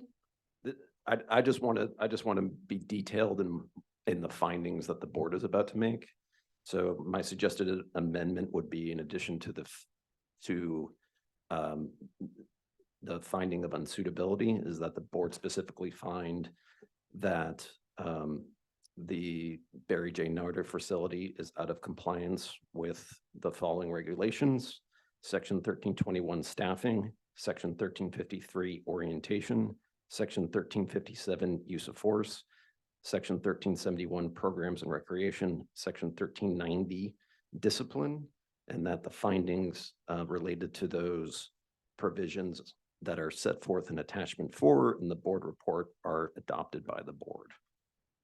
Okay, so we had an original motion. I believe, Norma, did you make the original motion? And council's suggesting an expanded motion. Are you comfortable with that? Does that help you, council? Because I will ask for a first and second on your amended motion. Yes, I think that's fine, Madam Chair. Thank you. We have a first from Norma on the amended motion. The second was? It was my second. Okay. And I'll second it as well. Haynes, second. Adam? Chair Penner, Aye. Mr. McCumber, Aye. Mr. Johnson, Aye. Mr. Dykes, Aye. Ms. Chavez, Yes. Mr. Haynes, Aye. Mr. Richard, Aye. Mr. Mills, Aye. Mr. Budnick and Ms. Zaragoza recused, Ms. Kumpion. Aye. Madam Chair, the motion carries. Thank you. Okay, moving on. In the interest of giving everybody 10 minutes, does that work, or would you prefer to move forward? 10 minutes it is. I saw a nod. Okay. Yes, and board members, there are snacks over there in the corner, please.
Okay.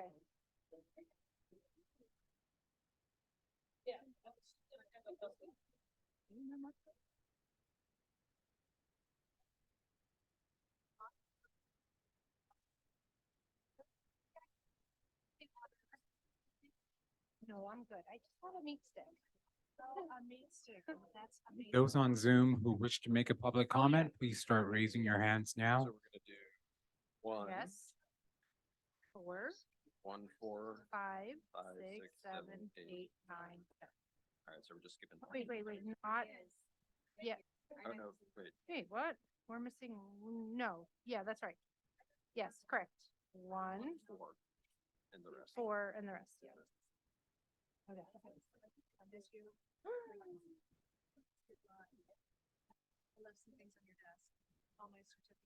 I saw that. I'm gonna frame it.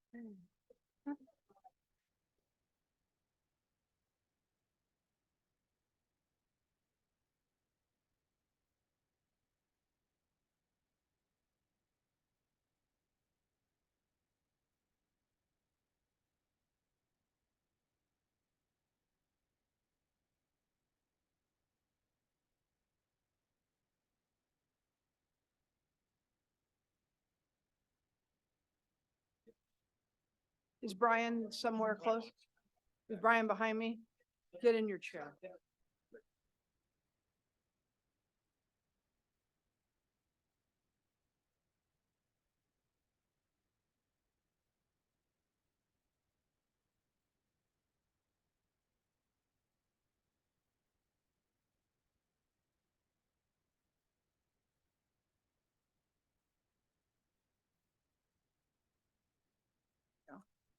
Thank you. Allison, I see you're ready. Please go on. Okay, good afternoon, Chair Penner and board members. Again, Allison Ganter, Deputy Director, here with the Facility Standards and Operations Division. I am here to provide information for a determination of suitability for the Los Padrinos Juvenile Hall. Before I get started, I did want to give some recognition to Lisa Southwell, who is our field representative, our inspector, who spends countless hours in Los Angeles, working really hard to sift through a lot of information to get these reports produced. And I've said it before, and I just want to reiterate how grateful I am to Lisa and her hard work. So Los Padrinos Juvenile Hall. As I mentioned earlier, when the youth were moved out of the Barry J. Nydorf and Central Juvenile Halls, the juvenile hall youth were housed in the newly reopened Los Padrinos Juvenile Hall. The Los Padrinos Juvenile Hall had been shuttered in 2019, and the county spent significant resources to get the facility into working order before accepting the youth. Once the facility was up and fully operational, BSCC staff conducted a targeted inspection of the facility between August 14th and August 18th of 2023. On August 18th, 2023, the county was provided with an initial inspection report notifying that the facility was out of compliance with the following items of Title 15 California Code of Regulations. First is Section 1321 staffing, 1322 youth supervision, staff orientation and training, 1324 policy and procedures manual, 1325 fire safety plan, 1328 safety checks, 1354.5 room confinement, 1357 use of force, 1358.5 use of restraint devices for movement and transportation within the facility, Section 1360 searches, 1370 education program, 1371 programs, recreation, and exercise, and Section 1390 discipline. And again, this list is on page 1 of the report for item F2. On October 16th, 2023, the BSCC received an approved corrective action plan for all outstanding items of noncompliance at Los Padrinos Juvenile Hall. The corrective action plan, or CAP, indicated a completion date of January 10th, 2024 for corrective action in compliance with all outstanding items of noncompliance. As at Barry J. Nydorf, on December 15th, BSCC staff conducted an unannounced inspection at the facility to also follow up on a concern with lack of. We did find that youth were out in the day room and participating in holiday activities, and we didn't find any items of noncompliance at that time. On January 10th, the Los Angeles County Probation Department provided written verification that the corrective action had been for all areas and they were compliant with all above noted items of noncompliance. January 29th and February 3rd, 2024, BSCC staff conducted a follow-up inspection at the juvenile hall to verify completion of the CAP and compliance with the above noted items of noncompliance. During our inspection, we verified that one of the items of noncompliance had been corrected, and that's 1358.5, use of restraint devices for movement and transportation within the facility. As in Barry J. Nydorf, and subsequent to our report, we received documentation from the county that 2 items of noncompliance appear to have been corrected as of February 10th, 2024. And I want to note again that those items were out of compliance in our January inspection, and I'll go through those as I go through the list of items of noncompliance. I'll try to keep my summaries brief, as many of the findings are similar to the Barry J. Nydorf SYTF. So 1321 staffing, similar to the findings at Barry J. Nydorf, the staffing analysis we received indicated the minimum number of staff. However, the documentation that we reviewed indicates that the county continues to consistently not meet their own minimum staffing. Section 1322, youth supervision staff orientation and training.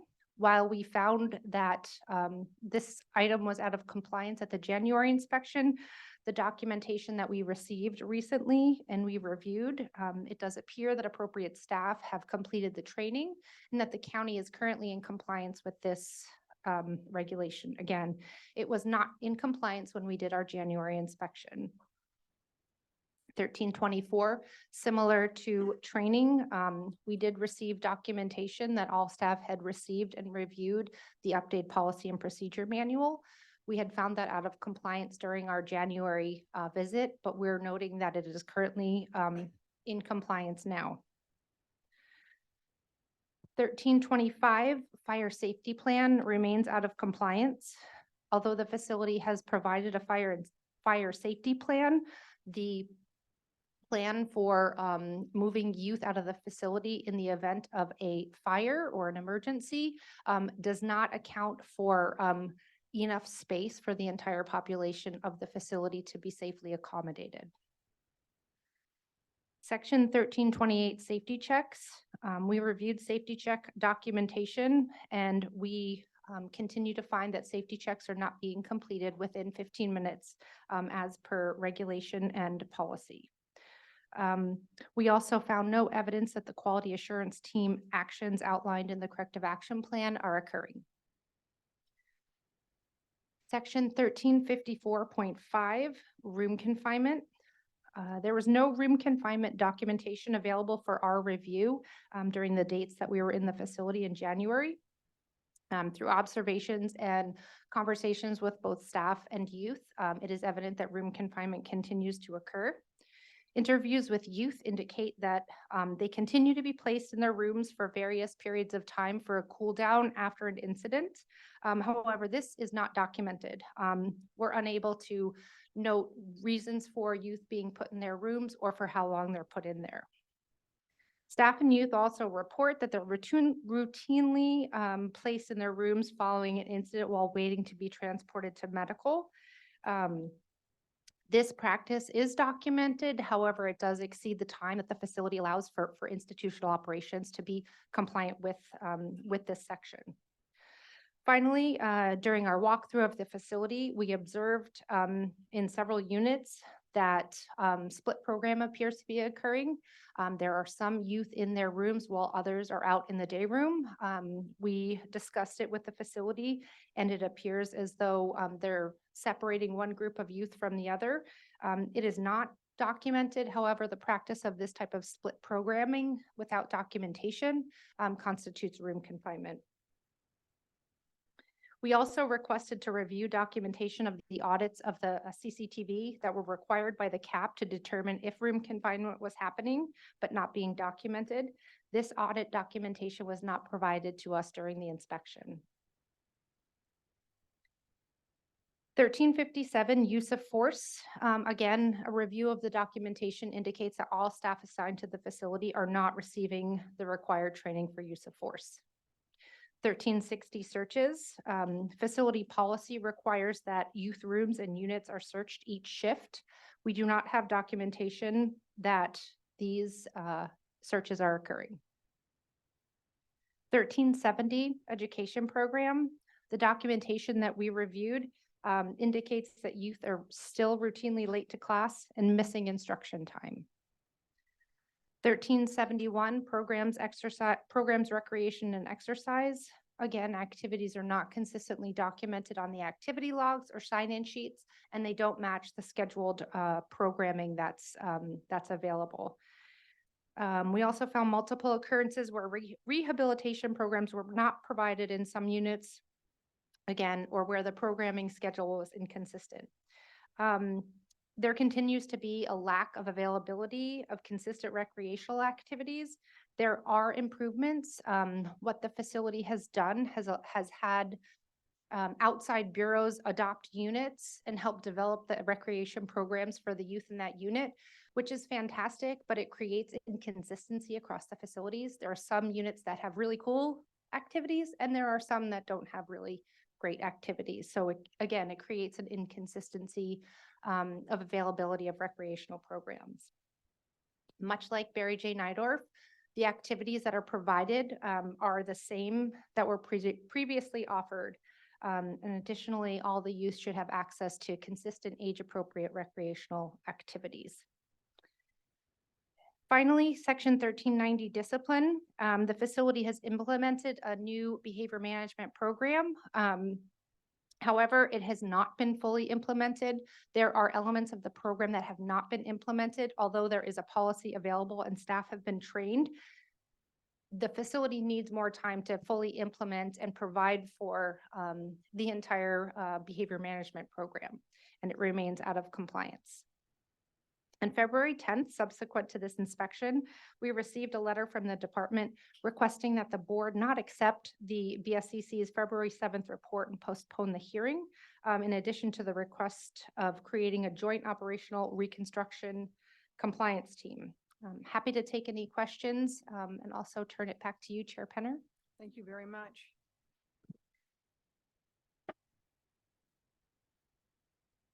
So LA County, please take your opportunity. Thank you, Madam Chair, members of the board. Based upon the findings of the BSCC, Los Angeles County was found to be not compliant with 11 sections of Title 15. We want to give a compliance update today to talk about deficiencies. We do not believe the deficiencies rise to an overwhelming state of being non-compliant. We have worked substantially towards being compliant, but there are some deficiencies in areas that we do need to improve in. Talking about our non-compliance items in staffing, we didn't have enough information to look at the specific days. We know we have not fallen below our minimum staffing. We believe we're now compliant in this area.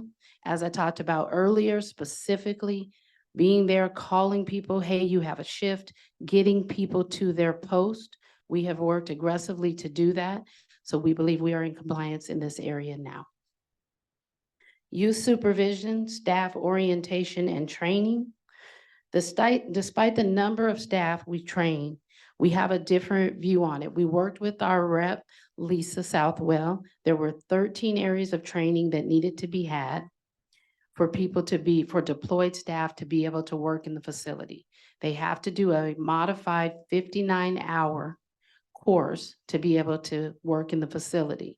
As part of that course, there's 11 different sections. So what we were able to identify as part of that training is 2 of those sections we were able to do a modified training for 2 hours. We do the 59 hours to be able to deploy you. And then looking at things to determine for you to be there, we had to do a site-specific 2-hour training. As of yesterday, we had 849 deployed staff have completed training and 65 required training. Of that 65, 45 staff are on some form of protected leave.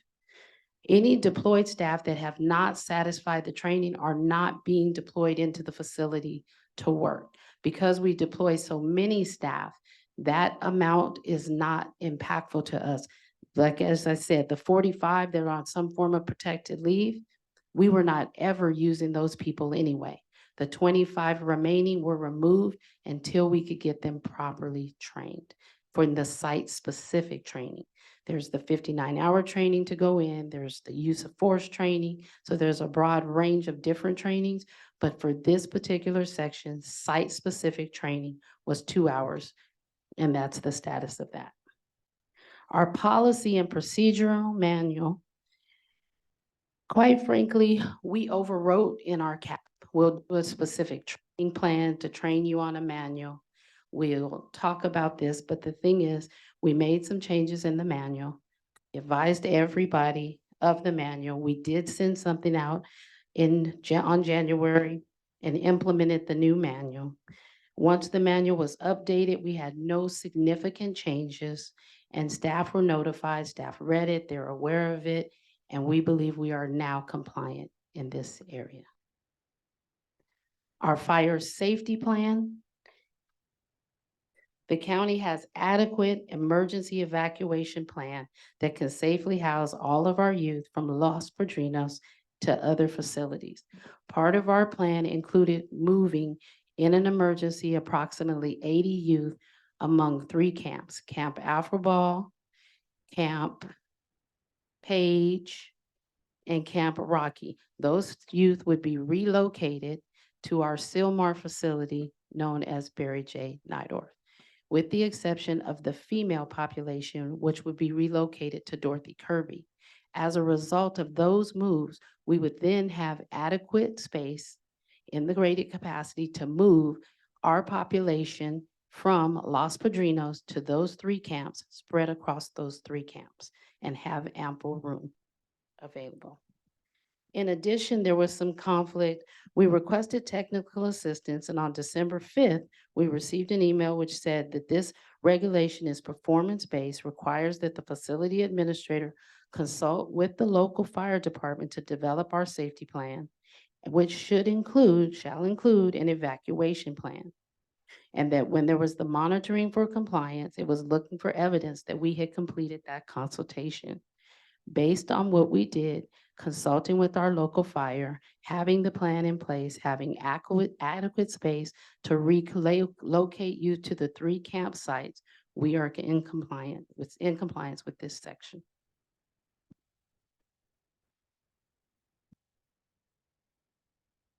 There were obviously issues with safety checks. There is no excuse that can be made for not meeting even the most minimal requirement in safety checks. It's a key area that puts at risk when a youth is not properly observed in the proper intervals. To address this issue, we notified our facility superintendent at Los Padrinos. That's where the issue is. When you're using Guard 1, there is a system at the end of the shift that allows you to pull a report, and that report tells you in real time to get a snapshot what room checks may have been missed, what was the reason for the room checks being missed. We are now requiring every day that the supervisor pull that report, require that he or she actually writes a memo, identify all of the staff that were on shift, what was the reason that the room check, safety check was missed. The superintendent in turn is to receive all of those memos every day. She's to keep a log of what the outcomes of the safety check were, to let us know at this point, is it a memo of concern? Is it a level of reprimand? Is it higher in the progressive discipline? Every week, Every Monday, those reports are to go to my office so that we can review for consistency, that we are addressing any issues that are arising, that there's proper documentation being completed, and we have a consistent way across all of the units for this to be done. This was not in place prior to the targeted inspection. We now believe we are in compliance with this. In addition, we will be training all staff on the importance of safety checks, how to properly utilize the Guard One system, to know that when you are using it, you still have your employee number. You have to adequately, appropriately look at this to mark a kid in their room when they're there or out of their room when they are out of their room, in addition to the new specific reporting requirements and a review for consistency throughout the chain of command. Room confinement. We issued training memorandums to all staff in November 2023 discussing room confinement, and January 2024. The November 2023 memo was not included in the information provided to our field representative, Lisa Southwell. We have had instances, as she stated, where youth are returned to their room following a fight, a youth-to-youth fight, a fight involving multiple subjects, or a unit disruption. Some of those disruptions that happened, she talked about, we initiated the assessment.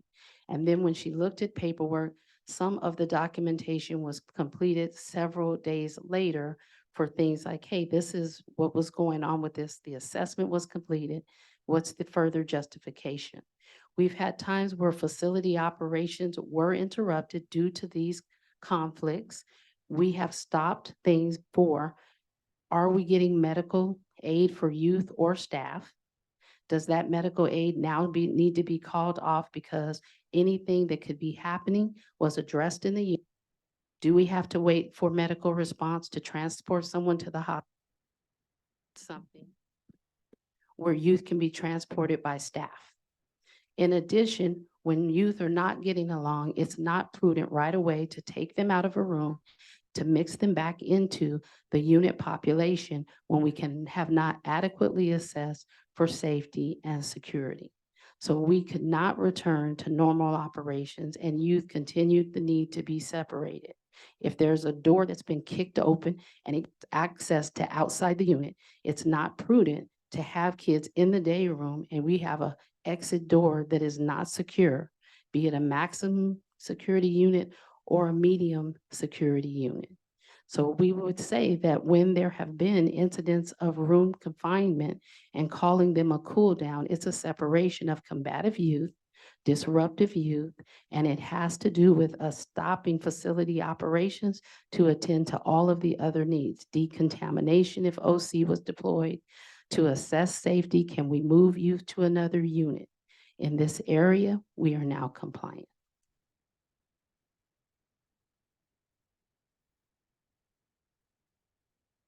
For use of force, our staff have received the required training. Any deployed staff that have not completed that training have been removed from the deployment, from being deployed to the units.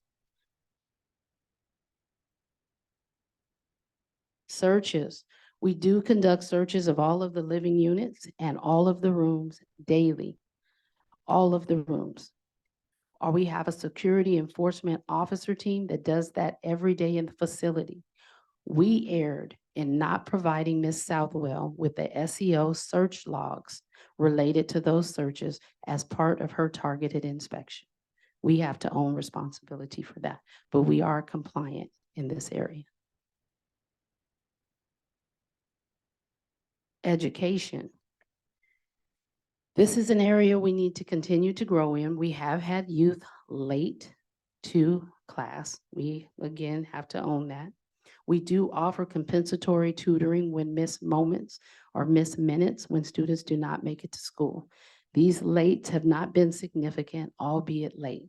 It's usually a matter of several minutes, 2 to 3 minutes, 5 minutes. It's nothing that's been 15, 20 minutes. And we have had times when kids are having class in the day room.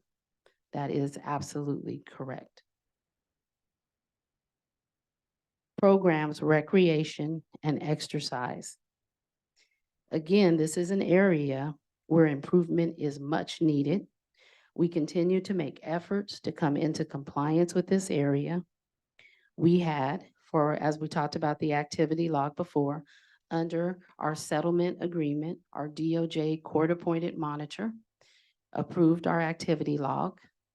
Our BSCC, during our targeted inspection, this is not a log that will put you in compliance or keep you in compliance.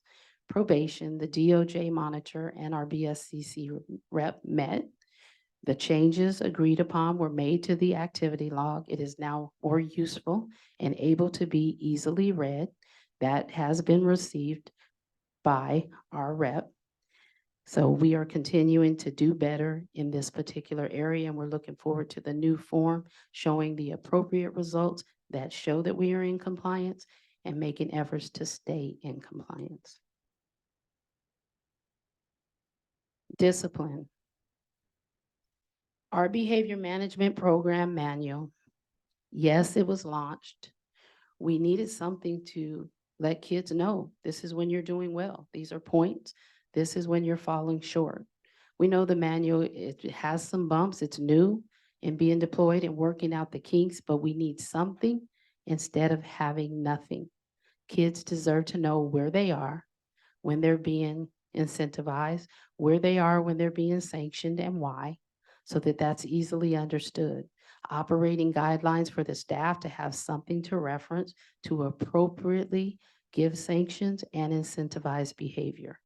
So we understand that that needs some work, and we are working on it and expecting significant improvements and making changes in real time as we need to.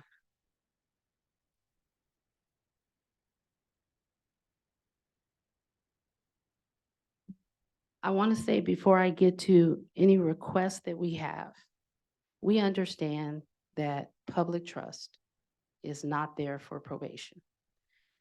We understand that people are tired of seeing us, exhausted, in fact, that there do need to be many changes made. We need to have a plan to reconstruct what is there. Aside from the effort of our own local reconstruction plan, deploying bureau chiefs to adopt the campuses, doing targeted training every day and the most minimal of things, daily, briefing daily, relocating myself to the facility, having our deputy director on site daily. We are in the process of recruiting a deputy director from outside. I've heard someone say a change in the executive leadership. There's the chief, there's me, Ms. Williams, chief of staff, and our chief of security. 5 does not make change. 5 people cannot be everywhere. We are aggressively recruiting and have people in the process now, not only at our deputy director level, but also at our middle management level. 3 candidates in process. In addition to that, we have supervisors that we are actively recruiting because we need to layer people in with different experiences and different views of the problem to help push forward the messaging and to help be the catalyst for change. We will not get there for a while. This is not a new problem. This is not an immediate fix problem. This is staffing. This is training that has not been consistent. This is philosophies that are in conflict with what's new. This is reprogramming thinking. This is restructuring practices. This is restructuring behavior. This is promoting and creating consistency. This is letting people know. I too read the LA Times editorial today. This is letting people know this team is not going to be run off by anybody at probation. We're in it for the long haul. We care very much what happens to kids. Not only am I a probation officer, at the end of the day, that's what I am. I'm a social worker. And our profession says you meet people at their place of need. We don't discard children from the youngest person at Los Padrinos, who's 13, to our oldest person who will be 24 next week. We have an interest and commitment to every youth there. Every parent deserves the right to know that no matter where your kid lays their head at night, that they need to be safe, they need to be protected, and that our priority, just like the priority of the BSCC, the priority of every community member that spoke here today, that they need to be safe. And we're vested with that responsibility. And whether you showed up 8 months ago, whether you showed up 3 months ago, whether you showed up as the chief, whether you showed up as the chief deputy, whether you showed up as on loan, whether you showed up as the chief of staff, we own all of those years of deficiencies. We know that this is a problem. We recognize that there is an absence of trust. We know that if there's an authoritative body, the Board of State and Community Corrections, when we send out a field rep, it's gold. Been doing it for years. These are former superintendents, assistant superintendents, very well versed in the field. We know that we are bankrupt in credibility. But we have never said that we are bankrupt in responsibility. We have never said that we are bankrupt in ownership. We have never said that we are bankrupt in wanting to be transparent and that we want to sincerely fix what is broken. And we do want to do that. So to that end, we have asked that the BSCC not accept the report of February 7th, 2024 of noncompliance for Los Padrinos Juvenile Hall. And we have requested or had requested that the hearing be postponed. However, more paramount to our ask is that we're asking that the BSCC authorize the creation of an operational reconstruction team on a broader scale than what we've already implemented using our local resources within the department, on a broader scale than the candidates that we have in process to come into the department that will be absorbed not only as some contractors, but at least 8 to 11 new employees that will be absorbed into the department to make change, not at the highest executive level, but also at the immediate deputy director level, at the senior director level, at the director level, at the assistant director level, and at the supervisor level. We realize to do a new thing, you need new thought, you need new energy, you need a new understanding. So what we ask is that on a broader scale, that you authorize the creation of an operational reconstruction team, ORT, under some type of agreement between the Board of State and Community Corrections and the Los Angeles County Probation Department to exist in an extensive operational reconstruction of our juvenile hall non-compliant areas. The solution from such a team would be to have an agreement between Los Angeles County and the BSCC to launch a 6-month detention services reconstruction plan. The probation department shall convene an ORT to work jointly with the BSCC in developing recommended improvements, to initiate a strategic plan, pursue strategies to improve detention services operations. This has a precedent, even if it's old. In 2003, Placer County Chief Executive Officer convened a county steering committee due to problems that existed in their facility, very similar to what is happening on a larger scale in LA County. The CSC worked jointly with the Board of Corrections, now known as the BSCC. The CSC worked with the Board of Corrections staff to form work groups to investigate critical subject areas and to make recommendations in a plan of action. Clearly defined actions that went into the work. Not just a plan, not just a restatement, it's being fixed, it's being taken care of. But what are you accountable for what you're gonna do in action to really fix this and to make it better? Where will these outcomes come from? What will the work look like? defining the work and making it very specific. The result was outcomes of 23 recommendations, which included, as I stated, very prescribed specific action points. We believe the goals of an operational reconstruction team would do the following for Los Angeles County Probation and take the bold move to initiate change that is sustainable and important to any end goal that we have, that the BSCC has, that our community is crying out for, that will ultimately lead to the best well-being for our youth. And that is an assessment of facility operations at Los Padrinos Juvenile Hall, evaluate and modify orientation and training, evaluate and improve policy and procedure manuals, improve discipline, safety checks, and room confinement, enhance program awareness, development, and provision. And I would also add other things as defined. If there is, we know that the board structure has changed. People are not necessarily comfortable with the BSCC being a partner, but who are to partner with us? And if not a full partnership, oversight from the BSCC to ensure that we walk the walk and do the things that we want to do by calling on this very bold plan thing in this report. We know that we've been out of compliance and we're not arguing that on Los Padrinos. But what we are asking for, someone said, if you build it, change will come. But if you don't build it the right way, what's the result of change?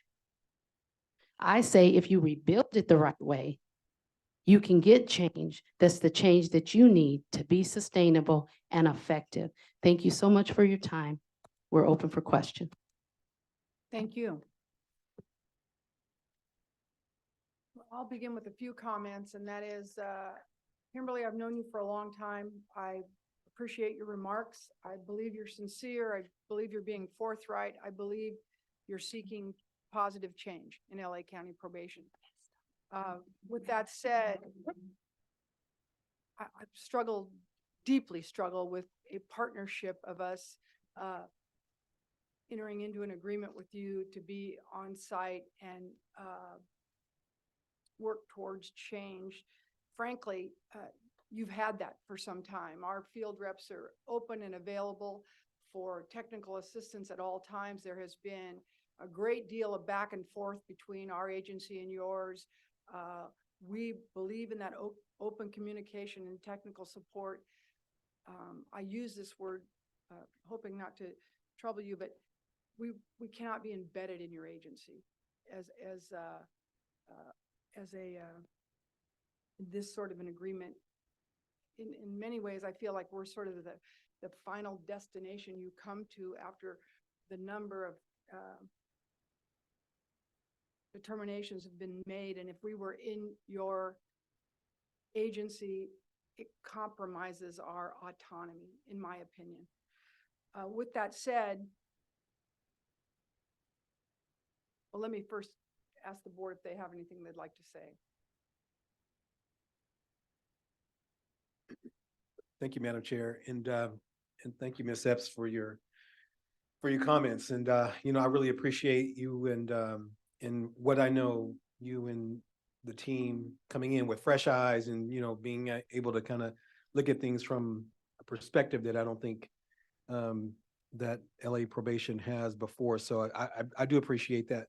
However, I do agree with Madam Chair that it's not appropriate for BSCC to come into partnership with LA County. But as I said before, we have been a resource. Ms. Southwell and Allison, and I'm sure, you know, other staff who have been working with LA Probation has, they've been available to you for the last 2 or 3 years that we've been up against the compliance issues with LA County Probation. So, and that wouldn't change. I think there's still and will continue to be a resource for you within the guise or within the scope that BSCC certainly does have to be able to be that resource for you.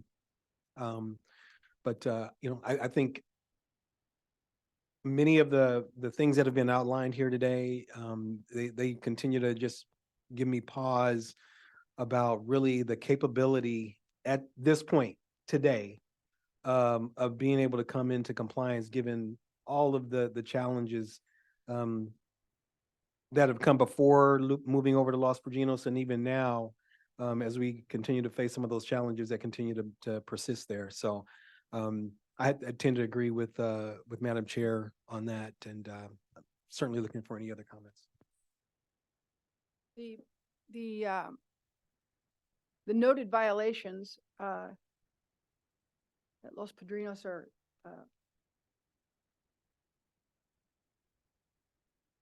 even in more serious condition in my mind than what we discussed with Barry J. Nidor. And as I cite that, I don't want to discuss the entire issue, but I'd ask the board if there's any concern about this facility versus the other. We've already taken action on that. This does seem to be a really greater concern to me than even Los Padrinos was. Not to say that, I mean, I'm sorry, Barry J. Narda for us, not to say that either is good. So, anything from the board? Madam Chair, I'd move to make a motion the way council described it earlier based on violation in terms of the unsuitability, similar to the last motion we made based on Barry J. Nidor. Thank you. Second. Thank you. Council, do you want to restate or? Yes, I can go ahead and read the ones that we were asking for, the findings of non-compliance on, to be followed by the finding of unsuitability. So this is agenda item F2. This would be the third page. Item 1, section 1321, staffing. Item 4, section 1325, fire safety plan. Number 5, section 1328, safety checks. Section 1354.5, room confinement. Section 1357, use of force. Section 1360, searches. Section 1370, education program. Section 1371, programs, recreation and exercise. Section 1390, discipline. And that the board would adopt the findings of set forth with those particular violations in attachment for the follow-up inspection report. Thank you. I have a motion and a second. I now am going to ask Adam for public comment, but before I do that, if I might ask those making public comment, if you are from the same agency and feel like you can condense your remarks coming up together, please let us know. Understanding what you have to say is important, and we want to honor those of you who really want to stand up and speak today.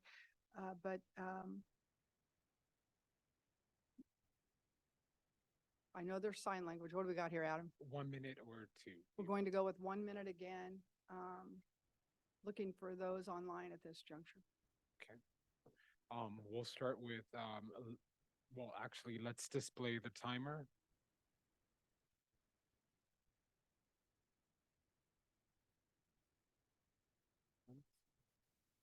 And we'll start with Olivia Shields. If I might ask you, Adam, how many are in the queue at this point? There's 22 online and there's 7 in the room. Okay. Okay. Please be as brief as possible. All right. Olivia Shields, go ahead. Hello, Olivia Shields with Urban Peace Institute and LA Youth Uprising Coalition. As made abundantly clear by the comments before me, putting theoretical band-aids on what Chief Villaraigosa calls deep-seated structural issues exhibited through unrelenting callouts, rampant sexual abuse, probation organized fight clubs, and continuous overdoses resulting in the death of Brian Diaz will not work. There is no reconstructing probation because their fundamental culture of punishment and harm is not safe. We know LP is unsuitable, and the only solution is Youth Justice Reimagined. This transformative vision, co-created by the very youth who had to endure these facilities, has resounding county support and is currently in stages of implementation. Safe healing centers, home-like settings that serve as concrete alternatives to youth incarceration are on the cusp of being piloted. Credible messengers with lived experience currently provide transformational mentorship to youth inside and will only expand their reach. Structured early release is a mechanism to free youth safely and early to receive community support. YJR, rooted in community health, youth development, and racial equity, is the only way to break the cycle of noncompliance and truly achieve safety and care for our youth. Thank you. Thank you. Next, we have Jordan. Jordan, you have 1 minute. Thank you. Hi, this is Jordan again with LA Youth Uprising. I actually wanted to take this opportunity to acknowledge some of the emotions that I heard shared by some of the probation officers who made public comment today. And I want to remind y'all that y'all are part of a broken system too. I hear the pain and the frustration and the cries for help in your voices. And I implore you to imagine how the kids feel. You all are grown adults, and imagine how a 13-year-old locked up in this environment feels. Escalating additional threats of punishment and additional charges to their sentences only further entrenches them in a cycle of harm and incarceration. And continuing to resource the revolving door of probation staff is not a solution. I want to echo what my colleague Olivia had mentioned, investing in Youth Justice Reimagined, decarceration, structured release. Thank you. Next, we have Red Martinez. Red, you have 1 minute. Mic check. Can you hear me? Right. Yes. My name is Red from Theachucha Centro Cultural and Bookstore in the San Fernando Valley. As a formerly incarcerated person, a goal in my life is to teach youth they are not their worst mistakes. They are not violence. But as I hear some in public comment, call children murderers, my faith in humanity wavers. But I am strong, just as the children incarcerated are strong. They just need guidance, love, and care, not more violence, not more incarceration. Do you think more training is going to stop the probation officers from hosting fight clubs? These detention centers are a trap for toxic behavior. All we've been doing is labeling our children a problem and putting them away. We have a solution. We have a plan. It's called YJR, Youth Justice Reimagined. It's very well thought out, and we have community members to work with youth and the experience to understand youth. Probation officers are not the solution, not when they talk about abusing their power to put our youth away, when we ordinary community members can empower our youth to be on the path for healing, justice, and transformation. Transformation. Thank you. Next, we have Nancy CJ. Hello, everybody. Nancy Juarez with the Center on Juvenile and Criminal Justice. I just want to uplift all the truth that's been shared in the room. You've had the chance to hear from young people that have come from the same facilities that we're talking about today, and they're sharing with you their truth. They're sharing with you their experiences. They know the solutions. They were there. They have the solutions in their hands. Please invite DYD, the Department of Youth Development, to the table. They are the department that is running the Credible Messenger program. They're the department that all youth funds and services should be handed to. California is moving to a behavioral health approach. That means moving away from the carceral setting. That probation is not healing. We just heard from probation officers that they view these young people as monsters. They called these young people monsters. Please redirect funds to people like Red, to Credible Messengers, to Theachuchas, to YJC, to Layup. Thank you, Nancy. Your time is up. Next, we have Zinnia. Zinnia, go ahead. You have 1 minute. Hello, my name is Zinnia, and I am here today with the Young Women's Freedom Center, but I've also facilitated programming within multiple LA County juvenile detention camps, where I have witnessed inhumane conditions that no child could thrive under. $117 million was spent to reopen Los Padrinos, and yet we find ourselves here today, 6 months later, because this issue of structural integrity is not with the building, it's with the system. This model is not suitable for children. These facilities are not conducive to healing or growth, let alone justice. For children especially, incarceration shatters your soul, and then the system punishes you for not picking up the pieces fast enough. If our priority was really to strengthen our communities, it would look nothing like this. We would be mentoring these kids and expanding their worldview. We would be exposing them to new possibilities and helping them realize that they do have potential, contrary to what society tells them. Jail does not give children the skills that they need to succeed in life. It just kicks off a cycle of recidivism for both them and their descendants, and further traumatizes all. Thank you. Thank you. Sean, you're next. There you are. You have 1 minute. Sean, are you still there? All right. We will move on to Armando. Armando, are you still there? Yes, sir. I'm still here. Can everyone hear me? Yes, go ahead. Yes, I just want to thank everyone for their time today. I just want to say that I'm a teacher who worked at Los Padrinos. I recently left because of the toxic environment. I was a reading specialist, and our students average 4th grade reading. And before COVID, I had a computer lab where students would be brought. But since COVID, the lack of staff has basically eliminated those intervention programs to the point where even our education program is straddling non-compliance because our inclusion program does not offer a continuum of services. But what I really have a hard time understanding is your ex-colleague, Mr. Rosa, who left you guys to make $300K and didn't understand the seriousness of this task. Now he wants to be captain of the ship, and it's basically trying to play musical chairs on the Titanic. Can't fix the Titanic with duct tape. So good luck. You guys need a plan. Thank you. Next, we have Emilio. Emilio, you have 1 minute. Please go ahead. Yes, this is Emilio again, Youth Justice Coalition and LA Youth Uprising. Just to reiterate that we do have a plan, and we've had a plan in place. We've been organizing for over 20 years to develop what is known now as Youth Justice Reimagined and this Department of Youth Development YES teams. I am somebody that has personally supported many young people one step away from being back inside, back incarcerated again, or even worse than that. So I know firsthand exactly what it looks like when we invest our time, our love, our energy, our care, our skills into a young person's future, and not into justifying spending millions of dollars on incarcerating them. It costs $833,000 a year to incarcerate one person per year. Imagine what we could do for a young person's future with that funding. Thank you. Thank you.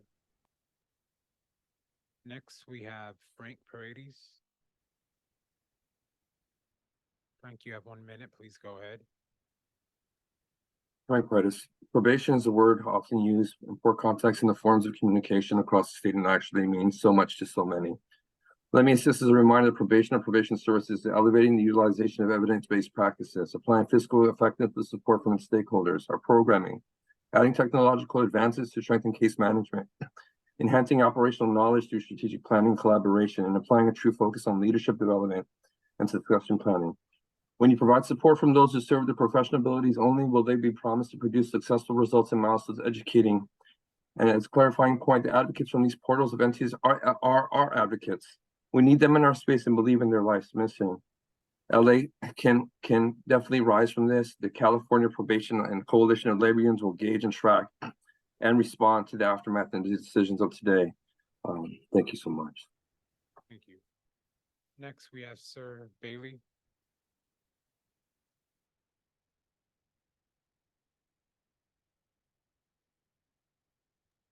There it goes. Takes a while for it to say unmute. So big up to the youth voices. You feel it all the way through the screens everywhere. Yesterday, the probation representative at the Senate Department meeting said the probation department is the primary community-based organization because they're community and they come from the They have experiential knowledge of trauma-informed care, but we all have a part to play in reimagining Los Angeles. And all of us, at least for some points in our lives, are unconscious of the systemic roots of trauma prolonged by our own practices. Police and probation officers, as kind and caring as they might be, are no exception. The probation representative also said we added us to camp, and now we have campus. No, that would be funny if it wasn't so deadly serious. Trust Red, trust the others that are really trying to get youth to East LA College, Southwest College, Cal State Northridge, UC Irvine. Lastly, he said, we have a language of the Tower of Babel, that if the probation can be at the top of Thank you. it, Your time is then up. we could do something real. No, we don't talk from top down. Transformative restorative justice is about Thank you. letting the Excuse me. funds flow. Thank you so much for listening. Thank you. Okay, next we have, is it Misha? I don't see you on the list anymore, so I'm going to move on to Dominique Davis.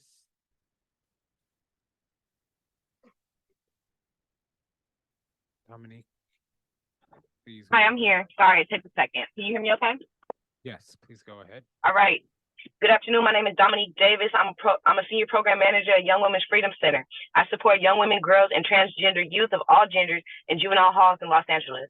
As the board votes today to determine the suitability of juvenile halls in Los Angeles, I urge the board to find these facilities unsuitable. I've seen youth's mental, physical, and emotional well-being deteriorate as a result of the incarceration in these facilities. I've advocated for youth experiencing self-harm, mental health crisis, peer-to-peer violence, inadequate protection, and more. I'm grateful to the situations I've seen show the need for facilities to not just be in compliance, but to also go above and beyond for the ability of these situations to be remedied when significant changes are made. No one working in these facilities should need to spend hours reporting child abuse and other reports as a reactive measure to what we are seeing. I'm grateful to be a trusted person in the facility by the youth. However, it's hard to not wonder what the consequences would be if the community Thank wasn't you. able Your to time see is these up. conditions firsthand and hold the state accountable. To say it clearly, youth cannot move forward and transform their lives while they are subjected to conditions. Thank you very much. Next we have Teresa. Teresa, please Yes. go ahead. Can you hear me? Yes. Yes. What I would encourage is executive management to medically retire the detention service officers who can no longer do their sworn peace officer duties, because those are the injured officers. Hire more probation officers with trauma training and revamp our training to stop the flow of drugs in our facilities. Return the deployed field deputies to their regular positions in the field, because they're the ones who are supervising the probationers in the community. And if they are working in the facilities, they should have an incentive to go in there, because now we're doing two jobs. We're working in the facilities and we're supervising the community. Also, the CBOs can help with training, job training, especially for the SYTF population, and rehab, because we do have a drug problem in our facilities. And if we left the CBOs with in some of these facilities by themselves, they would be running to us for help, for safety, for us to help them to make sure that they're safe, time is because up. safety comes first. Thank you. Thank you. Next we have Brian. Brian, you have 1 minute if you still wanted to talk. Sure, real quickly, thank you. I just wanted to point out that the move to LP was extremely devastating for our youth. Our program was really affected seriously. A lot of our staff have left as a result. There was a lot of instability. I appreciate the board's decision to find our facilities unsuitable, but the plan then to move the youth was disastrous and caused a lot of problems, a lot of injuries to youth, a lot of riots, a lot of situations which you've heard about in the news. So if that happened, if you guys do close LP, I would just request that you do it in a way that is more thoughtful about our youth's needs and not just put them in a new facility where there's going to be serious instability. So please really consider that the next time you guys decide to close a facility, please have a plan that doesn't lead to major chaos. Thank you. Thank you. Next, we have Christina. Christina, you have 1 minute if you still. Can you guys hear me? Yes. Hi, my name is Christina Alexander, and I'm a self-determination coordinator with the Young Women's Freedom Center. And I wanted to bring awareness to Section 1370, the education. It was mentioned that the youth in there are routinely late to class, but what was failed to be mentioned was that it was 49% of the time that they were late to class. And of that 49% of the time, it was 76% of the time it was due to staff. It doesn't go into detail about what the staff is doing to cause them to be late, but that's not meeting educational goals. Another thing that's they're lacking is a lack of resources, programming, educational materials, and even materials such as basketballs for their recreational time. All of this is unsuitable for them to carry on with their rehabilitation. They're not providing rehabilitation, which is the goal for the youth. And what I also wanted to mention was the fact that she nonchalantly said, oh, it's about 2 or 3 minutes that they're late. If we're about Your time is up. Thank you.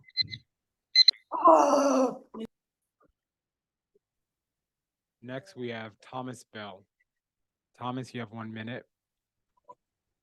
Thank you. Can you hear me? Yes, go ahead, please. All right. Thank you. My name is Thomas Bell. I'm with Local 685, our union. I would ask the board to keep the halls open, as well as we're not afraid of accountability. We're not afraid of being held accountable for our actions. What we do need is support. Everybody's talking about staffing, officers. There was a hiring freeze for years. People retired. People went to other places and not being replaced. Anywhere would be low staffed by then. We just now got hiring back in progress. So give us a chance to build up our team back. We have a new chief who brought in new people, and they're actually doing a great job. We actually have people that's working for us and not against us. But now we get to a point where we want to close down just when we're starting to get started again.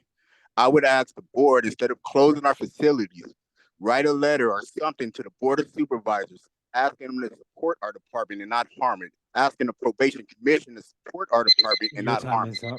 Thank you. Thank you. Next, we have Mario Gomez. Let me find you. Mario is no longer on the list, so Leah, are you here? Yes. Leah, please go ahead. Can you hear me? Yes, go ahead. All right. Hi, everybody. This is Leah Zeidler-Adaz again with UCLA's Criminal Justice Program. Again, I'm urging the board to declare Los Padrinos unsuitable so that our county can move away from probation-run juvenile facilities and towards a vision of youth justice that is rooted in public health, youth development, and healing. As many of you pointed out today, that we are here again because probation has been given chance after chance, and as they've wasted time, youth have languished inside of the halls. Youth are being abused every day. They are isolated through denial of visits with their families and loved ones. They are breathing air clogged with OC spray. They are forced to participate in gladiator-style fight clubs, and they're overdosing and dying. With the Youth Justice Reimagined Plan at the core of transforming LA County's youth justice system, our youth won't be asked to contend with substandard and inhumane conditions.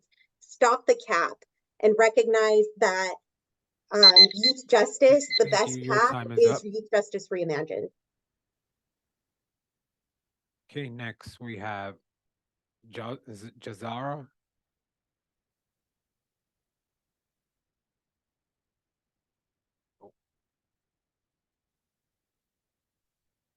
There you go. Please go ahead, Jazara. Can you hear me?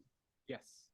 Hi, my name is Jazara Holiday from Youth Justice Coalition, formerly incarcerated at the age of 16/17 years old. I'm a prime example of what these kids deserve, and that's to be given a second chance. I demand you declare all LA County juvenile halls unsuitable. There's no growth to be done in confinement locked away. That only puts you in survival mode. There's 298 youth incarcerated with 36 new charges since being locked up. Reinvest the $12 million you're spending on probation to resources such as Youth Justice Reimagined that our youth will actually benefit from. You're spending over $12 million on security for drugs when Brian Diaz isn't here because you failed miserably. Drugs are still going in. There are folks still overdosing and being denied access to water, food, restrooms, visitation, and programming. Newer, nicer facilities don't keep kids safe. It's not the structure. that's harming the youth, its probation leadership and staff. Stop the cap, declare all LA County juvenile halls unsuitable. No more extensions. Thank you. Thank you. Next, we have Stacy. Hello? Hello? Hello, go ahead. Hi, thank you. Hi, my name is Stacy Nunez. I'm an education attorney with the Youth Justice Education Clinic at Loyola Law School. Probation is requesting to create an operational reconstruction team to help them change, but they won't even work with the experts in their own county to make this change. Ms. Ebbs was right about one thing. Community has been crying out for this change for years, but every time that community orgs, other county agencies, and youth advocates reach out and ask for this change, probation shuts us out. Probation sits there today and asks for change, but just last week they pushed back when the Probation Oversight Commission in LA County wanted to provide support to bring about change. Probation said that it wasn't about change. So which is it? You can't have it both ways. So please, I urge you to vote to find LP unsuitable and help LA County make way for real change by funding and implementing Youth Justice Reimagined. Thank you. Thank you. Next, we have Miguel.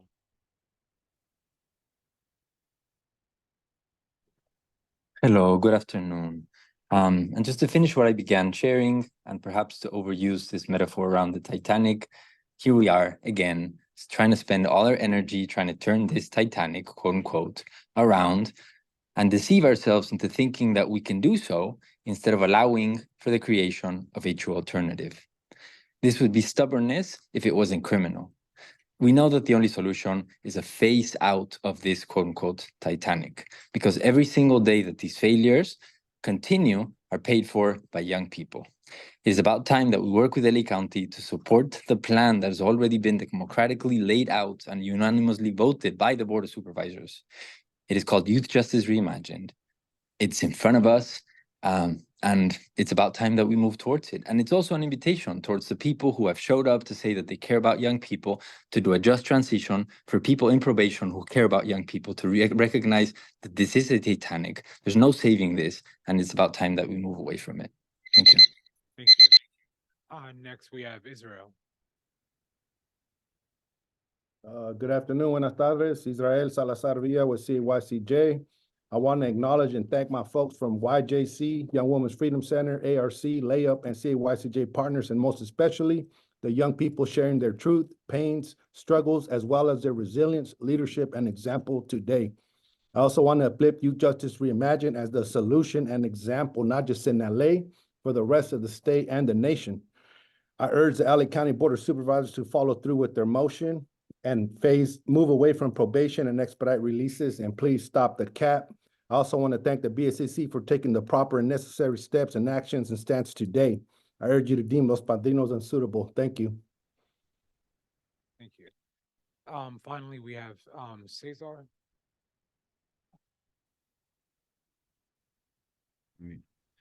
Yeah, good afternoon. My message is really quick, just on regards of alternatives. I think that we should be looking at opportunities for more grassroots organizers, community members, leaders that a lot of times are not present within the nonprofits, but are still involved with community healing. I think we need to be able to access all our resources to our communities of resilience that we've always continued to show without funding. And I also support the closing of the jail. Thank you. Thank you. And now we'll go to the room.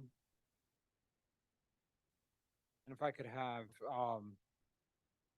Justin, Jeffrey, Jade, Aaron, and Aditi please line up behind the podium. So Justin, you'll be first.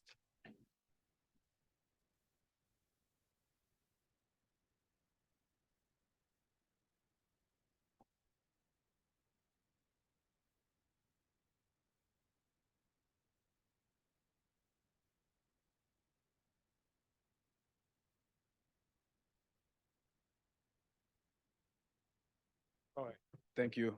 Hello again, my name is Justin Andrew Marks with the Youth Justice Coalition, Los Angeles Youth Uprising, and the California Alliance for Youth and Community Justice. For the past 20 years, Youth Justice Coalition has operated a community-based organization in South Central Los Angeles. In 2007, we opened up a high school. And in 2013, we organized with other partners to shut down a youth jail and courthouse. And in 2019, we transformed that space into our community space. So we've literally transformed courtrooms into classrooms, transformed jail cells into a music studio and an art space. We see tangible examples in Los Angeles County. We need your courage to continue to make this a reality, accessible for all of LA County's youth. When I look around this room, I know that something like 8 of the 13 of you are involved in law enforcement. And that there are, it wouldn't be relevant except that the data shows that young people in LA County are more likely to be arrested, detained, and abused if they are youth of color, right? And so I also want you to take into account in Black History Month that we recognize the legacy of this body as it relates to the responsibility to take care of all of LA County and all of the state's young people, especially the Black, brown youth who are overrepresented in Los Padrinos. Thank you.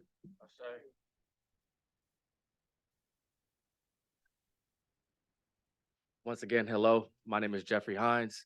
I am the Youth Development Coordinator at Youth Justice Coalition with over 6 years of experience working with the same youth that we are talking about. We're talking about a system that has not worked, a system that comes in after youth have made the wrong decisions. There is no prevention. There's nothing that happens up front. That's why we must take the bold step and invest into Youth Justice Reimagined. Invest into youth's care, their emotional, social wellness. Teach them the emotional skills that they need to be able to thrive in this world. Actually invest in our youth rather than using them as a tool to make money off of. It is time for us to make a change. And today is a great day to do that. In a time of love, let's love our youth. Thank you. Thank you. Oh, it's me again, Jay Green, Youth Justice Coalition. So much has already been said. Like Justin mentioned, at Youth Justice Coalition, we have a high school with students who are part of the system, just like the ones at LP and Barry J. Nordoff. I went to Barry J a few Sundays ago and visited some of those youth in there. And it's heartbreaking. It's really heartbreaking to look each one of those young people in their eyes. And they have answers that, or they have questions that, you know, apparently this body doesn't have for them just yet, of why there aren't better solutions for them. I don't think that probation is Los Angeles County's answer for youth development. That's what it's been for years. And now that we have a Department of Youth Development, we should be investing in that. Now that you have the plan right there of Heart of YJR, y'all should be flipping through them pages and looking at what people been throwing down for the past 20 years and make an improvement on our young people's conditions in these jails and free them up eventually. Ashe. Oh yeah, and happy Black History Month, y'all.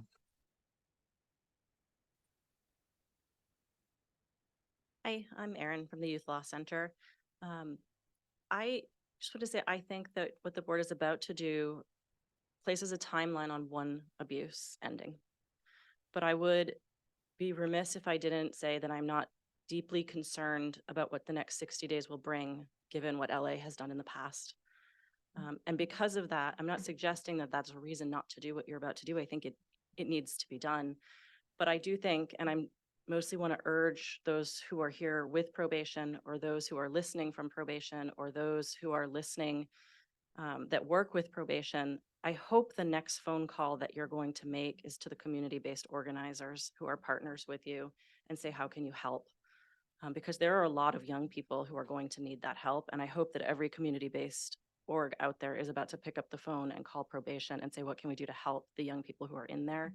Because at the end of the day, it won't be enough if we do this and we don't take the next step and actually make sure that these young people are safe. Board members, I know you're tired and I know you have listened to more public comment than is typical for any item. And I believe that's because when you have these proceedings, the only voice you hear is probation. And I'm here to offer you a constructive suggestion for the next time LA County or any county is in front of you facing an unsuitability charge. It's not enough just to hear from the probation department. We talk a lot about the young people inside, but we don't get to hear from them. You can bring in public defenders to be their voice. The LA County has a probation oversight commission. Their commissioners should be sitting here presenting to you as well. The reason people show out in numbers for public comment is our voices aren't heard any other way. And there are so many other pieces to this puzzle that you miss when the only people up here are probation.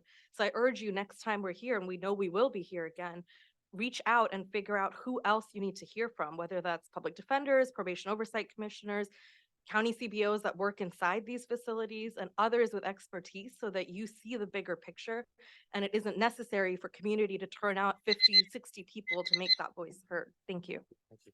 Now, I don't remember if I called Lena Mel. Are you still up there?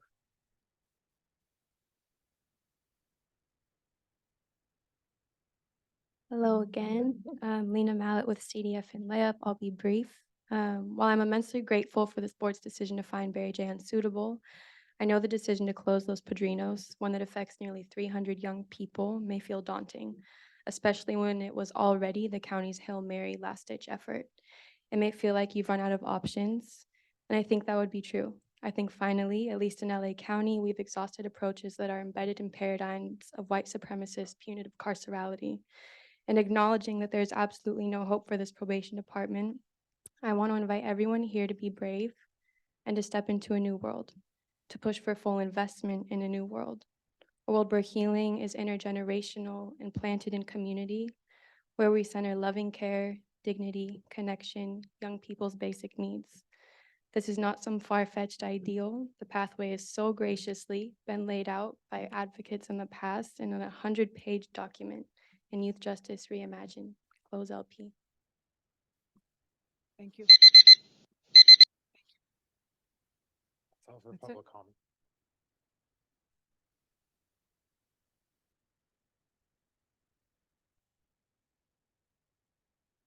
All right, Allison.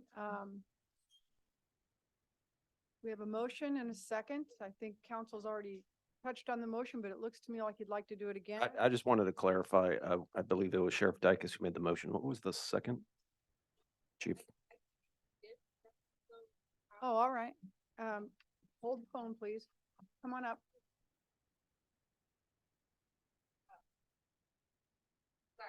I saw you raising your hand, but I thought you were, okay. Well, we apologize. It's okay. Can I get a minute and 30 seconds since I skipped it twice? Just go. Got it. Okay. Tawhida, Director of Organizing with Youth Justice Coalition. I would like to start off with a quote from Dr. King in honor of Black History Month. Injustice anywhere is a threat to justice everywhere. Every day a child is locked up in these decrepit halls is an injustice everywhere. Probation has had already 3,000 complaints of sexual abuse. I would like to remind you all that if any of us in this room had any of these allegations even hinted at us and these horrendous crimes, our children would be taken and we would all be locked up. We could all be arrested and children would be taken out of our care. So tell me, how does it make sense the fact that probation has been and is still allowed to keep running these decrepit and rundown systems and facilities? There's nothing you can tell me. Probation has been out of compliance for 175 days. There's nothing you can tell me to make this make sense. Do the right thing, support the true corrective action plan that has already been approved by the LA Board of Supervisors, community, and stakeholders. It's called Youth Justice Reimagined, and it requires shifting resources into community care and alternatives to LA probation, so young people can have the type of future that they need and deserve. Also, I would like to say that it is the 15th day of Black History Month, and we are up here. I drove 6 hours to hear this foolishness. They have been out of compliance for so long, and I wish I could not do my job. And then my boss tell me that I'm not doing my job, and then my boss keep giving me time, and then me not doing my job, and then keep doing it. Please, let's stop playing games. Not on Black History Month. Let's make it right. All right, thank you. Thank you. All right, back. I believe, counsel, you had a remark. I just wanted to make sure we had a motion and a second, and I believe it was well stated already. Yeah, Madam we Chair. have a motion and a second, which is what I said right before you waited to say it again. Okay. Allison, anything from you? Just up there and ready. Okay. Motion and second. Adam, call for the vote, please. Chair Penner, Aye. Mr. McCumber, Aye. Mr. Johnson, Aye. Mr. Dykes, Aye. Ms. Chavez, Yes. Mr. Haynes, Aye. Mr. Richard, Yes. Mr. Mills, Delayed, yes. Mr. Budnick and Ms. Zaragoza have recused. Ms. Kumpion. Yes. Madam Chair, the motion carries. Okay, thank you very much. We Some have- of our board members need to They do- leave they do pretty have to soon, leave. so I'm going to ask Ian to please shorten his presentation. Well, okay, Right. much shorter, please. Thank you. Yeah. I think they're going. This is going to be burn skip. All right. All right.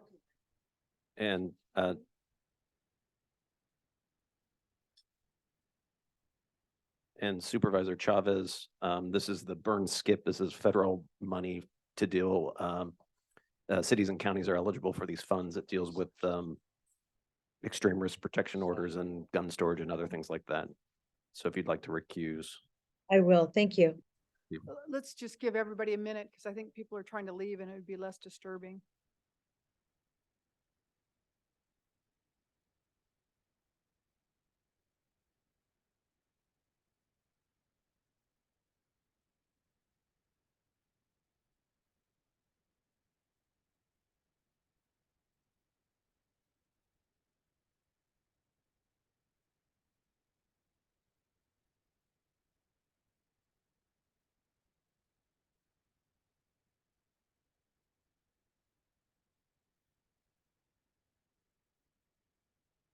Okay, I'm happy to let everybody chat, but probably gonna need to take it outside, sorry.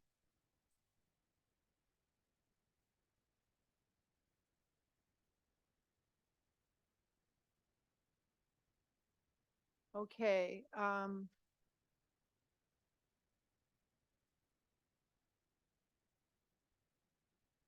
let's see. Norma, did Norma leave? Norma. I thought you were Kirk. No, that's a.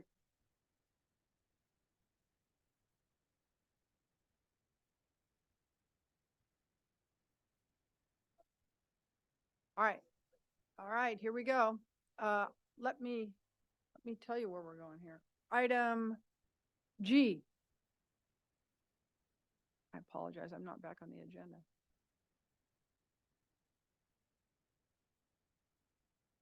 Burn skip. Thank you. Go ahead, Ian. Good afternoon, Madam Chair and board members. Ian Silva, Field Representative with the Grants Division. I'm presenting agenda item G, requesting approval to release a request for proposals for the Burn State Crisis Intervention Program, or Burn SCIP. The Burn SCIP grant program was authorized by the Bipartisan Safer Communities Act of 2022 to implement state firearm crisis intervention court proceedings and other related programs or initiatives. As required by the Bureau of Justice Assistance Solicitation, your board established the Burn SCIP Advisory Board on February 9th, 2023. On September 14th, 2023, the advisory board approved the SCIP program and budget plan, which was then approved by the BJA on November 8th of 2023.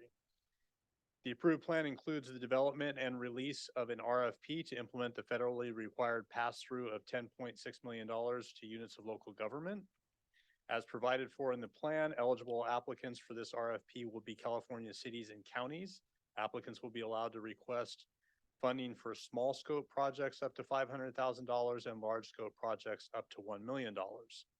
The RFP requires proposed programs to address at least one of three program purpose areas. The PPAs for this RFP are communication, outreach, education, and public awareness related to extreme risk protection order programs, behavioral health deflection for those at risk to themselves or others, and funding for law enforcement agencies to safely secure, store, track, and return relinquished firearms. If approved by the board today, the RFP will be released tomorrow on February 16th with a due date of April 5th, 2024. Further timeline is available in your board report. Staff is also requesting the establishment of a scoring panel to be convened in lieu of the Burn Skip Advisory Board to read and rate proposals submitted in response to the RFP. If necessary, internal staff may be used to supplement the scoring panel. In conclusion, staff recommends board take the following action. Approve the release of the Burn State Crisis Intervention Program request for proposals. Delegate authority to the Burn Skip Advisory Board Chair to work with staff to establish a scoring panel, including the potential inclusion of BSCC staff as raters. Additionally, because BJA will require certification of the Skip Advisory Board approval of grant awards, and most of the members of the BSCC board are on the advisory board, staff also recommends that the board delegate authority to the Burn Skip Advisory Committee to approve awards, and the awards approved by the Burn Skip Advisory Committee shall have the same legal force and effect as if approved by the BSCC board itself. This concludes my presentation. I'm happy to take any questions. Thank you, Ian. No disrespect on rushing you. You did an excellent job of shortening a much longer presentation because I heard it the other day. With that said, anything from board members, questions or comments? Okay. Any public comment on this item? I have Either no in the public room or comment. no public comment. I'm now looking for a motion in a second. Annalise, you just got here. You got to make a motion. Motion. We have a first. We need a second. Second. We have a first and a second. Adam, I call for the vote. Okay, Chair Penner, Aye. Mr. McCumber, Aye. Mr. Johnson, Aye. Mr. Dykes recused, Ms. Chavez recused, Mr. Haynes recused, Mr. Richard, Aye. Mr. Mills, he recused. He left. Absent. Okay, and Ms. Zaragoza, Aye. Ms. Kumpion, Aye. Madam Chair, the motion carries. for Thank agenda you.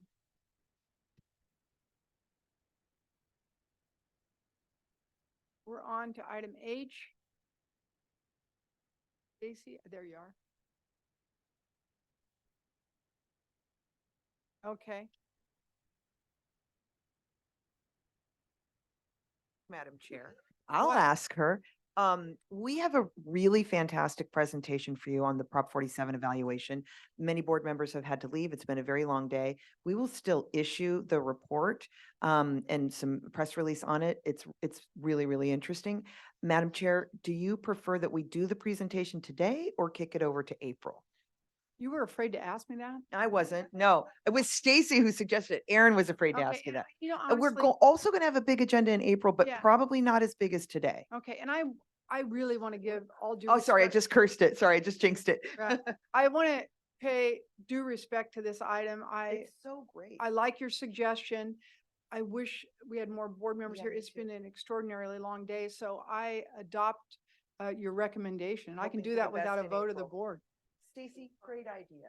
Thank you. Thank you, Stacy. Yeah. Yeah, thank you, thank you. Oh, yeah, we should bring back our recused members too. I don't know if there's any public comment for the end of the day.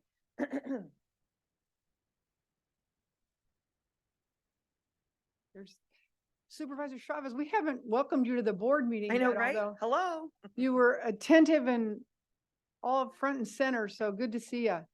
Thank you.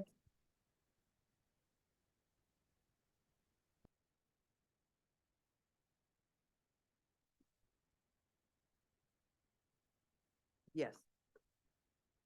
If there is anyone, thank you. Thank you to the board members who are having to go. Do we have any requests for public comment for the last item on the agenda today? Seeing none in the room. Adam, you don't have me online? None on Zoom. Katie, you're getting in my business That's a a little wrap. bit over here. So that's my job to ask that. Seeing no public comments and appreciate everybody's time, effort, and, steadfast attention. I'm going to take it upon motion of this body to adjourn this meeting. We'll see you again April 18th, 2024. Thank you. Thank you.